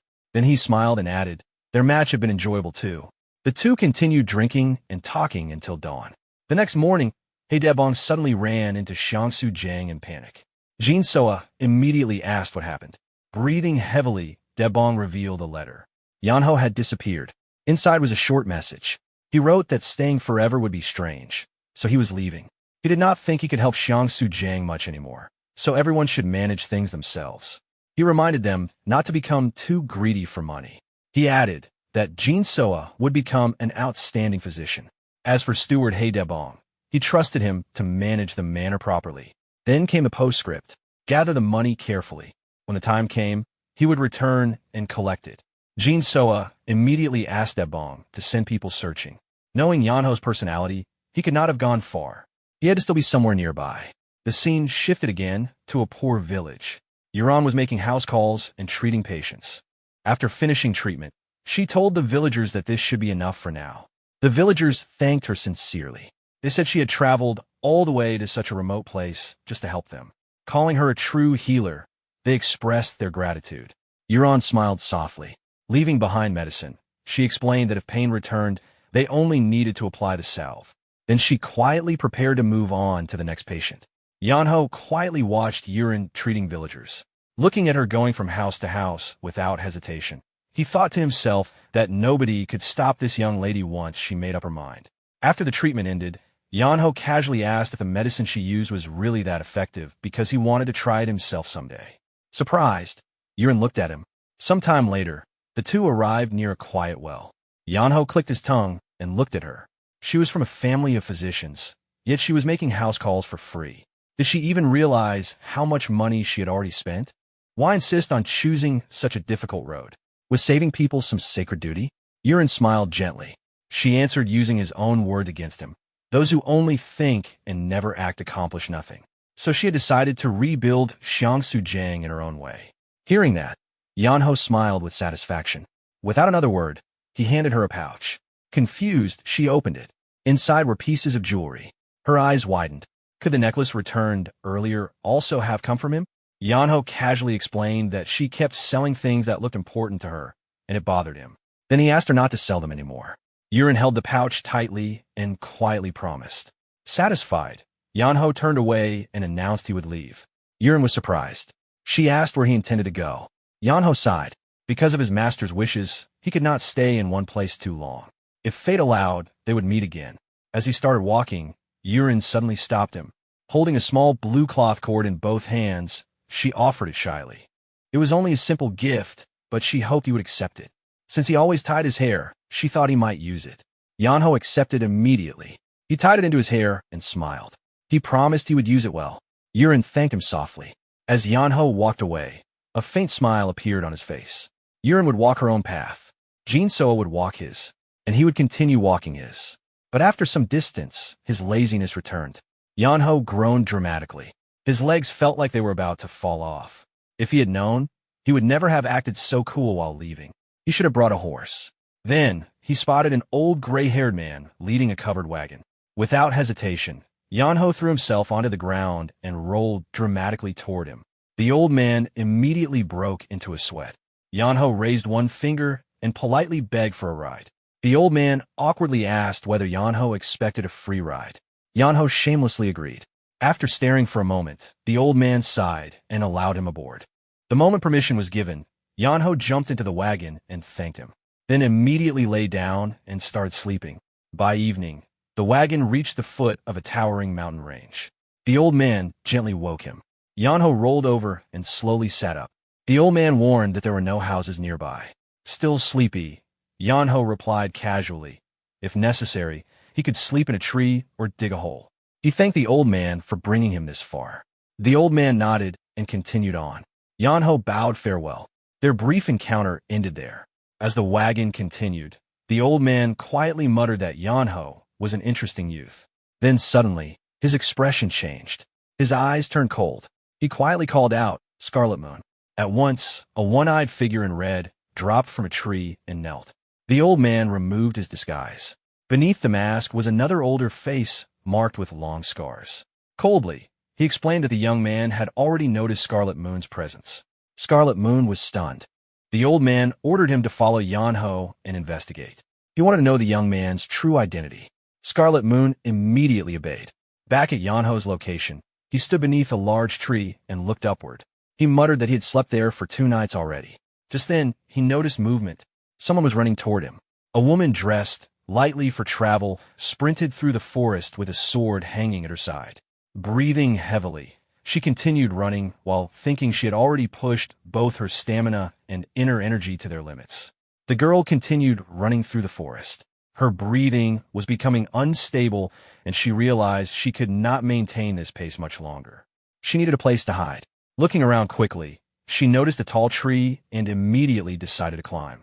As she moved higher into the branches, she prepared to use a breath-suppressing technique, a stealth method that regulated breathing and concealed one's presence completely. But even while activating it, she felt uneasy. Someone else was here. Carefully turning her head, she froze. Lying comfortably among the branches was not a wild animal or another pursuer. It was Yeonho, fast asleep. Her face instantly turned pale. At that exact moment, Yeonho slowly opened his eyes and yawned. Still half asleep, he vaguely saw the outline of a beautiful woman in front of him. Before he could react, the girl suddenly covered his mouth. Speaking quietly, she warned him not to make any noise. She explained that enemies were chasing her, and if they discovered them, he would also be dragged into danger. Below the tree, voices echoed. A man carrying a spear searched the area, while another with twin swords ordered the surrounding men to spread out. The search party moved away. Only then did the girl remove her hand. Yeonho breathed deeply and looked annoyed. Then he quietly complained that she should move because she was heavy. Startled, the girl realized she had been sitting directly on his lap. She immediately jumped away in embarrassment. Yeonho sat up lazily and stretched. He complained that he had been sleeping peacefully before all this happened. The girl immediately knelt and apologized sincerely. Then she warned him that staying there was dangerous. They needed to leave. Yeonho packed his belongings and simply asked why. The girl explained that the people chasing her would not spare witnesses. Since he got involved because of her, she would take responsibility and escort him to safety. Without much thought, Yeonho followed. As they walked through the forest, she introduced herself. Her name was Zyman Dian of the Zyman clan. She also revealed that she belonged to the Venerate Heaven Orthodox Murim Alliance and was currently carrying out a mission. Yeonho casually introduced himself in return. Seeing her situation, he admitted he originally thought she was some kind of bandit. Dian ignored the comment and explained that she had no way to prove her identity right now. But if he met those chasing her, he would understand. Yeonho then asked who exactly they were. She immediately lowered her voice and warned him not to speak loudly. But Yeonho insisted. Eventually, her expression hardened. She revealed they were remnants of the demonic cult. Yeonho paused. He remembered hearing that the demonic cult had already been destroyed. Dian explained that these were surviving remnants. Yeonho quietly muttered that this was troublesome. Annoyed, she pointed out that she had been saying that from the beginning. But Yeonho shook his head. That wasn't what he meant. Then, he suddenly raised his voice. Since he knew who she was now, the others hiding nearby should stop pretending and come out. Immediately, cold eyes appeared within the forest. Several figures emerged silently. A voice asked how Yeonho had noticed their presence. Behind him, Dian clenched her teeth. The demonic cult. One of the men questioned Yeonho and asked whether he was also connected to the Orthodox Murim Alliance. Yeonho calmly denied it. He explained that if anything, he preferred avoiding involvement with people like them. The man only smiled. Whether that was true or not no longer mattered. They intended to silence both of them. He drew his sword and said they could continue talking after capture. Before things escalated, Dian stepped forward. She offered herself instead. Yeonho knew nothing and should be released. In exchange, she would tell them everything she knew. The cult members seemed interested. But then, Yeonho suddenly leaned out from behind her and casually pointed out a problem. He already knew they were demonic cult members. Dian nearly lost her temper. Why would he say that now? Yeonho answered honestly. He was only helping. He did not want anyone forgetting important details. The cult members stared at him as if he were insane. Then Yeonho smiled and calmly finished. Now that he knew they were members of the demonic cult, there was no chance he would simply walk away. Yeonho reached behind his back and slowly pulled out the long object he had been carrying. Holding it against his chest, he said that his father had repeated one thing countless times. If he ever encountered members of the demonic cult, he should never let them walk away. Dian immediately became flustered. She turned and quietly warned him that these were not ordinary bandits. She questioned who his father was to leave behind such reckless teachings. Yeonho answered calmly. His father belonged to the Guangdong Wi clan. There was a Y in the name. The atmosphere instantly changed. The demonic cult members froze. Their expressions stiffened as realization struck. The upright sword. Wi Yeonho. One of them swallowed nervously and muttered that he had never even imagined facing the child of that man. Without hesitation, he attacked. His sword came down while shouting that if Yeonho wanted to rely on his father, he could go cry to him in the afterlife. Yeonho moved instantly. With his left arm, he pushed Dian aside and slipped out of the attack. Dian could only watch in alarm. But Yeonho's expression had changed. The lazy, indifferent face disappeared. His eyes turned cold. The wrapped object in his hands suddenly rose. Steel collided. The attacking cultist's eyes widened. The sword had been blocked. He immediately jumped backward. The cloth wrapped around Yeonho's weapon loosened and fell away. Inside was a sword. Yeonho looked at the blade and casually remarked that while he could never call himself a great son, listening to his father at moments like this seemed reasonable. He slowly drew the sword. Cold light reflected across the forest. Pointing the blade forward, he calmly warned them to prepare themselves because his sword might end up being even sharper than his father's. Not far away, on a cliff overlooking the battlefield, the old wagon driver watched silently. Behind him stood Scarlet Moon. The old man observed Yeonho shielding Dian and quietly repeated his name. Scarlet Moon explained that he appeared to be the hidden son of the upright sword. The old man found that difficult to understand. Someone with talent like this should already have been famous throughout Murim. Scarlet Moon explained that Yeonho had disappeared for years, and there were rumors that he became entangled with the notorious Devil Seo Ju. The old man narrowed his eyes. Whatever happened during those missing years, it had clearly changed the boy. His gaze shifted to Yeonho's sword. The weapon emitted an unusually cold aura. Meanwhile, Dian stared blankly. She could not understand what she was seeing. She had assumed Yeonho was simply a strange and lazy traveler. Then the battle began. Yeonho stepped forward. In a single movement, he crossed the distance. One cult member hurriedly raised his sword to block. But Yeonho never intended to clash directly. His body twisted. His sword arm shifted. Then, his elbow crashed into the center of the man's chest. The cultist collapsed instantly. Another attacker appeared from behind, wielding twin short swords. He swung downward, but struck empty ground. Before he could react, Yeonho appeared beside him. A kick landed directly across his face. The man spun and crashed to the ground. Only seconds had passed. Two opponents were already defeated. The remaining cultists attacked together. One used a spear. Another charged with a broadsword. Their attacks came at the same time. Yeonho simply rotated through the air and avoided both. Then, one foot drove into the spearman's groin. The other smashed into the broadsword user's back. Both collapsed. Yeonho landed lightly. After standing still for a moment, he swung his sword downward. Thin lines of sword energy cut across the ground. The cultists suddenly cried out. Blood appeared at their wrists and ankles. Yeonho had deliberately severed their tendons. The fight should have ended there. But something changed. One swordsman raised his trembling hand. Black-red energy erupted from his arm. Veins spread across his body. His eyes became unnatural. He slammed his palms into the earth and shouted for everyone to rise. One by one, the fallen cultists changed. Their veins bulged. Their expressions twisted. Even with damaged tendons, they stood again. They had activated some forbidden technique to force their bodies beyond their limits. The atmosphere became heavier. Even Dian realized the real fight had only just begun. Yeonho looked at the four cultists surrounding him. Rather than showing caution, he smiled. He casually remarked that even after having their tendons cut, they still managed to stand. One of the cultists bared his teeth and mocked him. It seemed his father had not taught him everything about the demonic cult. Yeonho rolled his shoulder and replied lightly that there was no need for explanations. If cutting tendons wasn't enough, he would simply cut off their legs next time. Problem solved.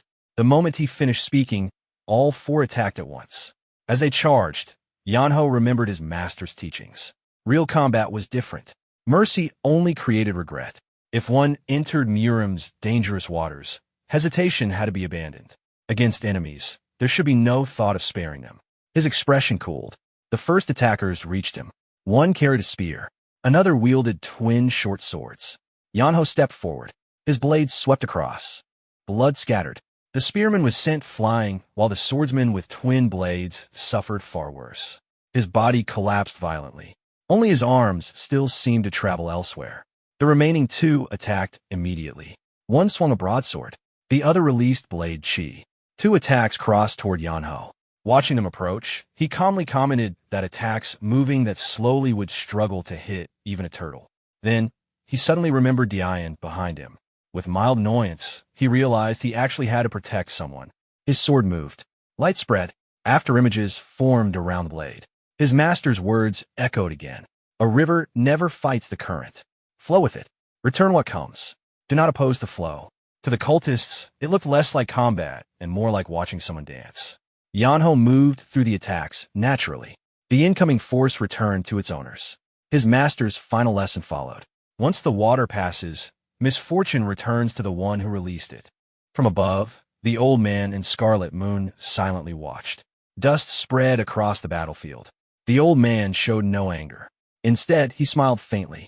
When the dust settled, the battle was already over. The four cultists had been completely defeated. One lay inside a crater. Another barely remained conscious. Only the swordsman carrying twin swords on his back still clung to life. Holding his stomach, he realized everyone else was gone. His eyes changed. Using his tongue, he pushed something hidden inside one of his teeth. Yeonho immediately noticed. Turning to Dian, he quickly asked whether she wanted the man alive. Still stunned, she awkwardly answered that capturing him would probably be useful. The cultist finally moved the hidden object onto his tongue. A poison pellet. Yeonho clicked his tongue. Before the man could act, Yeonho grabbed him. He forced open his mouth and stopped him. No permission had been given to die yet. The poison pellet dropped onto the ground. Picking it up, Yeonho examined it and remarked that the demonic cult really prepared thoroughly, even hiding poison inside their teeth. For once, all those old stories his father used to repeat had actually become useful. Dian remained speechless. Since the battle began, she had only watched. Now she looked at him differently. Yeonho noticed and awkwardly asked why she kept staring. She quickly answered that she was simply surprised. But inwardly, she had already reached her conclusion. This strange, lazy young man was an unbelievably powerful martial master. Elsewhere, at Xiangsu Manor, Jang Il arrived only to discover that Yeonho had already left. He clicked his tongue in frustration. He Debong confirmed that Yeonho had departed not long ago.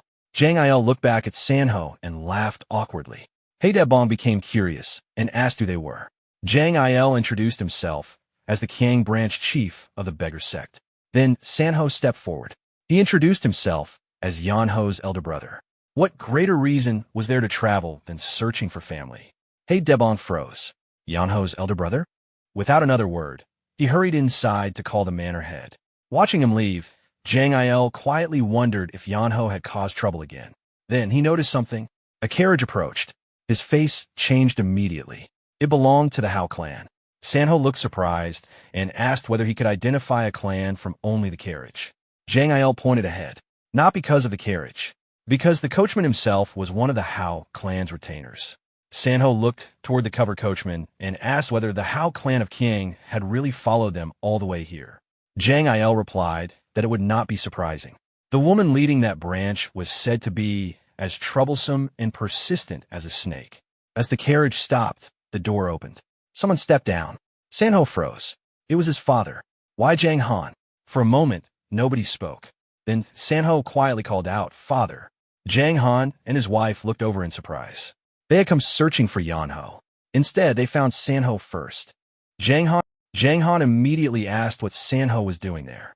Sanho explained that he had also come looking for Yeonho. Jang Han laughed softly and remarked that Sanho had beaten him here. Then he asked the important question, where was Yeonho? Sanho replied that he had already left. Jang Han froze. Gone? Before he could say more, his wife slowly turned toward him. Her expression alone carried enough pressure. She reminded him that she had told him to hurry. Jang Han immediately looked uncomfortable and quietly protested that he had not wanted this either. At that moment, He Debong arrived, together with Jinsoa. Jinsoa stepped forward respectfully and introduced himself as the current head of Xiangsu Manor. He explained that Yeonho had greatly helped their manor. Because of that, being able to host Yeonho's family, even briefly, would be an honor. Sanho quietly looked at Jinsoa. The manor head looked far younger than expected. And what exactly did he mean by receiving Yeonho's favor? Jinsoa invited everyone inside and insisted on preparing a proper meal. Jang Han tried refusing politely, but Jinsoa became even more serious. To him, Yeonho's family was no different from his own. Sanga nodded and gently told her husband to accept. They also needed information about where Yeonho had gone. Eventually, everyone entered. Inside the reception room, the table was already overflowing with food. Jang Han looked impressed, but Sanga barely touched anything. She quietly worried whether Yeonho was eating properly. Sanho comforted her. He had already sent requests through both the Beggar Sect and the Hao clan. They would find Yeonho's location eventually. For now, she needed to take care of herself. Hearing that, Sanga admitted her health had not been great recently. Immediately, Jinsoa stood up. He looked genuinely alarmed. If her health was poor, why had nobody said so earlier? This was a physician's manner. Hae Debong hurried over. He suggested calling a female physician immediately. But Jinsoa objected. Ordinary treatment would not do. They had to bring the best female physician available. The Wi family exchanged confused looks. Before anyone could ask, the atmosphere changed. A pressure settled outside. Jang Han and Sanho stood at once. Something was wrong. Outside, figures were entering. Cold, killing intent spread through the courtyard. Jinsoa's expression collapsed. He recognized them. Guok Dawson, the leader of Black Spider Den Guok Dawson laughed. That troublesome brat had finally left. Now, nobody would protect this place. Jinsoa stepped forward and demanded to know who they thought they were. Guok Dawson revealed that he had borrowed support from another force. Today, he intended to wipe everything out and seize Hube completely. Jinsoa quietly cursed. Things had gone wrong. Jang Han looked at Sanho and calmly remarked, they should at least repay the manor's hospitality. Before anyone reacted, Sanho had already moved. Jinsoa and Hae Debong watched in shock as he stepped forward. His sword rose slowly. His face became cold. He stated simply he would resolve this. Across from him, Guok Dawson had no idea who he was facing. Without hesitation, he ordered the masked assassins forward. Several black-clad fighters wearing bird-shaped masks and iron claws rushed in. Sanho remained perfectly calm. He rotated his sword once. A pale blue sword aura slowly spread around the blade. The assassins still did not understand. They charged forward without hesitation, straight toward him. Jang Han watched the scene unfold and let out a quiet laugh. Those blackbirds kept charging forward without understanding who stood before them. In a world as wide as heaven and earth, some people still mistook a dragon for prey. Sanho stepped forward. His sword moved in calm, flowing arcs. Each turn connected naturally into the next.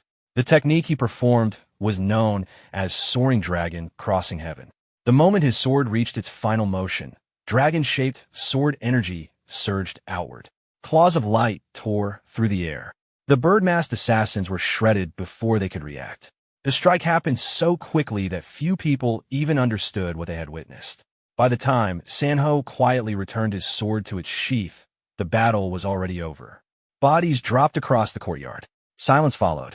Those who had never seen Sanho's martial arts stood frozen. Even breathing felt difficult. Nearby, Jang Han folded his arms and smiled with visible satisfaction.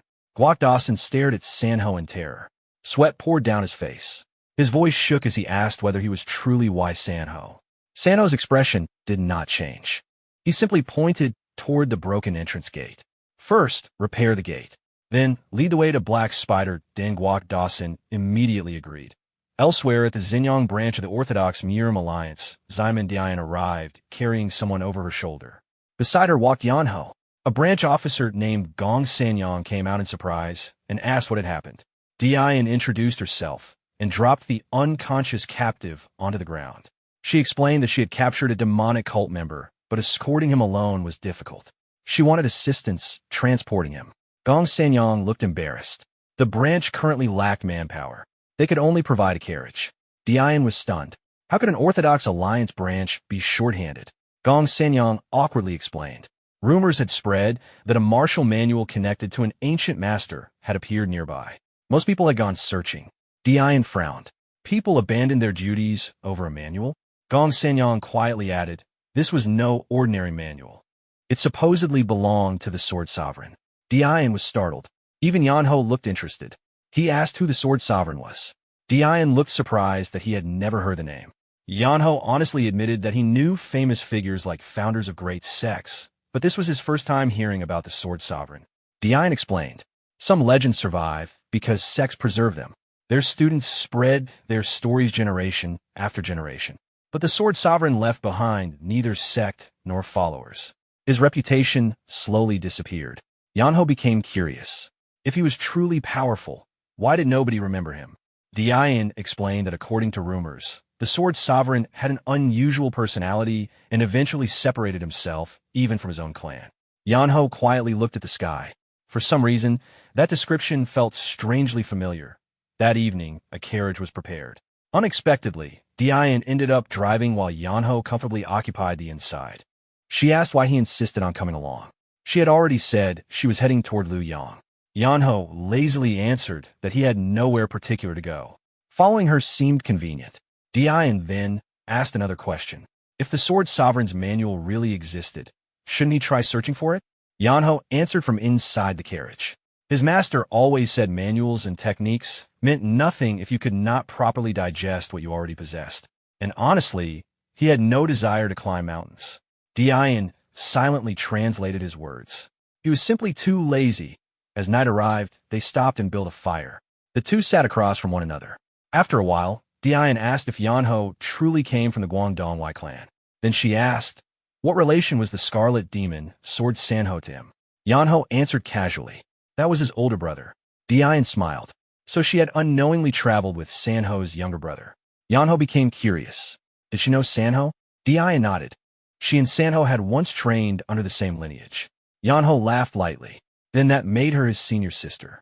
The fire crackled quietly between them as the journey continued. Dian nodded and introduced herself as Sanho's senior disciple. Then she stretched her shoulders and casually complained that driving the carriage all day had left her covered in dust and with an aching back. Yeonho listened quietly before giving a simple answer. If she was tired, she should rest early. Dian smiled inwardly. The moment she mentioned being connected to Sanho, his attitude became noticeably more respectful. She even found it slightly amusing. But the moment passed quickly. Yeonho climbed back into the carriage, shut the door, and calmly announced that he would not chat anymore, and she should sleep soon. Dian's expression froze. After staring at the closed carriage for a while, she muttered under her breath. Compared to Sanho's reputation as a refined gentleman, this younger brother really was something else. Not long after, 3 cloaked figures appeared nearby. The one in front politely asked for shelter. They explained they had lost their way in the mountains while pursuing someone and hoped to rest for the night. Before continuing, they removed their hoods and introduced themselves as disciples from the Blessing Sect. Dian immediately recognized the sect and welcomed them. After exchanging greetings, she asked what brought them into the mountains. The leader answered seriously. They were pursuing a notorious demon. Dian asked who. The answer came calmly. Co Jwack. The atmosphere froze. Suddenly, the carriage door burst open. Yeonho stepped out. The group instinctively drew their swords. Yeonho stared at them and asked again, who did they just mention? When they repeated the name, Co Jwack, Yeonho's expression changed completely. His hands clenched. His smile became dangerous. 5 years had passed, yet he still had not forgotten that man. In his mind, everything troublesome in his life started because of him. If not for that shameless lecher, his life would never have turned out this way. Yeonho stepped closer and demanded to know where Co Jwack was. The disciples felt pressured by the sudden change in his presence and explained that they only knew Co Jwack had headed toward Luoyang and should still be nearby. Without hesitation, Yeonho announced they were leaving immediately. Dian quickly stopped him. Traveling through the mountains at night was dangerous. Yeonho looked back and replied without hesitation. Dangerous? He was the dangerous one. Elsewhere, Co Jwack himself was running through the mountains. His thoughts were chaotic. Things had started well. Some people had found him in hiding and offered him money in exchange for the secrets of his techniques. He accepted. Life had briefly become comfortable again. But then, the discovery of the Sword Sovereign's remains caused martial artists to flood the region. His whereabouts were exposed. Now he could only escape. Clutching a manual tightly, Co Jwack convinced himself that once he mastered the gathering yang reinforcement technique recorded inside, one day nobody would dare look down on him again. Just then, someone appeared in front of him.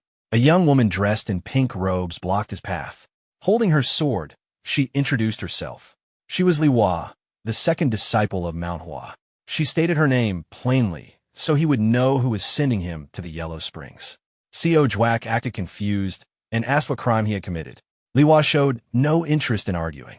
She declared that his actions were unforgivable even if he died 100 times. Today, she would punish him personally. Co Jwack narrowed his eyes and smirked. He warned her not to underestimate him. At once, her sword moved. A brilliant technique unfolded. What first looked like pink lightning was actually sword energy shaped like plum branches and unopened blossoms. The technique, Plum Blossom Path, spread through the night as the battle began. Seeing the attack, Co Jwack sneered. He mocked Li Hua's technique, saying she still could not make the plum blossoms fully bloom. Flowers like hers meant nothing. Placed before someone obsessed with beauty, they would simply be picked and scattered. The moment he finished, his hand moved. Pink petal-like palm force burst forward. It was the love flower palm. Li Hua immediately tried to counter. Her sword moved quickly, and she defended with everything she had, but the gap was obvious. The palm force broke through. Her body was thrown backward. Her sword flew away. She barely managed to stand while holding her stomach. Blood dripped from her lips. Her insides felt twisted apart. Co Jwack slowly walked toward her. Then he looked down and mocked her. A child who still knew nothing dared challenge him. Tonight, he would make her bloom properly. On her abdomen, a dark, 5-petaled flower mark had appeared where the palm struck. Her body refused to move. As Co Jwack crouched and lifted her chin, Li Hua could only cry out silently in her heart for her master. Then, someone appeared behind him. A cheerful voice echoed. "Found you." Co Jwack glanced over his shoulder. His expression stiffened. It was Yeonho. Even now, that irritatingly carefree face remained exactly the same. Yeonho stared and asked directly, "You're Co Jwack, right?" Co Jwack sighed. So another hunter had arrived. He mocked Yeonho and asked why such a young fool would chase fame by seeking death. Then he admitted it. Yes, he was Co Jwack. What was Yeonho going to do? Yeonho tilted his head back and laughed. First, he would beat him up. Then they could talk. The moment he finished, his body blurred. Co Jwack immediately sensed danger. Before he finished reacting, Yeonho's voice appeared behind him. Co Jwack spun and launched Love Flower Palm. The strike pierced straight through Yeonho's body, sending him flying. Li Hua's expression changed. She thought another innocent person had fallen. But what Co Jwack hit was only an afterimage. A fist crashed into his face. His cheek folded inward. His body spun through the air and rolled across the ground before stopping near Li Hua. Co Jwack coughed and struggled to stand. Yeonho remained where he was, smiling. Good. Now get up. His grudge would not disappear from just that. Then Yeonho's expression slowly darkened. Everything. It's all because of you. He rushed forward again. Co Jwack panicked. He raised both hands and shouted that he did not even know who Yeonho was. Yeonho ignored him. Another punch exploded across Co Jwack's face. He shouted at him to stop talking. Co Jwack flew back again. But even after hitting him, Yeonho still looked unsatisfied. He stared at his own hands. Something felt wrong. This wasn't enough. Then he noticed 2 stones nearby. His eyes lit up. He picked them up and rubbed them together. Over these 5 years, he had learned one important truth. Getting hit by rocks hurts more than getting punched. His eyes glowed with dangerous excitement. At that moment, Dian and the Blessing Sect group finally arrived. They froze. Yeonho was sitting on top of Co Jwack, hammering him with both hands. Dian stared blankly. What exactly happened here? She rushed forward and grabbed Yeonho from behind.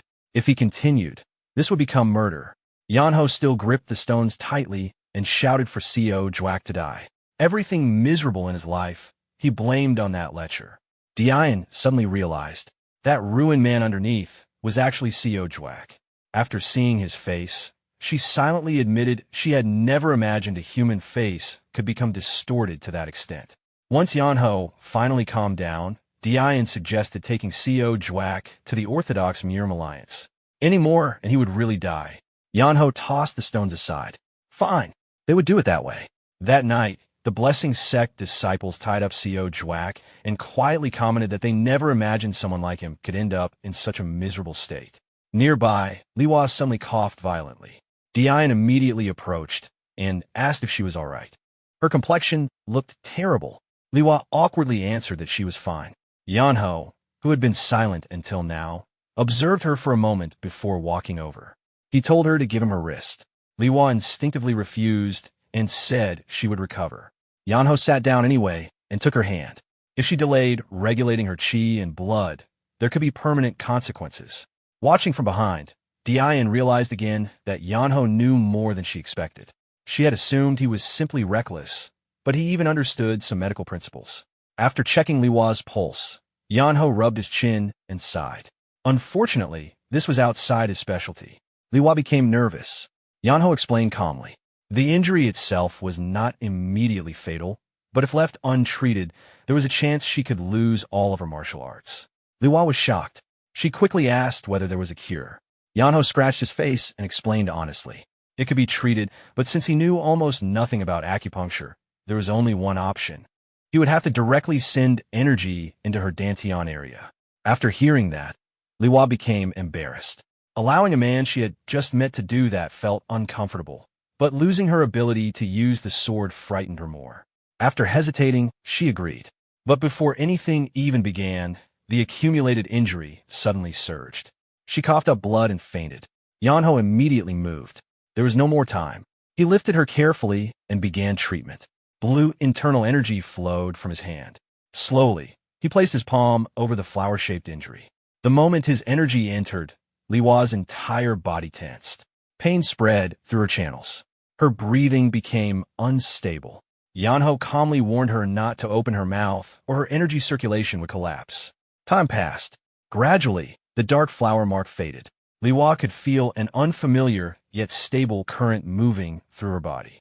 She had never experienced energy like this before. After nearly half an hour, the wound disappeared completely. Only then did Yeonho withdraw his hand. It was finished. Sweat covered both of them. Li Hua slowly opened her eyes. Yeonho explained that she only needed rest now and there should not be lasting problems. Li Hua awkwardly adjusted her clothes and quietly thanked him. The next morning, sunlight spread over the mountains. Birds circled overhead. Nearby, Co Jwack remained tied up and sprawled across the carriage roof. Dian stretched and complained that sleeping outside had left her entire body sore. She turned and asked Li Hua if she slept well. Li Hua smiled politely and answered that she rested comfortably. Later, after everyone properly woke, Dian checked on her condition again. Li Hua revealed she already felt much better. Dian suggested resting longer. At that moment, a man's voice interrupted. If someone complains over such a small injury, they are not worthy of being his disciple. A man wearing robes similar to Li Hua's appeared. He smiled faintly. Li Hua immediately stood and bowed respectfully. She greeted her master. Dian froze. If this was Li Hua's master, then this could only be the famous Plum Blossom Sword Ghost, Gong Mugon. She immediately greeted him respectfully. Gong Mugon looked at her with curiosity and asked whether she was related to Xaimen Sa. Dian explained that the man was her father. Gong Mugon nodded. Then he asked another question. If Dian had not healed his disciple, then who did? Curious, he asked them to explain exactly what happened. Elsewhere, Jang Il appeared proudly and raised 5 fingers. He declared that the beggar sect had discovered Yeonho's whereabouts before the Hao clan. Sanho calmly lifted his teacup and looked at him. Then, with complete calm, he asked him to behave a little more quietly. Jang Il pressed his lips together and finally spoke. The beggar sect had found a trace of Yeonho. The moment those words came out, the door burst open. Jang Han and his wife rushed in at once. Their expressions changed immediately. Had they found Yeonho? Jang Il quickly explained that someone had reported seeing a young man resembling Yeonho near Xinjiang. Jang Han repeated the place in surprise. Xinjiang. Nearby, Sanho quietly lifted his teacup and sighed inwardly. His father's reactions really were no different from an excited beggar. Jang Han clenched his fist and immediately declared they would depart for Xinjiang. At that moment, Jin Soa ran inside after hearing the commotion. He asked what happened and whether something had broken. Jang Han happily explained that they had finally received news of Yeonho. Jin Soa immediately became anxious and asked where young Master Yeonho was now. But before he could continue, someone stepped forward. Jin Yurin. She calmly stopped him from speaking recklessly in front of guests. Then she stepped forward and introduced herself properly. She bowed and introduced herself as Jin Yurin, eldest daughter of Holy Hand Manor. Jang Han greeted her politely, but Senga became curious. She asked what Yurin meant when she mentioned receiving great favor. Yurin smiled softly. Young Master Yeonho had once saved her life. Actually, once was not enough to describe it. The debt she owed him was difficult to repay. Jang Han quietly looked beside him and immediately noticed his wife's eyes sparkling. She had clearly started imagining something again. Sanga instantly stepped closer. If that was the case, why had she come today? Yurine answered politely. She wanted to examine and treat the lady's condition and repay a small part of the kindness she had received. Sanga's interest only grew. She immediately began asking her age, whether she was engaged, and what she thought of Yeonho. Yurine instantly broke into a sweat. She could barely answer. Meanwhile, Jang Han and Jang Il watched silently. Women truly were terrifying. Back in the forest after Diane finished explaining everything, Gong Mugon quietly stroked his chin. His eyes moved towards Co Jwak tied on top of the carriage. Li Hua explained that the young man had subdued that man in a single move. Capturing him looked easier than catching a mouse. Gong Mugon looked thoughtful. One move? Then he turned toward Li Hua. Had she lowered her guard during the fight? Li Hua lowered her head and answered no. Gong Mugon looked displeased. If she had fought seriously and still lost, then her opponent's strength could not be ignored. But that did not excuse her defeat. If she had died while fighting, he could have praised her resolve. But being rescued after defeat, that disappointed him. He ordered her to return to Mount Hua. Li Hua immediately knelt and accepted the punishment. Gong Mugon decided to leave the matter there for now. What mattered first was meeting the person who saved his disciple. He walked toward the carriage, then politely called out, "Little brother, are you awake?" No answer. He knocked again. Still nothing. Only soft snoring came from inside. Eventually, the carriage door opened. Yeonho lazily poked his head out. His hair was messy and his eyes half closed. He looked annoyed. Why was someone bothering people so early? Gong Mugon's expression twitched. Still, he reminded himself to endure it. After all, this person had saved his disciple. He explained politely that he had come to personally thank him. Yeonho blinked. Your disciple? Gong Mugon pointed toward Li Hua and explained. That was the girl he had saved. Before anyone could react, Yeonho quietly shut the door again. Then his voice came from inside. Ah, so that's what this is. Gong Mugon froze. A vein appeared on his forehead. He called again, asking Yeonho to come out so he could properly express his gratitude. A heavy pressure spread outward. Li Hua and Diane instinctively raised their arms. Then, the carriage door opened slightly. Yeonho peeked out again and answered casually. He was sleepy. A small nod was enough. If there was something to say it from there. Gong Mugon slowly withdrew his aura and finally spoke in a calmer tone.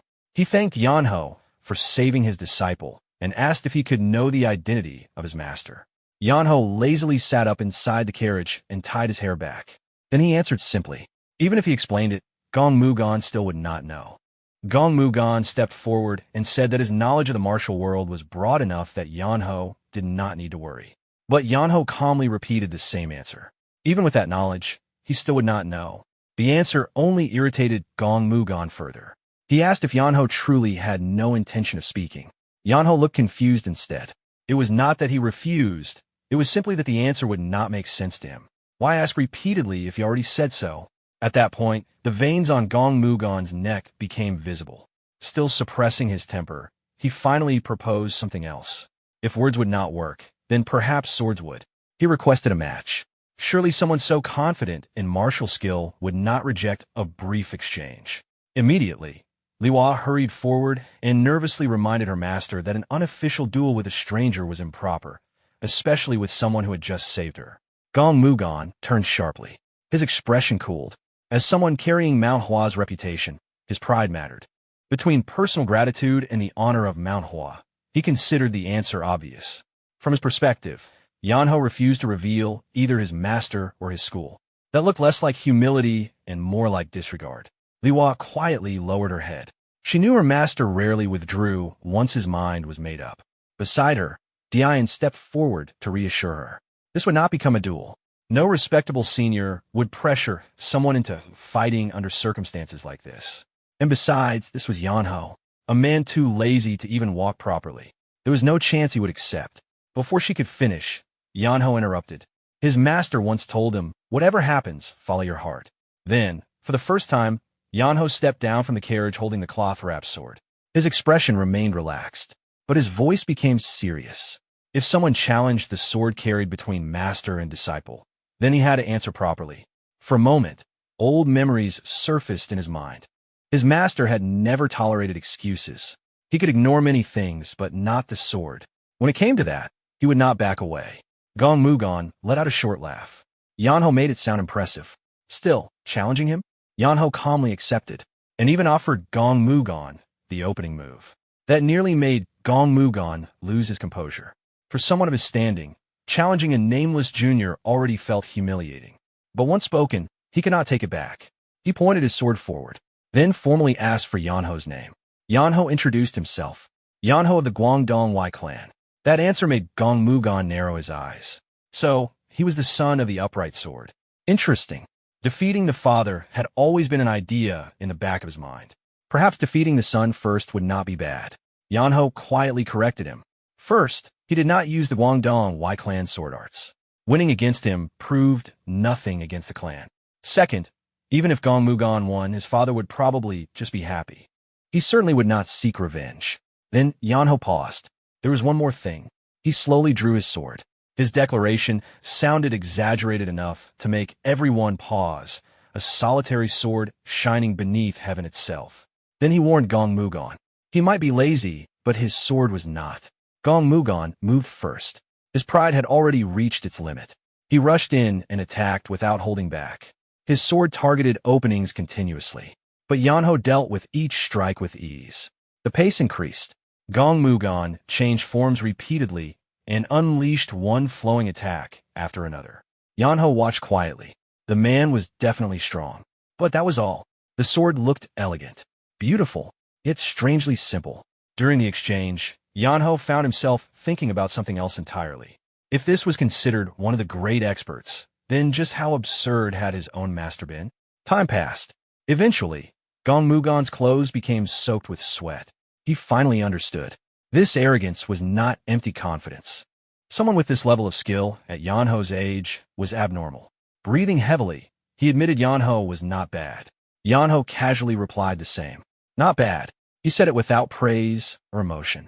But somehow, that answer irritated Gong Mugon even more. His fighting spirit surged again. This time, he declared that he would show Yeonho how vast the world truly was, and teach him that he was only a frog at the bottom of a well. Yeonho felt the pressure change. This time, Gong Mugon was finally preparing his strongest sword. Without hesitation, Gong Mugon stepped forward once more. His eyes sharpened. The real duel was beginning. At the midpoint of the clash, the plum blossoms began to bloom. One became two. Two became countless petals. The blossoms spun through the air in a dazzling display. Liwa immediately recognized the technique. Within those constantly shifting flowers, the true sword remained hidden. This was Mount Hua's famous combination. The 24 movements of the plum blossom sword merged with the plum blossom clone technique. A sky full of blossoms descended to swallow the opponent's light. As the petals closed in, sharp sword tips gradually emerged from each one. Yet Yeonho did not move. The laziness disappeared from his eyes. He was the inheritor of Baek Muin's sword, and as its successor, he had to show the world the supremacy of the shining sword. He slowly swept his blade. The sword aura released from Yeonho began erasing the sword chi hidden inside the plum blossoms. One by one, the petals disappeared.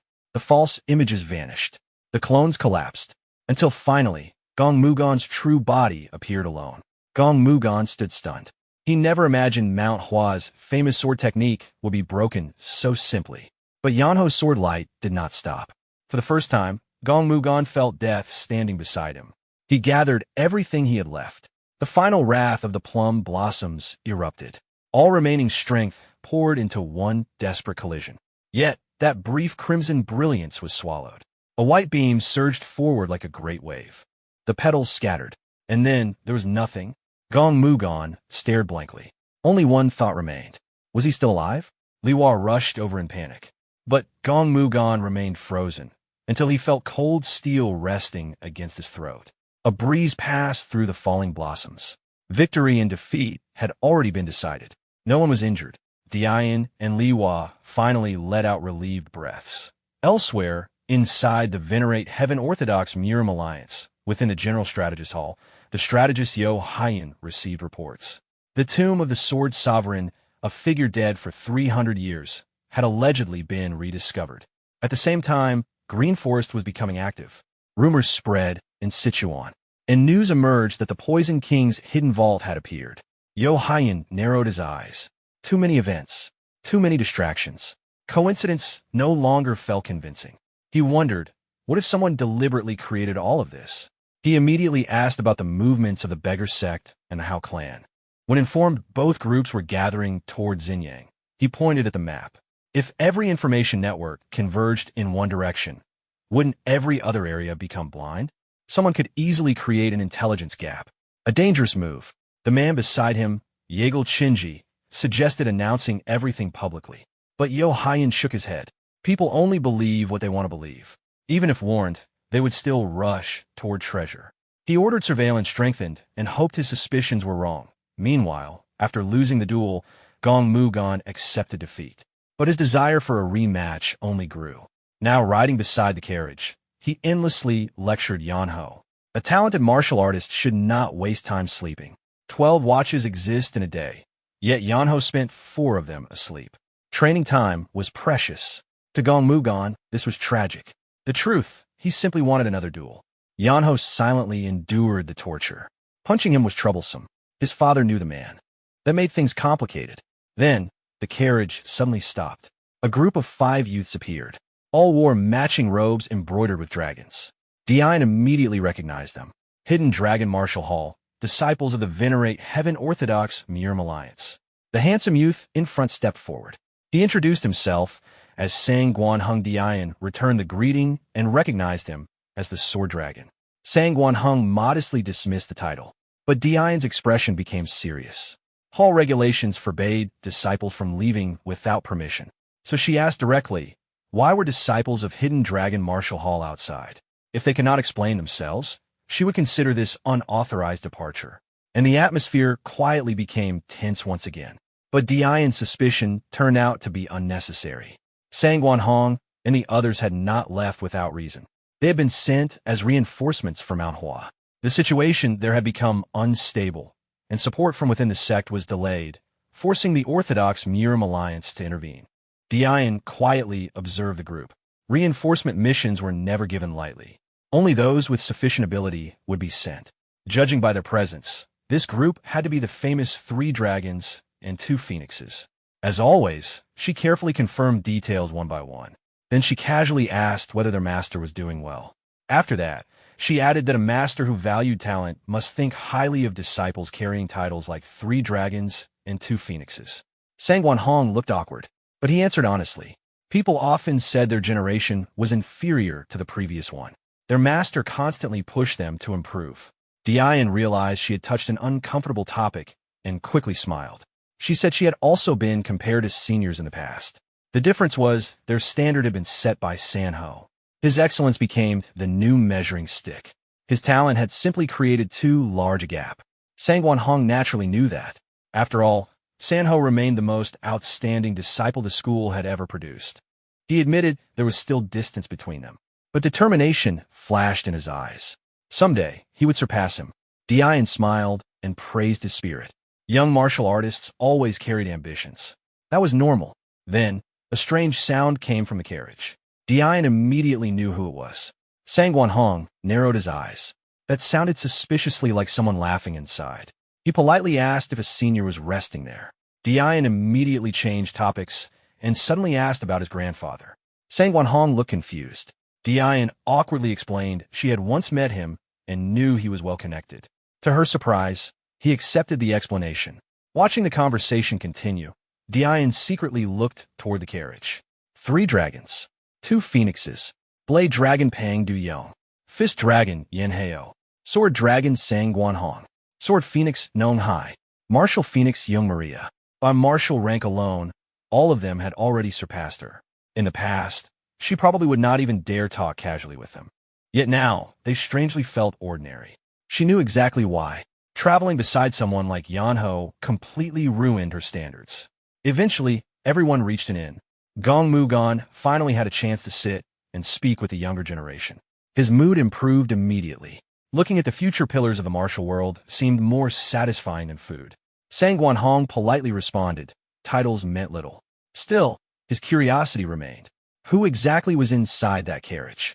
He finally asked whether they should wake the person inside to eat. Immediately, both Gong Mugon and Dian refused. Leave him alone. If he gets hungry, he'll come out himself. Sang Guanhong answered politely, but inwardly became even more curious. Who was being treated this carefully? An eccentric senior? A hidden master? While everyone talked, Martial Phoenix Young Maria suddenly spoke. She pointed out that one person had remained quiet the entire time.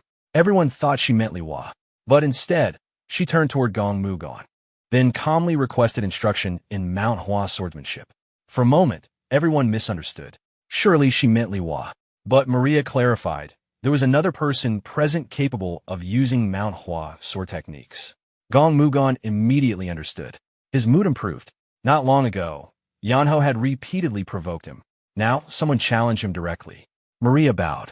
Not a duel, only a respectful request for guidance. Gong Mugon laughed. He admired the spirit. Still, he warned her. Trading moves with him carried danger. She could lose her life. Maria remained calm. If one pursued martial arts, risking one's life was natural. The disciples of Hidden Dragon Martial Hall knew her personality well. Nobody stopped her. Everyone quietly moved outside. Mount Hua's sword had been challenged. Gong Mugon would not treat that lightly. Standing across from each other, he warned her again. Even if this was only instruction, he had no intention of holding back. Maria answered immediately. Her sword was sharp as well. Nearby, Liwa became anxious. She quietly asked Dian whether they should stop this. Her master looked completely serious. But Dian could only shake her head. Once Gong Mugon made up his mind, almost nobody could stop him. Watching everything unfold, Dian quietly thought to herself that Gong Mugon only appeared broad-minded in front of young hero Yeonho. At his core, the Plum Blossom Sword Ghost was still exactly the same person. After hesitating for a while, she quietly moved towards Sang Guanhong, hoping he could stop this. But Sang Guanhong's expression was pale. He looked helpless. Maria was completely obsessed with martial arts. Once she decided something, almost nobody could stop her. In the courtyard, Gong Mugon raised 3 fingers. He told Maria to attack. He would allow her 3 moves. Maria nodded calmly. Then, she swung her sword 3 times in empty air. Whoosh, whoosh, whoosh. Nothing happened.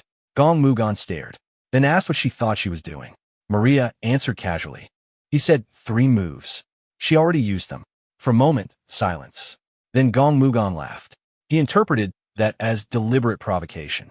After being challenged repeatedly by younger people over the past few days, his patience finally snapped. Purple energy slowly began rising from his body. Liwa's face immediately lost color. She knew that expression. Her master was genuinely angry, and he had already begun using dangerous intent. If this continued, someone might actually get hurt. She desperately looked around. Who could stop the Plum Blossom Sword Ghost once he became serious? Then her eyes landed on only one person, Yeonho. But before she could call, an annoyed voice interrupted. Could everyone please be quiet? Someone only wanted to sleep. Why was that impossible? Yeonho stepped out while grumbling. The moment Gong Mugon saw him, his anger disappeared instantly. He cleared his throat. His tone softened. Young hero, you're awake. Sang Guanhong froze. Just moments ago, the man looked ready to kill.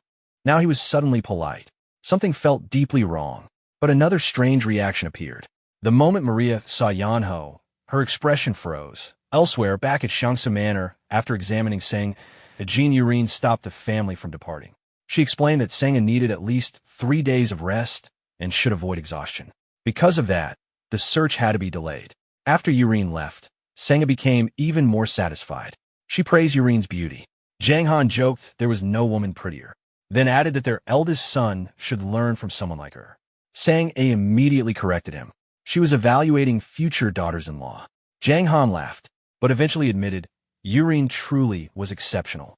Beautiful, kind, and willing to enter poor districts personally to treat people. Then he remembered something. The tailor who had secretly followed Yurine had been caught. After questioning him, they discovered she had been protected by the Hao clan, and the person who arranged it was Yeonho. That instantly lit up Sang A's eyes. Their lazy son would never protect a woman for no reason. Surely, there was something there. Jang Han quietly looked away. Part of him wanted to agree, but his conscience resisted. Pairing someone so talented and beautiful with Yeonho somehow felt unfair. He even compared it to damaging flawless jade. Of course, thinking things like that probably guaranteed trouble for him later. Meanwhile, Back at the inn, the atmosphere became even stranger. After being scolded, Gong Mugon awkwardly explained to Yeonho that the young lady had challenged him first. Yeonho looked where he pointed, then immediately frowned. The girl looked younger than him. "Senior, are you part of some organization dedicated to picking fights with children? Where was the dignity?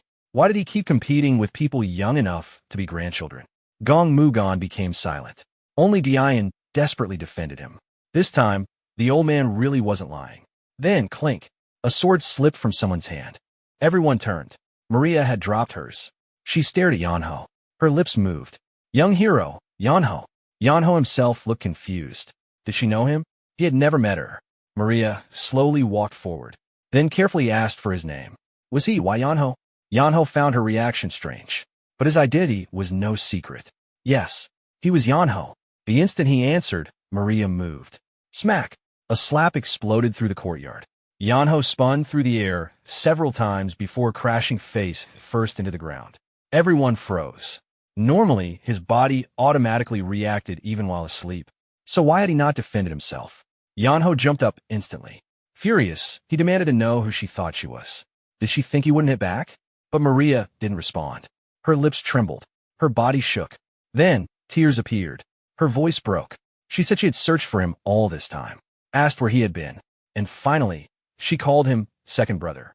At first, everyone only heard Maria's opening words. The rest disappeared beneath her crying. Gong Mugon even laughed and remarked that a real man should take responsibility for the trouble he creates. Liwa and Dian immediately looked at Yeonho strangely. From their expressions alone, it seemed they had already concluded he was some irresponsible scoundrel. Yeonho almost exploded from frustration. For 5 years he had stayed hidden and caused nobody trouble. How did things suddenly become like this? He hurriedly denied everything and even insisted he didn't know the girl. But Maria only cried harder. Second brother. Second brother. This time, everyone heard it clearly. Yeonho froze. Something about the way she cried stirred old memories. His eyes widened. Fragments from long ago resurfaced. Before he could react, Maria rushed forward and tightly embraced him. Cold sweat ran down Yeonho's face. Carefully, he asked if she could really be Surion. The moment he said the name, her tears poured out again. She admitted it. She had been searching for him. Their parents searched. Their elder brother searched. Everyone searched. So where had he been all this time? She pounded against his chest while crying. And for the first time, Yeonho experienced a reunion with family.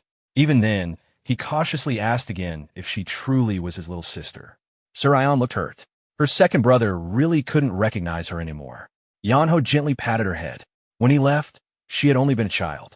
Now she had grown into a young woman and even became a skilled martial artist. Then another question came to him. Why was she called Jean Maria? Surion explained. That name had been given by their elder brother.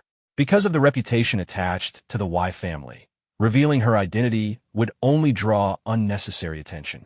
If she wanted to focus on martial arts, keeping her identity hidden was safer.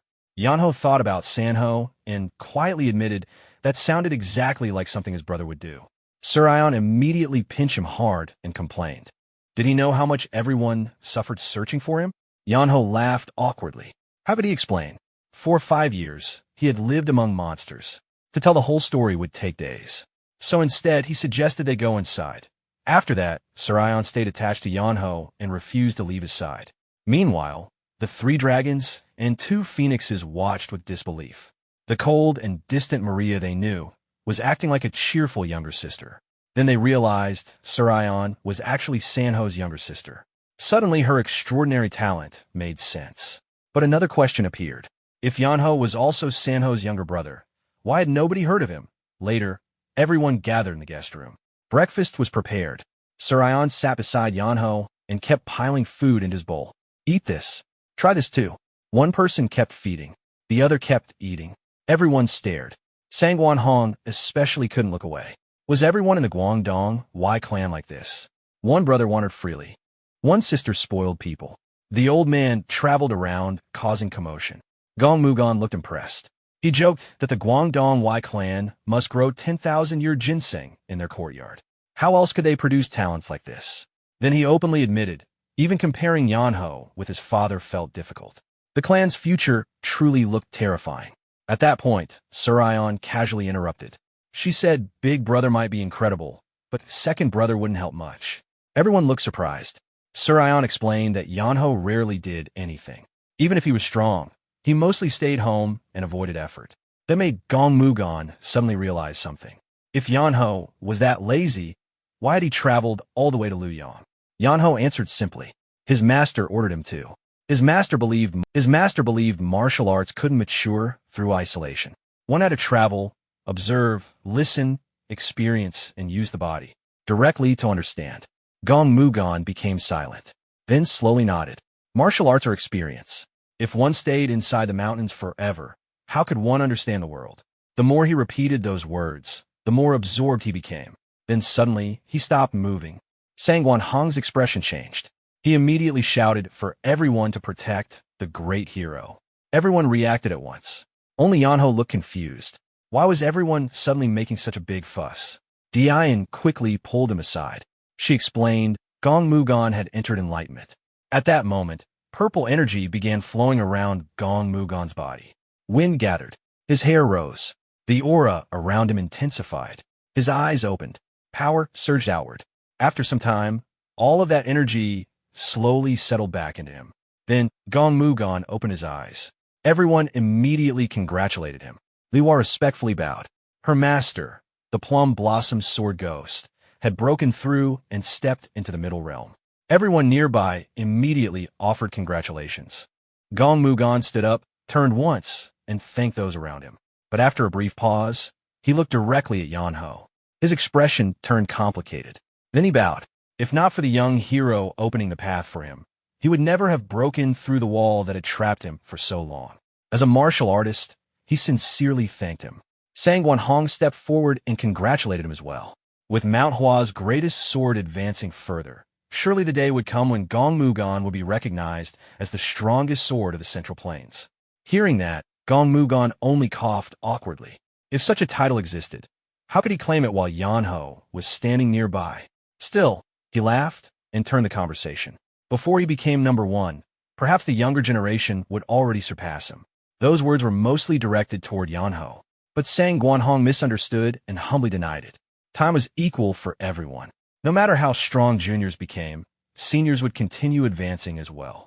That was simply the natural order. Gong Mugon only smiled. That remained to be seen. While the martial artists exchanged compliments, the wise siblings remained in their own world. Surion looked at Yeonho with concern and kept placing food into his bowl. She told him to eat more and recover his former healthy appearance. Yeonho complained while chewing. Recently, he couldn't sleep well. His whole body hurt. He wasn't like this before. Surion covered her mouth and looked heartbroken. To outsiders, the scene looked bizarre. Yeonho looked perfectly healthy, yet she treated him as though he had survived months of suffering. Then she suddenly asked what he planned to do now. More specifically, what would happen once their elder brother found him? She reminded him that Sanho might beat him half to death. Yeonho thought about it, then awkwardly cleared his throat. Would Big Brother really go that far? He never understood expressing affection through fists. That almost sounded like a personality problem. After thinking carefully, he concluded it would probably be fine. Handle it casually, and everything would pass. Surion froze. Handle it casually? Did that mean he intended to fight Sanho? Yeonho smiled faintly. His second brother had become much stronger. He glanced at Gong Mugon, who was still proudly lecturing the younger generation. Then he said casually, even if Big Brother was strong, he probably wasn't stronger than Uncle Gong. At that moment, Yeonho remembered his master's words. This wasn't arrogance. His martial ability truly stood beyond this era. Surion stared. Did he mean he could defeat Sanho? Yeonho answered honestly. Yes, he really could. But to everyone else, it sounded ridiculous. Even Surion didn't believe him. She immediately started hitting him. Her second brother had apparently gone too long without getting beaten. Yeonho endured silently. How could he explain? Even worse, his automatic defenses didn't activate against his sister. Normally, that sort of sibling quarrel would have ended there. But outsiders got involved. Sang Guanhong frowned. Sanho had long been considered above the younger generation. If Yeonho spoke so casually, did that mean none of them here could compare? Yeonho answered honestly. Yes, that was exactly what he meant. Immediately, the atmosphere froze.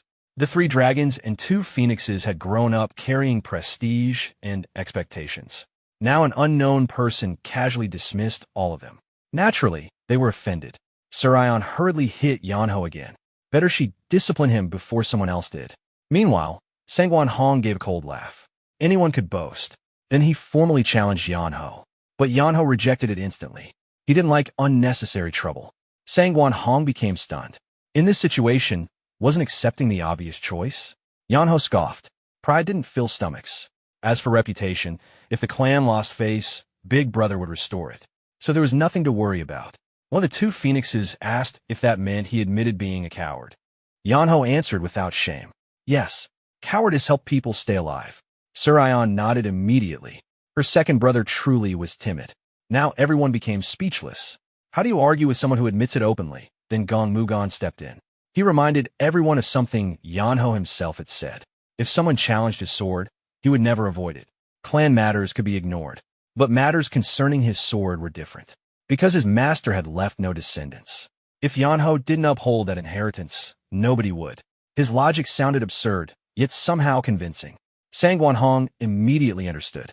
He stepped forward, then formally challenged, not the Guangdong Wai clan, but Yeonho's sword.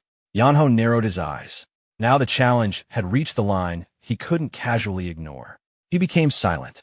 Then, before he answered, Surion suddenly stood. She apologized on behalf of her brother. She explained that her second brother lacked worldly experience and had spoken carelessly. If someone had to answer this challenge, then she would stand in his place. At that point, Yeonho suddenly became the one avoiding attention. Who told them to keep provoking him? Sangwon Hong looked uncomfortable and couldn't understand why this lazy-looking fellow seemed to hold such strange confidence. Before Surion could continue, Yeonho stood and told her to move aside. Rules were rules. Since he accepted the challenge, he would handle it himself. Everyone moved into the empty courtyard. Sangwon Hong introduced himself properly and declared that he wished to experience young hero Yeonho's sword. Meanwhile, Yeonho looked half asleep. He even yawned. That attitude struck directly at Sangwon Hong's pride. Yeonho lazily raised a finger. Quiet. Once swords are drawn, there's no need for endless words. Then he casually urged him to hurry. Finish quickly. He wanted to go rest. Sangwon Hong's neck veins bulged. He declared that once he defeated Yeonho, even Sanho coming afterward wouldn't matter. He would show no restraint. Yeonho looked unimpressed. If it was a fight, then stop talking and move. He was already tired. Then, without warning, Yeonho moved first. In one instant, he appeared directly in front of Sangwon Hong. The terrifying speed completely emptied Sangwon Hong's mind. Instinct screamed only one thing. Dodge. Yeonho lifted his leg. He simply intended to kick the man's stomach, but through an unfortunate angle, bad timing, and truly terrible luck, something entirely different happened. Two objects collided. A ripping impact followed. Then silence. Every man present instinctively froze. Sangwon Hong let out a terrible scream. He collapsed onto his back, legs raised, hands clutching his crotch, rolling in agony. Pang Du-yong and Yeonho immediately grabbed their own lower bodies in sympathy. No man wanted to witness that. Even Gong Mugon silently closed his mouth. For a moment, everyone wondered if Sang clan's future bloodline had just ended. Elsewhere, inside a dark room, an elderly man quietly trimmed tree branches. Without turning, he asked what had happened to the treasure map. The report came. The pursuit group already possessed it. They were heading toward Mount Hua without suspicion. The old man sighed. Their enemies still refused to act. After setting the board so carefully, they remained motionless, truly incompetent. Then he explained calmly, life sometimes required intervention. Left alone, weeds overgrow. The martial world was the same. Some things had to be cut away, so healthier things could grow. The subordinate assured him their grand plan would proceed perfectly. The old man's eyes sharpened. This time, he intended to stir the peaceful Jianghu with the blade he had sought for years. Back with Yeonho, because Sangwon Hong had become a casualty, he was forced to give up the carriage. Dian had to persuade him personally. Fortunately, lazy wasn't the same as heartless. Yeonho reluctantly agreed. Sangwon Hong's condition really looked miserable. As everyone prepared to load him in, Liwa suddenly emerged carrying blankets. Without warning, she climbed onto the carriage roof. Then she carefully prepared a comfortable sleeping spot. After arranging everything, she politely announced that the noble young master could now rest. Yeonho immediately jumped up, wrapped himself in blankets, and looked completely satisfied. Gong Mugon stared blankly, then pointed at himself. What about Master? Liwa pretended not to hear. Instead, she tossed him a large bundle. Gong Mugon closed his eyes. A strange sense of jealousy appeared. The more ignored he felt, the more resentment he developed toward Yeonho. The group resumed traveling. Gong Mugon rode on horseback. Seojuk remained tied up awkwardly like cargo. Along the way, Gong Mugon kept replaying earlier events. How had someone of his status ended up losing attention to a junior? Then, his expression changed. Ahead, two men approached. One tall, one short, both completely white-haired, both clearly masters. Gong Mugon quietly became alert. For a moment, he comforted himself. Even if danger appeared, wasn't Yeonho nearby? Then he looked. Yeonho was asleep. Again, as the figures approached, tension grew. But unexpectedly, the two old men simply walked past. They didn't even spare Gong Mugon a glance. Still, Gong Mugon dismounted respectfully. The tall, thin man with a scar finally spoke.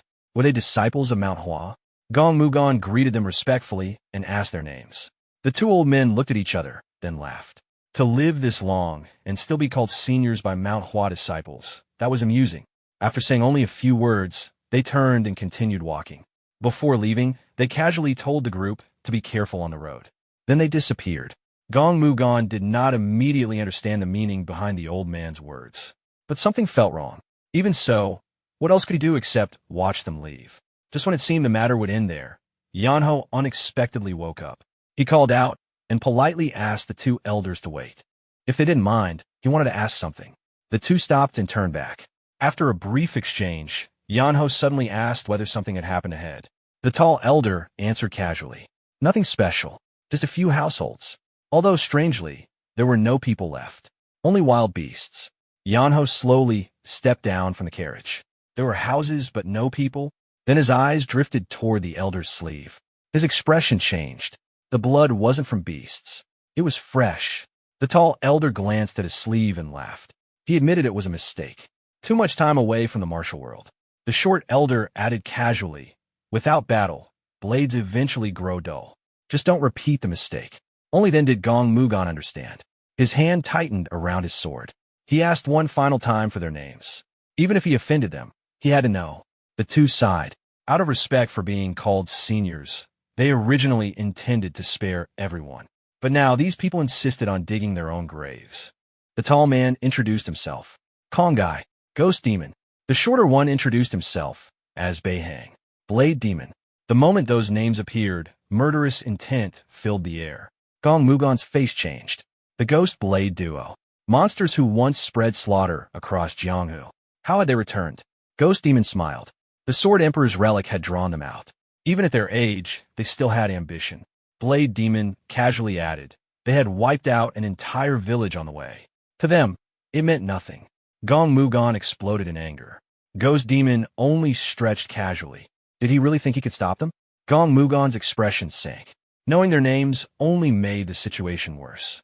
He understood exactly how terrifying they were. At that moment, Liwa and the younger generation stepped forward. Hidden Dragon Hall. Mount Hua. Everyone stood behind him. Gong Mugon felt strangely moved. Even knowing the difference in strength, none of them retreated. For a brief second, hope appeared. If these youngsters joined together, and Yeonho also helped, they might survive. Then Gong Mugon looked back. Yeonho stretched lazily. Hope immediately died. Inside his head, Gong Mugon nearly started cursing. Ghost Demon looked at everyone as though watching children play. He lowered his stance. His fingers lengthened. His hands turned green. His claw technique activated. Then he declared, today he would enjoy their blood. Gong Mugon moved first. His sword erupted. Plum blossoms filled the air. But Ghost Demon didn't move.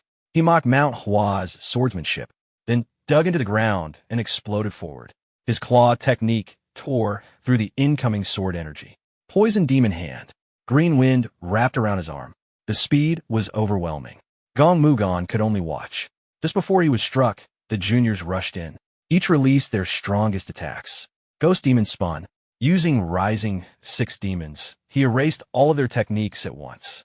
Still, their interference saved Gong Mugon. Ghost Demon looked at them. Mount Hua, Pang Clan, Namon Clan. Tonight had become a feast.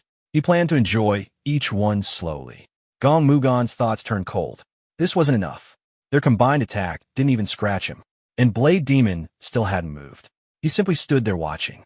That was even more frightening. Someone asked Yeonho, what would his master teach in a situation like this?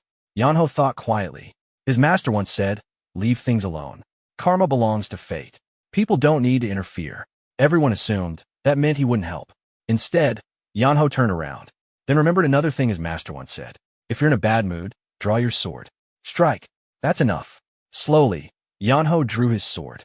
His eyes settled on the two demons.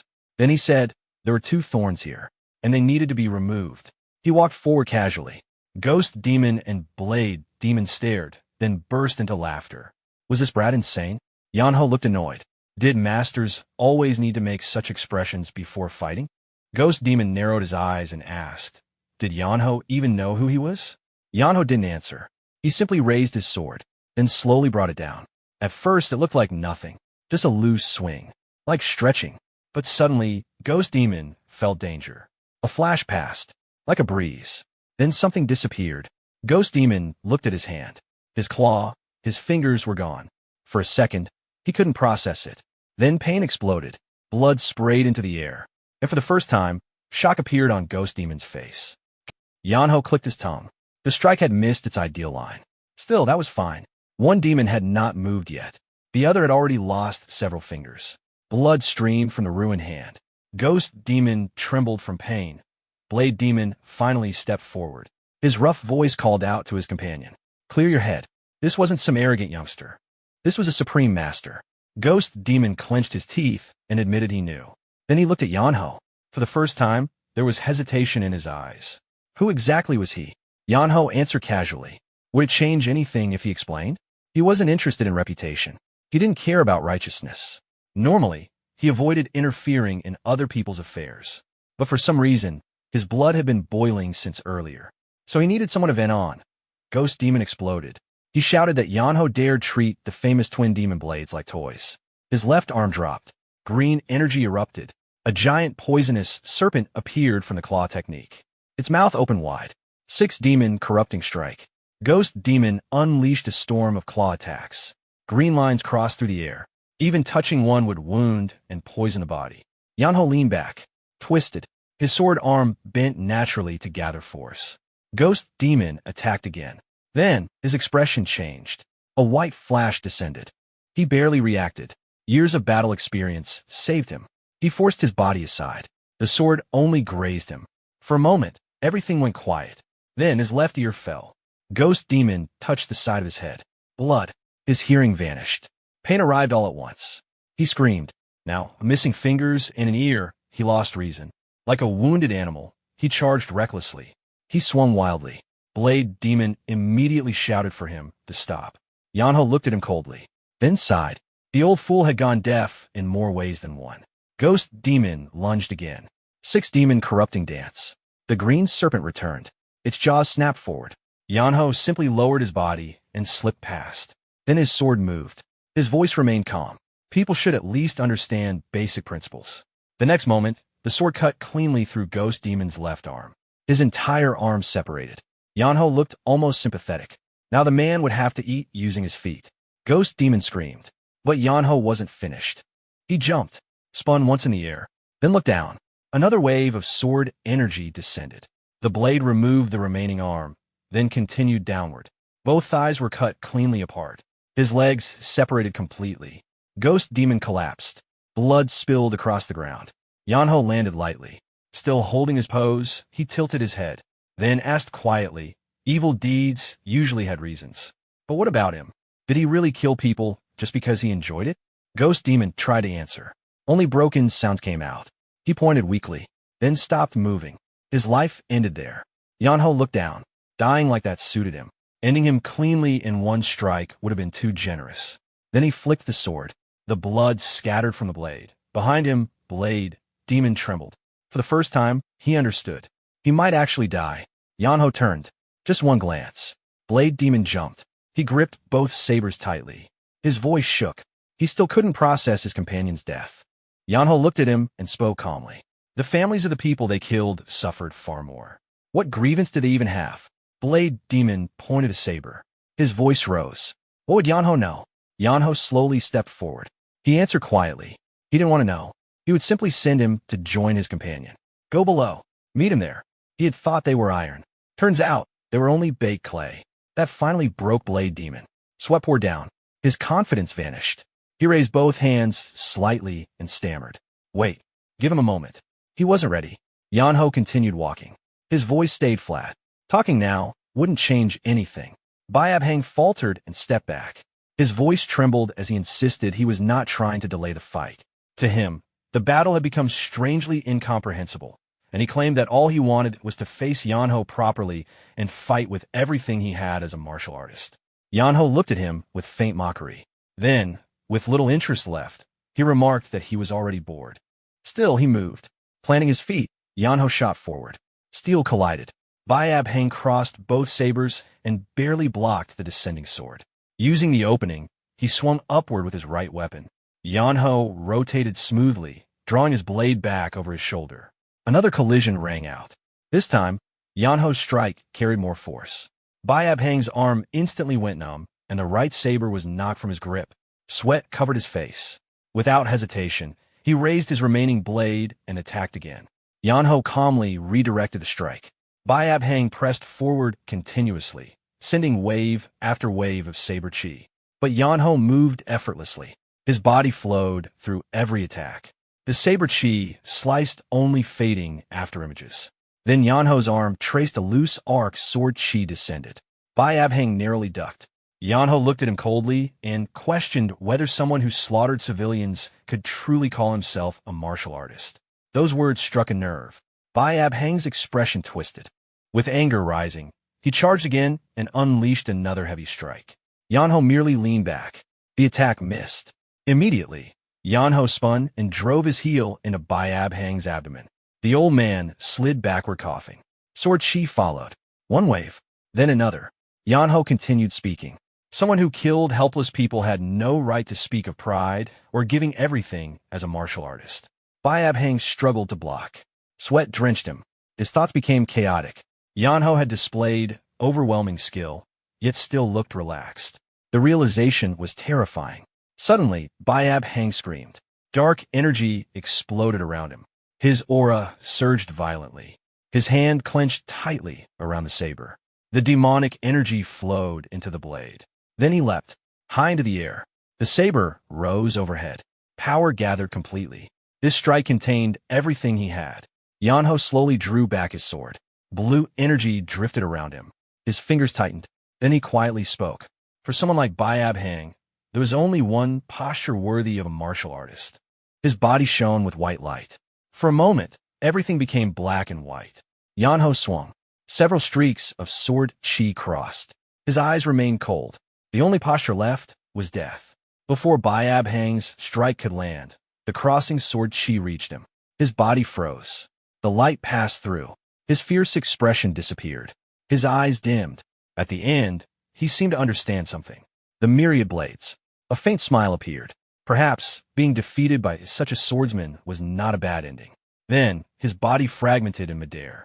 Silence followed. Everyone stood frozen. Xiaohua, the 3 dragons, and 2 phoenixes. Even Gong Mujin. All stared in disbelief. Gong Mujin quietly admitted to himself he had been fortunate to survive his own encounter. Sir Ion looked at Yeonho in shock. Was this really her second brother?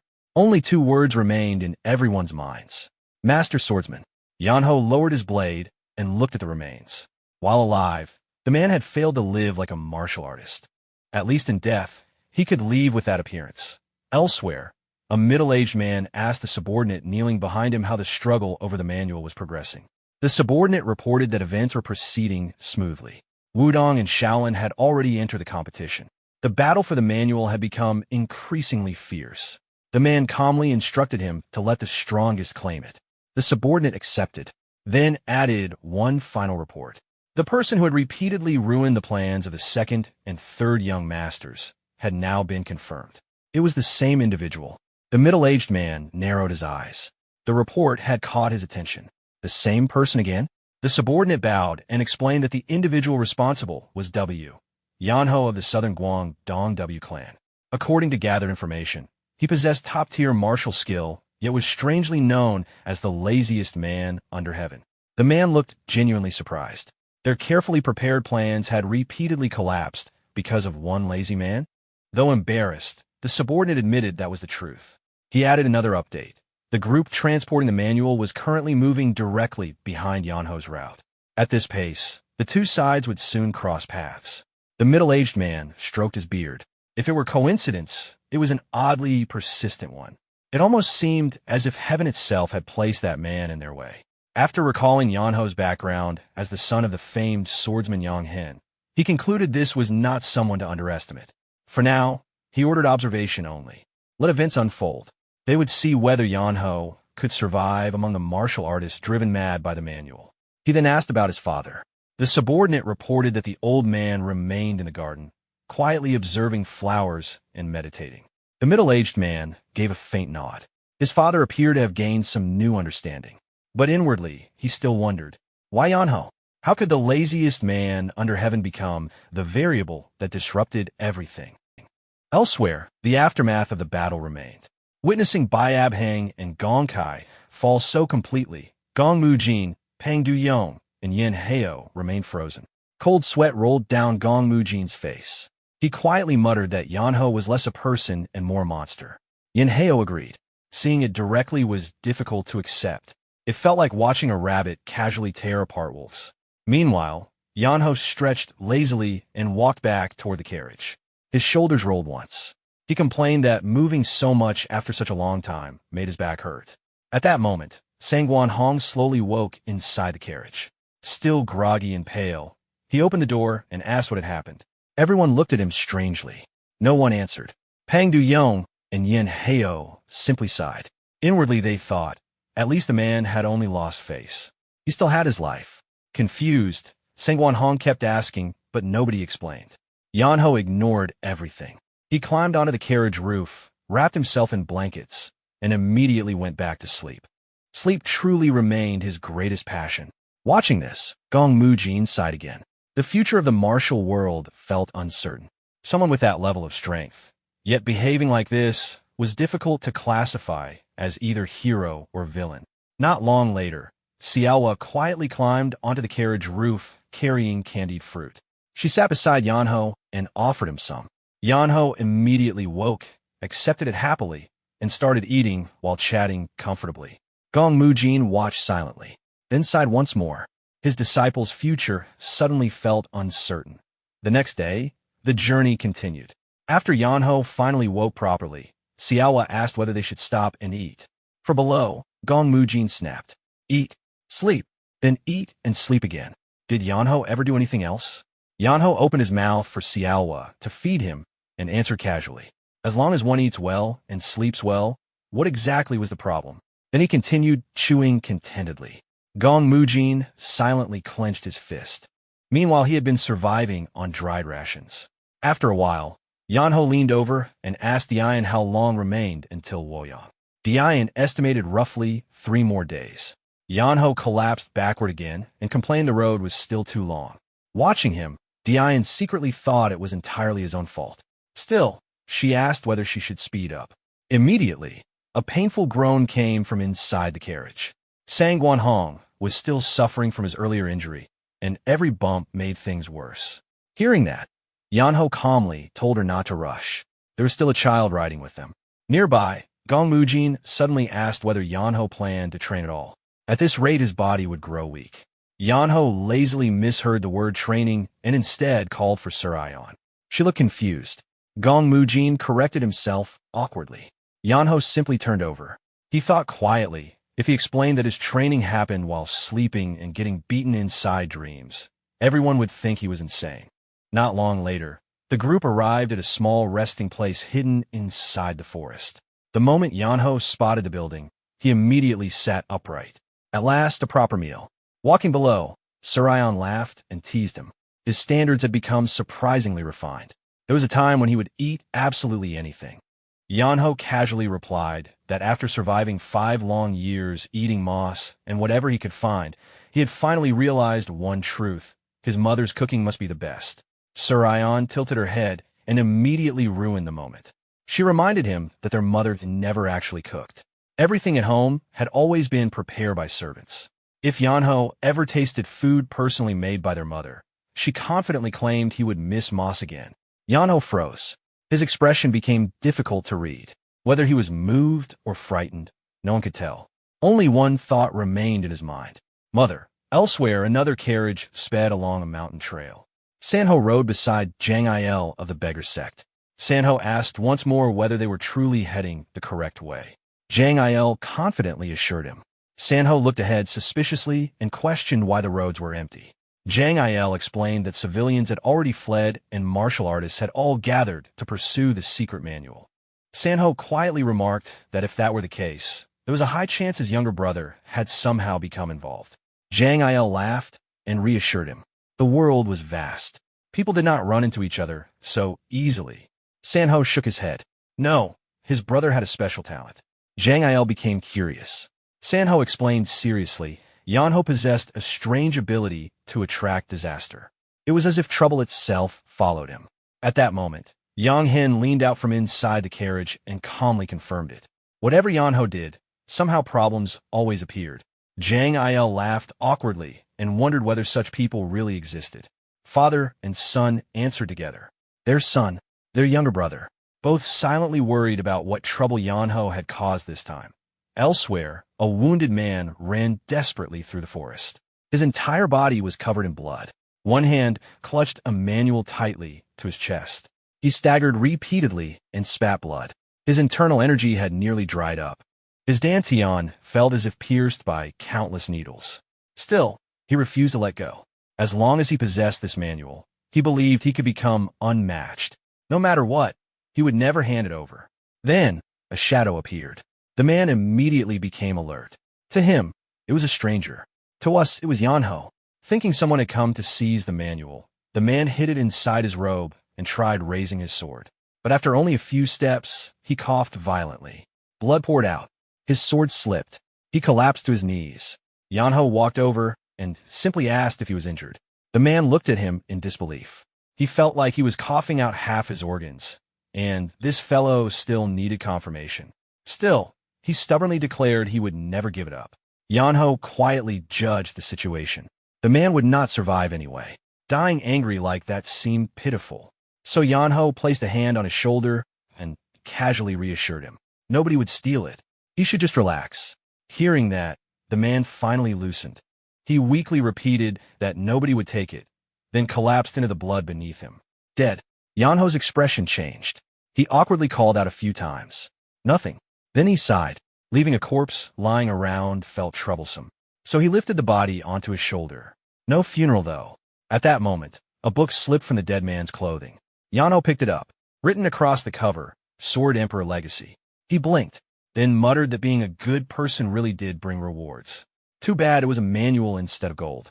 Still, he tucked it into his waistband and carried the corpse back. Sometime later, Yeonho returned to the inn. Surion immediately ran outside. She first asked whether he had gone to fight again, then noticed the body. Her face instantly changed. She nervously asked whether her brother had killed someone. Yeonho stared blankly. In this situation, wasn't asking whether the man was already dead more reasonable? Surion immediately corrected herself and asked again, did he kill him? Annoyed, Yeonho dropped the body onto the ground. He insisted he had done nothing. The man simply appeared, coughed blood, and died. The noise quickly drew everyone outside. Gong Mujin, Yeonho, Pang Du-yeon, all gathered. After looking at the corpse, their expressions became complicated. Gong Mujin quietly said, this was the reality of the Janghu. Yeonho muttered that it was terrifying. Pang Du-yeon added, no matter how strong someone became, they still could not escape moments like this. Gong Mujin muttered that in the martial world, the strong could do anything. Immediately annoyed, Yeonho pulled the manual from his waist, held it up, and pointed at the corpse. He explained that the old man had brought this thing himself, then collapsed and died on his own. Seeing the book, Gong Mujin froze. His expression stiffened as if struck by lightning. His finger trembled as he pointed toward it. Sword Emperor Legacy. The title was written clearly across the cover. Then realization hit him. His face changed, and he urgently asked why Yeonho had picked it up at all. Whoever carried that thing would become a target. That manual was practically an invitation to death. But Yeonho simply looked at it and smiled. Its owner was dead. Since it had fallen into his hands, didn't that make it his now? And if someone wanted to take it, they could try. Gong Mujin instantly panicked. That expression again. Whenever Yeonho looked like that, something troublesome always followed. Before he could say anything more, figures suddenly rushed out from the forest. Leading them was a silver-haired elder. In moments, several masters landed inside the inn courtyard. None of them looked friendly. Their eyes first landed on the corpse. The elder narrowed his eyes and quietly remarked that greed had finally consumed the dead man. One of his followers noticed the manual. Immediately, all attention shifted to Yeonho. The elder stretched out his hand. If the dead man had passed the manual before dying, then now the boy should hand it over. Yeonho casually lifted the book. This?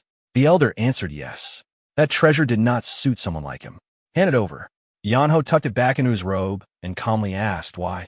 If they wanted it, they should come take it. But before anything happened, another voice sounded. A man sitting on a tree with a bough across his back commented that threatening a child was embarrassing. Then more people appeared. 2 masked men landed on the inn roof. Another pair arrived, one huge and scarred, the other thin with an oddly unpleasant appearance. The large man questioned whether killing a child over a manual made sense. In moments, the newcomers had surrounded the silver-haired elder's group. The atmosphere instantly changed. The old man clenched his jaw. He realized too late that holding back earlier had been a mistake. The courtyard became packed with hungry wolves. Another burly man laughed and pointed out that acting first did not make the manual belong to anyone. The circle tightened. Watching everything, Gong Mujin frowned. A large battle seemed unavoidable. Protecting Xiaohua alone would already be difficult. Then he turned and nearly lost his mind. Yeonho had quietly sat down nearby. He was opening the manual and reading it. Gong Mujin stared in disbelief. What was this fool doing? Yeonho looked up naturally. Reading. What else? Gong Mujin nearly exploded. Everyone here was ready to kill, and this man was reading. Trying to remain calm, he asked whether Yeonho realized people might tear his head off. Yeonho casually turned another page. That was exactly why he wanted to read. He wanted to see what kind of thing made people risk their lives. Gong Mujin had no answer. Yeonho even touched his neck and casually reassured him. His neck was tougher than it looked. Gong Mujin silently turned away and forced himself to calm down. At that moment, the man with the black tuft stepped forward. He introduced himself as Jua Venon, then spread his arms and addressed everyone. If they all fought, many would die for nothing. Wouldn't cooperation be better? The strong could split the reward. The silver-haired elder considered it and agreed. Jua immediately called the others. The muscular man, the archer, the masked experts. Everyone gathered. Together, they approached Yeonho. Jua smiled and explained that cooperation had been decided. Then he politely advised the young man to understand the situation. If he wanted to live, he should hand over the manual. But after speaking, no response came. Yeonho remained seated, still reading. Yeonho paid no attention to the threats around him and continued reading. Seeing that, Jua Ale turned to Gong Mujin and asked whether he could persuade his companion. Gong Mujin only sighed and casually told him to try taking it himself. Jua Ale stared in disbelief. What did he just say? Gong Mujin finally lost patience. He turned toward the crowd and pointed directly at Yeonho. If they wanted the manual, they should stop talking and rob him. Once Yeonho decided something belonged to him, nobody was getting it back. Jua Ale's expression darkened. His hand slowly rested on the saber at his waist. How dare someone speak to him like that? But Gong Mujin showed no intention of backing down. Jua Ale glanced down and suddenly noticed the 3 plum blossom insignias embroidered on Gong Mujin's robes. His expression changed. Gong Mujin swept his robe aside and revealed the sword at his waist. A wave of aura spread outward and drifting plum blossom petals formed around him. He declared his name and warned them not to disgrace Mount Hua's sword. That single announcement instantly changed the atmosphere. Several of Jua Ale's followers stepped back. Jua Ale swallowed and muttered the title under his breath. Plum Blossom, Sword Ghost. Watching the reaction, Yeonho quietly asked Xiaohua whether this old man was really that famous. Xiaohua answered that her master's reputation was legendary. Yeonho looked confused. Honestly, he had assumed Gong Mujin was just an ordinary old man. Gong Mujin heard every word and silently suffered through it. Across the courtyard, Jua Ale quickly apologized for the earlier offense and cautiously asked whether Mount Hua intended to compete for the Sword Emperor legacy. Gong Mujin calmly explained they had no interest in the manual and had merely arrived by coincidence. Zhuo immediately followed up. Then could he settle things with Yeonho? Gong Mujin agreed. Zhuo asked again, just to confirm. Even if things turned ugly, would Mount Hua really not interfere? Gong Mujin waved his hand and assured him. Even if someone lost their head right here, he would not step in. He gave his word. Of course, inside his head, he quietly added that the heads falling certainly would not belong to Yeonho. He had already warned them. Zhuo approached Yeonho with renewed confidence. Now nobody would save him. Yeonho looked up and pointed at Gong Mujin. He wasn't expecting help in the first place. Besides, that old man wasn't the type to help anyone. Gong Mujin awkwardly cleared his throat. Zhuo finally lost patience. Enough games. Suddenly, Yeonho jumped to his feet and loudly repeated that he wasn't giving the manual away. Not now. Not later. He even questioned whether everyone had forgotten how to understand human language. That sudden outburst made Zhuo flinch. Annoyed, he immediately drew his saber and slashed. If the boy wanted to keep it, then try. The blade swept straight toward Yeonho's throat. Everyone watching stiffened. Surely that was the end. But Yeonho only leaned backward. A smooth motion. No panic. His right arm drew back. His fist clenched. Then he punched. The impact echoed across the courtyard. Zhuo's body flew backward like a launched cannonball. His saber spun away. He crashed into the crowd and carved a crater into the ground. The surrounding martial artists immediately retreated. Zhuo could only choke and gasp. He wanted to scream, but only tears came out. Yeonho walked over, cracked his knuckles, then asked calmly, how dare he swing a blade over something Yeonho had already refused? Before anyone could react, Yeonho sat down beside him and started punching. One hit after another, like pounding grain. He asked what would have happened if he had failed to dodge. Inside, Zhuo wanted to argue, but you did dodge, yet no words came out. His face swelled until it barely looked human. The surrounding fighters broke into cold sweat. 9 Flashblade, defeated like this? Even Gong Mujin felt uncomfortable watching. He quietly reflected that if he had acted carelessly back then, he might have ended up in the same condition. From now on, proper greetings before sparring. Good manners preserve life. Finally, Gong Mujin stepped forward and awkwardly tried to stop Yeonho. Wasn't this getting a little excessive? Yeonho stopped and looked back. Excessive? If he had been weaker, he would already be dead. That old man attacked with full intent to kill. So what exactly was excessive about this? After saying that, Yeonho casually kicked Zhuo away and told him to get lost. Then he sat back down, pulled out the manual again, and resumed reading as if nothing had happened. He muttered that he truly didn't understand why people kept picking fights with someone quietly trying to read.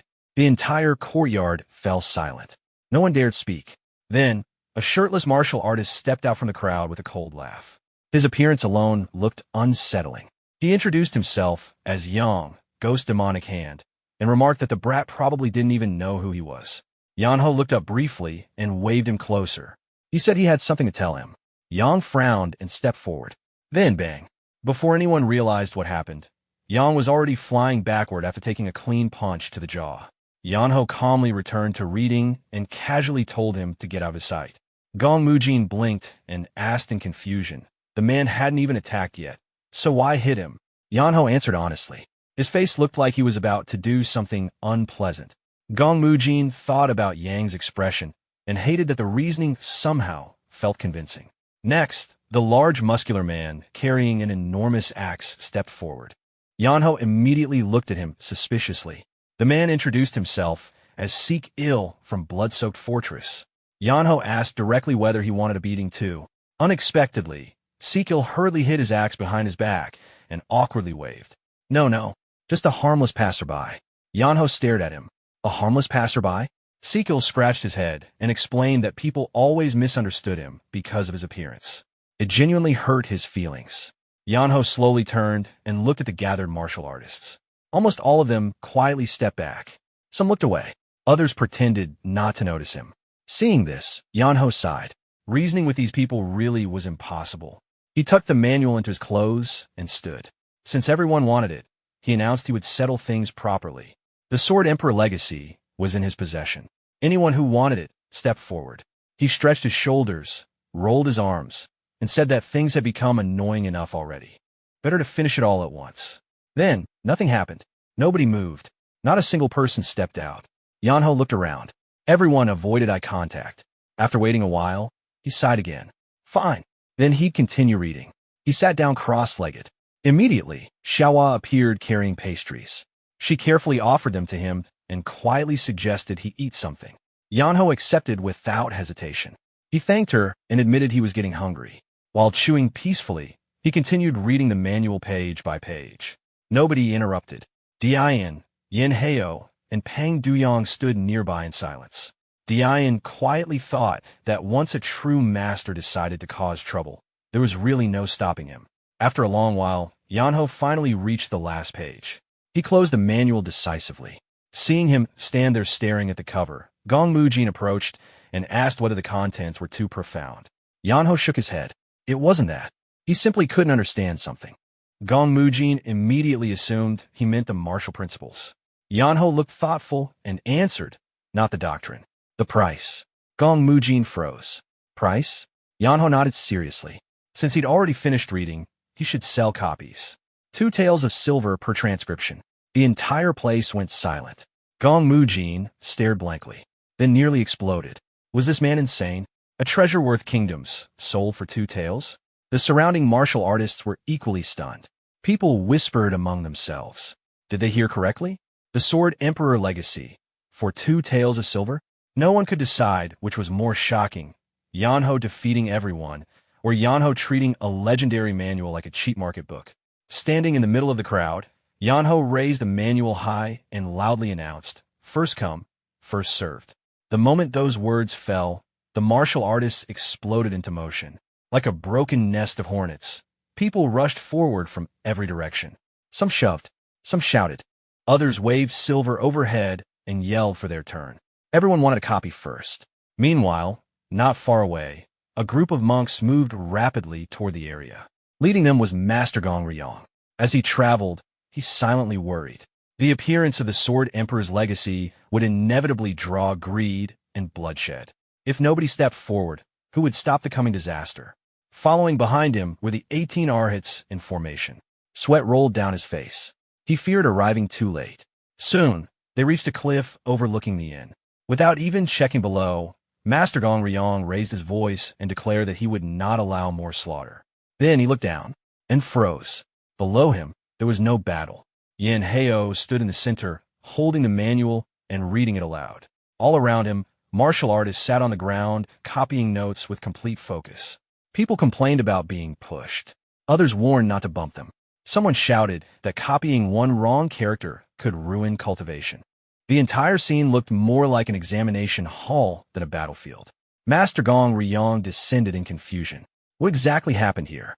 At that moment, Gong Mujin approached and greeted him. After introductions and a brief exchange, Master Gong Ryong finally asked what was going on. Gong Mujin helplessly pointed at the crowd. They were copying the Sword Emperor's legacy. Master Gong Ryong nearly lost composure. Copying the Sword Emperor's legacy? Gong Mujin sighed. The owner allowed it, as long as they paid. Master Gong Ryong looked even more confused. Who exactly was this owner?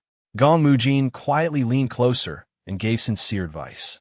For the future of Buddhism, and for his own safety, it would be better not to interfere with that man. Master Gong Ryong became curious. Someone who even made Gong Mujin react like this? Interesting. Smiling calmly, he decided to meet him anyway. Soon, they arrived at the carriage. Gong Mujin knocked and called for Yeonho. No response. He knocked harder. A respected senior had come personally. At least show your face. Finally, the blanket on top of the carriage flew aside. Yeonho appeared, looking annoyed. He jumped down and greeted politely. Master Gong Ryong smiled kindly and praised him. Sharing such a treasure without attachment, it resembled the spirit of Buddhism. The monks behind him immediately echoed his Amitabha. Then Master Gong Ryong gently explained, if such a manual spread unchecked, the martial world could fall into chaos. Would Yeonho consider handing it to Shaolin? They promised never to misuse it and would preserve peace. Yeonho listened, then pointed toward Yeonho, still reading aloud. He understood the intention, but the manual belonged to him. What he did with it was his choice. Master Gong Ryong paused. Yeonho continued. He wasn't giving it away. The original remained his. People were only buying copies. 2 taels each. Just then, a man awkwardly approached. Someone told him to come here if he lacked money. Yeonho immediately pointed him to the side. Right place. Go over there. To everyone's surprise, a temporary office of Silver River Exchange had appeared. The Luoyang branch had set up business on the spot. At the center sat fund manager Huang Chun, welcoming customers warmly. After identifying the customer as Zhang Pil, the Nine Lightning Sword, he enthusiastically introduced a special offer. Borrow now. Only 50% yearly interest. Zhang Pil stared blankly, then slammed the table. 50%? That's robbery. After 1 year, the interest alone would already cost 1 tael. Meanwhile, the queue behind him only kept growing.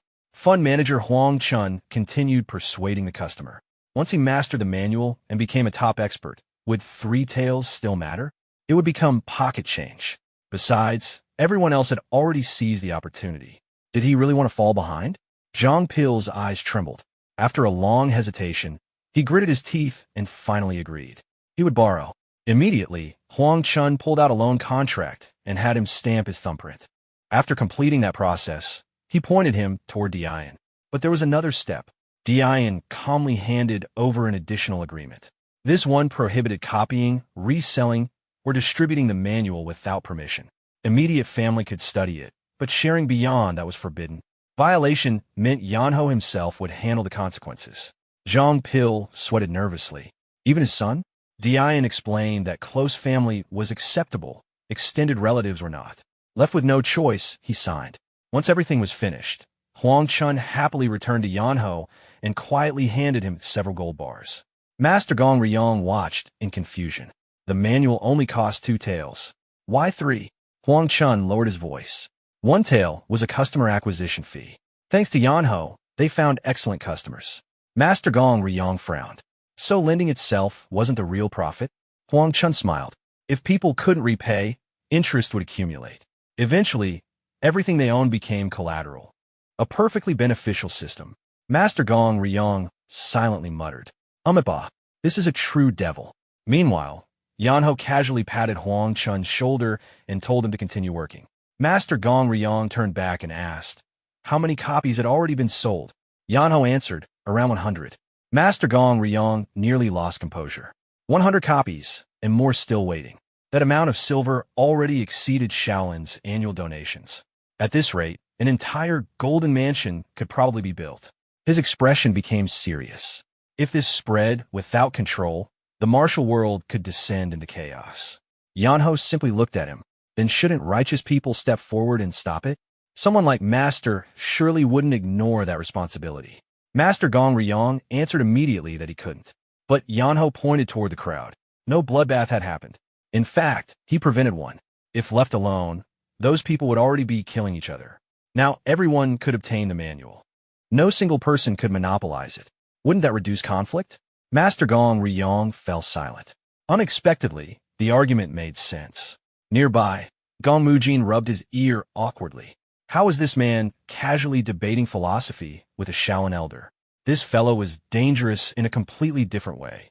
Then Master Gong Ryong asked, what if someone chose to seize the manual by force? A martial artist in line overheard and silently laughed. Why fight and die when borrowing money worked? Yeonho answered calmly. Anyone who misses the chance can only blame themselves. These things were meant to spread anyway. Besides, he planned to continue onward to Luoyang. Master Gong Ryong looked surprised. To hide? Yeonho looked confused. Why hide? He was going there to continue selling. Master Gong Ryong froze. Continue selling? Yeonho suddenly dropped to one knee and raised his fist dramatically. The more crowded the place, the more customers. Peak business season. How could he miss it? Master Gong Ryong's expression gradually emptied. His thoughts drifted back to Gong Mujin's earlier warning. For the future of Buddhism, and for his own safety, do not involve yourself with that man. Back then he had asked a rogue. Gong Mujin had replied no. Someone who specializes in manipulating people's hearts. Now, watching Yeonho enthusiastically declare that he would definitely become rich, Master Gong Ryong silently looked at the sky. Maybe that warning had not been exaggerated at all. Master Gong Ryong's expression stiffened. Only now did he realize this boy truly intended to take the Sword Emperor's legacy all the way to Luoyang and sell it openly. Seeing the monk's troubled expression, Yeonho smiled lightly and assured him there was no need to worry. He had no intention of handing the manual to Shaolin or surrendering it to anyone. He knew his own limits. Master Gong Ryong sighed inwardly. This fellow truly carried trouble wherever he went.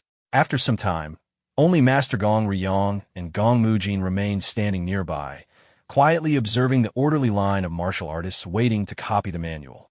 Master Gong Ryong looked over the crowd. Everyone appeared respectable on the surface, yet beneath that appearance hid greed powerful enough to ignite slaughter. He wondered whether Yeonho had intentionally created this situation. Turning toward Gong Mujin, he finally asked who Yeonho truly was. Gong Mujin smiled faintly and admitted that even he found the answer difficult. Master Gong Ryong changed the question. Then how did Gong Mujin's martial skill compare? Unexpectedly, Gong Mujin closed his eyes and remained silent. That silence alone gave Master Gong Ryong his answer. His eyes drifted toward Yeonho, who was sleeping on the carriage roof with drool at the corner of his mouth. At that age, he had already surpassed people of Gong Mujin's level. Master Gong Ryong quietly thought, perhaps this marked the beginning of a new chaotic age. Eventually, after deciding they lacked both reason and strength to interfere, Master Gong Ryong prepared to leave. Before departing, he instructed one disciple to remain. The disciple, Myun, looked confused. Master Gong Ryong explained that remaining hidden in temples forever would not lead to enlightenment. To understand truth, one had to experience ordinary life. Myun was moved and accepted the order sincerely. Then Master Gong Ryong stepped closer and whispered one final instruction. After hearing it, Myun's expression immediately twisted in disbelief. Not long afterward, Myun awkwardly approached Huang Chun. To everyone's surprise, he had come to borrow money. Huang Chun looked conflicted. Lending money to monks felt unusual. Myun hurriedly explained that the temple would repay the debt later. Huang Chun silently judged the situation. Shaolin monks lived frugally. If repayment failed, there wasn't much collateral to collect. Meanwhile, Myun remembered his master's quiet instruction. They needed a copy of the manual, and since they had no silver, they would borrow first and repay later. The more he thought about it, the more nervous he became. What if repayment failed? Would they really sell him off? At that moment, Huang Chun stepped forward to discuss terms. Before negotiations could continue, Yeonho appeared. Wearing a dissatisfied expression, he summarized the situation bluntly. So they wanted the item now and planned to pay whenever possible later. Myun lowered his head in silence. Yeonho stared at him and casually teased him about looking perfectly suited to temple life. Gong Mujin immediately scolded him for speaking disrespectfully to a monk. Yeonho protested. Calling a bald person bald didn't seem unreasonable. Gong Mujin reminded him that shaving one's head represented a sacred path. Yeonho sighed and muttered that monks had free meals, martial training, and public respect on top of it. Sounded like a comfortable life. Gong Mujin folded his arms and withdrew from the matter. Myun would have to solve this himself. Unexpectedly, Myun suddenly dropped to his knees and begged Yeonho for help. Yeonho calmly produced a document. It was a certificate of personal ownership. Myun stared in confusion. As a disciple of Shaolin, he wasn't allowed to privately own possessions without reporting them to the temple. And suddenly, the monk realized this transaction might become far more complicated than simply borrowing money. Yeonho grinned and asked whether the monk planned to take the manual back to Shaolin and let everyone study it together. If that was the case, the price would be 500 taels of gold. Myun froze. Others only paid 2 taels. How did it suddenly become 500? Yeonho sighed and explained that ordinary buyers only passed it down inside their own households. Myun immediately protested. Shaolin was a family too, a very large one. Could there at least be a discount? Yeonho looked him over and replied that no family had hundreds of members. After a brief pause, he generously reduced the price, 300 taels. Final offer. Even after the reduction, Myun nearly collapsed. How was one monk supposed to gather that kind of money? Yeonho casually answered, then repay with labor. At once, Huang Chun finished drafting a contract and proudly presented it. Debt agreement. Debtor Myun. Terms. Serve creditor Yeonho until repayment is complete. Myun stared blankly. Becoming bonded labor was not something he could decide himself. Yeonho clicked his tongue and asked who had authority then. Myun answered that at minimum, his master had to approve. The moment he finished speaking, Yeonho disappeared. Everyone blinked. Before anyone processed what happened, he returned holding a folded letter. He handed it directly to Mian. Mian was stunned. Did he seriously chase down Master Gong Ryong and return that quickly? He opened the paper. Inside was a familiar handwriting. The message said the decision had already been made. Stop asking again. Stamp the contract. Send a copy of the manual back to Shaolin. Thank you for your effort. Signed, Master Gong Ryong. Mian stood frozen. After staring at the letter for a long time, he silently cursed. It was absolutely his master's handwriting. That night, the caravan finally departed. Now it had one additional passenger, bonded servant Mian. As they traveled, Mian stared endlessly at the letter. He couldn't understand how his master had truly left him behind. Gong Mujin comforted him and said it wasn't abandonment. Though privately, even Gong Mujin admitted reality. They had all been traded for the manual. Meanwhile, life on the carriage roof remained peaceful. Surion fed Yeonho sweets. Yeonho obediently opened his mouth and happily praised the taste. Gong Mujin looked over and silently concluded again, this fellow was terrifying. Earlier, Yeonho had suddenly announced that he wanted traditional sweets. Mian had protested. At this hour, where was he supposed to find them? Yeonho calmly gave two choices. Pay 300 taels or bring sweets. So the monk ended up sprinting through the night to buy dessert. Back in the present, Yeonho chewed happily and commented that Mian ran faster than legendary horses. 300 taels well spent. Curious, Surion asked how much money they had earned. Dian clarified, how much silver exactly? Yeonho counted for a while and raised one finger. Roughly 800 taels of gold. Surion nearly choked. She had never imagined seeing that amount. Yeonho stretched lazily and declared that living honestly really did bring heavenly rewards. Thinking back to risking his life for only 100 taels before, he still felt resentful. Surion shyly asked whether she could eat whatever she wanted from now on. Yeonho immediately agreed. If she worried about getting fat, then she should learn palace lightness techniques. That way she could eat endlessly. At that moment, Sayawa quietly offered another piece of dim sum to Yeonho. He accepted and thanked her naturally. Surion glanced between them. A beautiful young lady, disciple of Mount Hua's great swordsman. Good background. Strong. Then she looked at her second brother. Handsome. Good family. Ridiculously strong. Only ruined by laziness. After thinking it over, she decided neither side suffered any loss. Smiling quietly, she handed a sweet toward Sayawa and asked to be fed too. Sayawa awkwardly complied. The two sat beside each other quietly. Meanwhile, Yeonho kept chewing and watched them in confusion. Not long after, the group arrived at a small fortress. Something felt strange. People had already gathered at the gate. Red lanterns lit the entrance. Gong Mujin frowned. What was happening? Yeonho jumped down and answered casually, people. Gong Mujin folded his arms and snapped that obviously they were people. Since when did animals use lanterns? Yeonho looked puzzled. If it was obvious, then why ask? Gong Mujin glared back. What exactly had Yeonho done to make him this irritated? Gong Mujin simply turned away. That wasn't something Yeonho needed to worry about. At that moment, Mian stepped forward and looked toward the gate. It seemed the people gathered there were waiting for someone. Yeonho folded his arms and asked who would choose this hour to ambush travelers. Gong Mujin answered immediately. Wasn't it obvious? They were here for the manual. Yeonho looked surprised, but copies had already been put up for sale. Couldn't they just buy one? Gong Mujin's expression grew serious. He reminded him again, people like this would always appear. Bandits, opportunists, and those who wanted shortcuts. Yeonho should stay cautious. Dian asked whether they should avoid the trouble and take another route. Yeonho shook his head. Luoyang wasn't far anymore. If avoiding wasn't possible, they would go straight through. So the group continued toward the gate. Behind them, Mian looked at the crowd and wondered if all these people truly gathered over a single manual. Was this really normal? As they approached, the leader raised an arm and ordered everyone to halt. From the carriage roof, Yeonho muttered that quite a gathering of heroes had appeared. Gong Mujin stepped forward proudly and introduced himself as Gong Mujin of Mount Hua. Immediately, the leader barked back and demanded the owner of the manual show himself. No one cared who Gong Mujin was. The words hit him directly. His expression stiffened. A renowned Mount Hua swordmaster, reduced to an unnamed extra. His veins nearly burst. He was ready to draw his sword. Mian hurriedly held him back, while Sayawa quietly prayed her master would endure the humiliation. Before Gong Mujin could continue, Yeonho stepped forward and casually raised 2 fingers. Since they refused to speak to the anonymous pawn, the honored guest had arrived personally. Mian instantly covered Gong Mujin's mouth. The leader pointed at Yeonho and demanded the manual. If he valued his life, he should hand it over. Yeonho looked puzzled. Hadn't they already been given a chance?